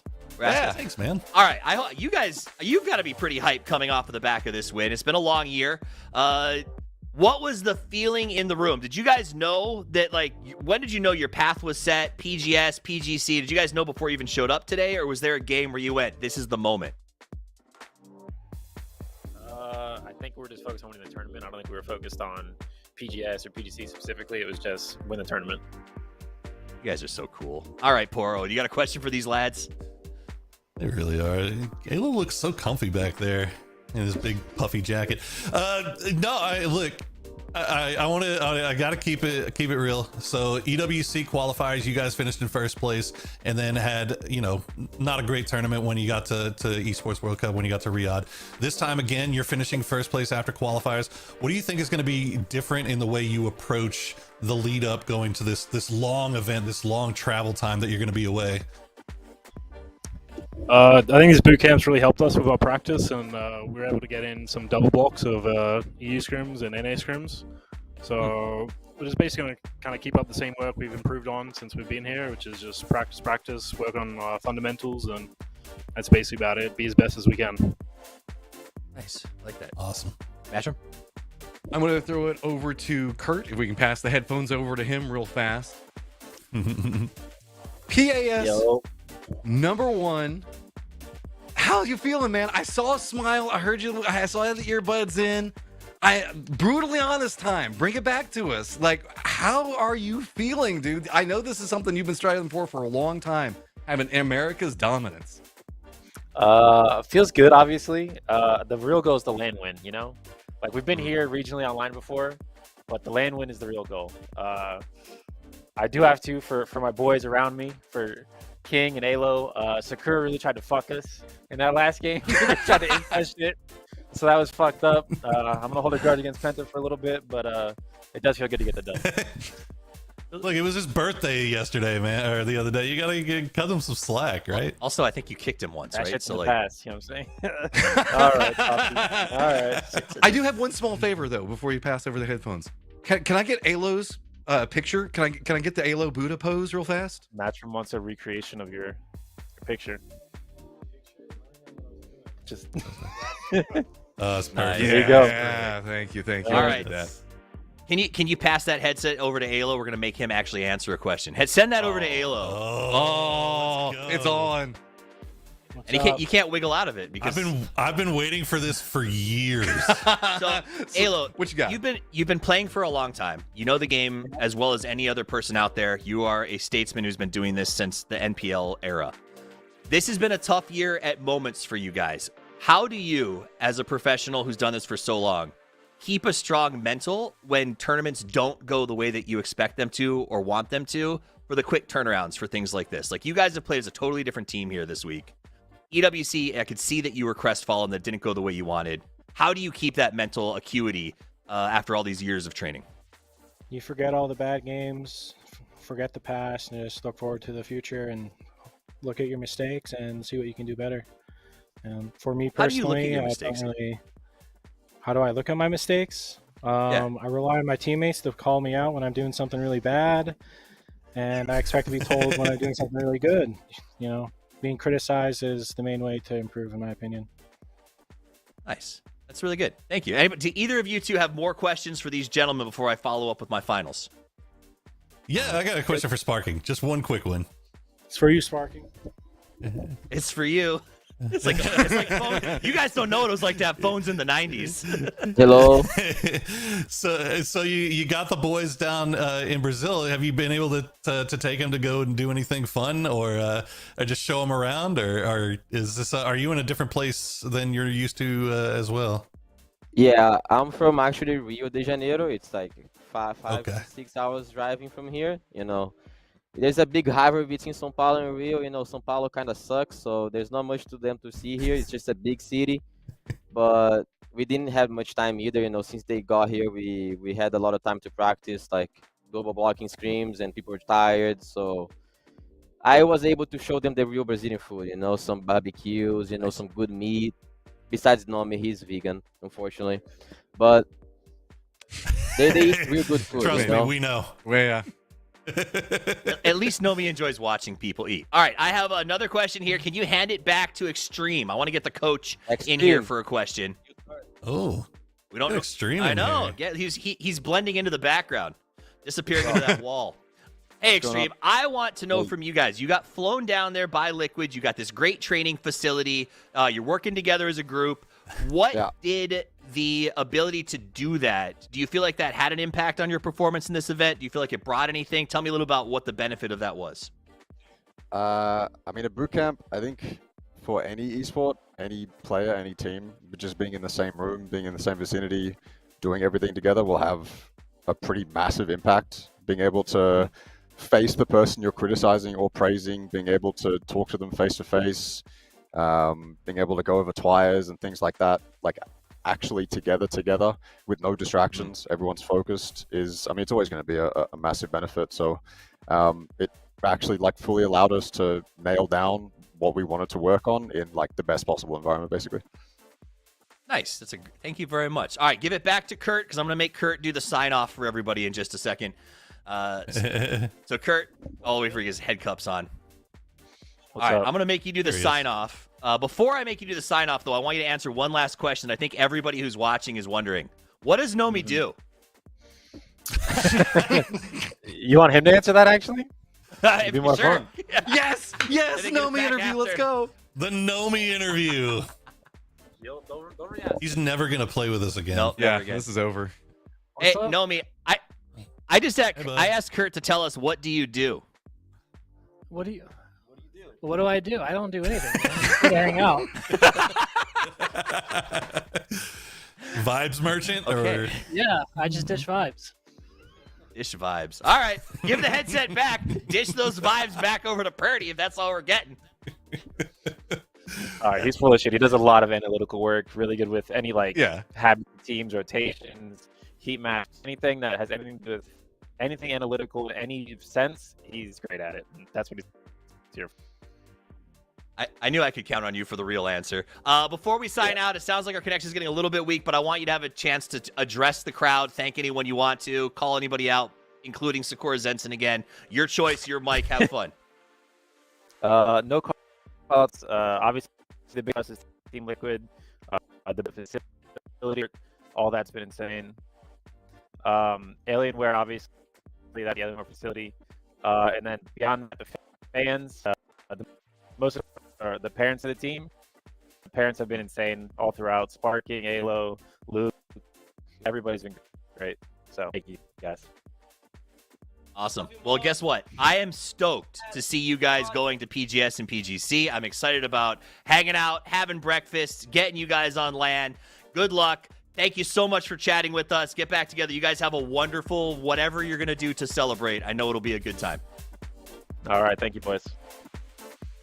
All right, ladies and gentlemen, Team Liquid, as they hang up, those are your champions for PAS6. They'll be walking away with $12,000 and 250 PGC points, guaranteeing that they go both to PGC and PGS. And for a team, Poro, that started the year worrying that neither of those was going to be an option, this is a very big day. Well, I think the crazy thing is, I think going into the beginning of the year, if we go all the way back, I think Team Liquid was probably had huge expectations. I mean, finished second place at PGC in 2024. I mean, the sky was the limit for these guys, and all it took was that PAS 5, that one performance, just barely losing out after what was an insane individual effort by one player in DraftKings. And it was just one bad day. It all boiled down to one bad day to create this entire narrative of Team Liquid just having a slow start to the year. But that's the way it goes with when you have so few like the one qualifier, right? And then they turn around, they win the EWC qualifier. EWC itself, whatever, forgettable. But then now they win PAS 6 qualifier or PAS 6, and they're gonna find their way to PGS again. So I still think, I mean, despite the fact that they had that one bad tournament, it was actually all boiled down to one bad day. Liquid has had one bad day this entire year. And EWC, one bad tournament.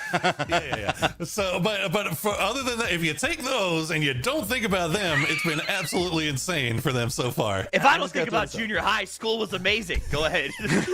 What's that, Matt? Exactly. Before we jump off of Team Liquid, I also do want to point out something we don't actually talk about a whole bunch, and they're the widest spread international team with the highest amount of diversity and distance between them on any team that competes at this level. So getting them all together in one location is absolutely massive. I mean, they stretch from like all the way Australia, we're down all the way in South America, we're in North America. This squad is essentially on 3 different continents sometimes whenever we see them performing, and that takes a lot. And just keeping everything together, keeping it all going, different time zones, these guys performing together is a big statement, not just for the embodiment of what America's is, but for what they're trying to accomplish. Absolutely. Pretty sure Nomi lives in a shack in the woods. He does. Poor Nomi. We all know way. Nomi, and we like Nomi. That's why we're giving him a hard time. In fact, we put him on the mic because we knew he'd hate it so much. That said, a big shout out to Liquid. I think you're dead right with what you said, Poro. I think there's video record, and I was so hard to live with at EWC of saying this is the year that they win PGC. And I think a lot of people in the talent community, in the community in general, thought to a certain extent, Expendables was a win at PGC that felt a little fluky compared to Liquid's second place finish. This is the year that consistency is key. So to see them now in a position to actually still do it is very, very exciting, I think, for all the fans. So congratulations again to Team Liquid, our PAS 6 Grand Champions. Very well deserved. And then also QAD for making that big push, and MRIA as well for getting their way to PGS. Those are huge moments, especially for QAD. We didn't give them as much love as we should have in the post game, but let's be honest, you don't win first, you don't get talked about. But for QAD, this is also a very, very, very, very big get to go to PGS and possibly have a shot at PGC because of it.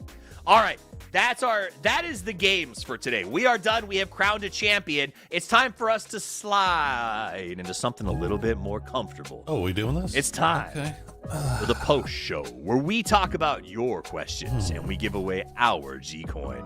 Let's start off real quick with the first question of the day. This is from Selco PUBG. What do you think is the most underrated item in PUBG? Oro.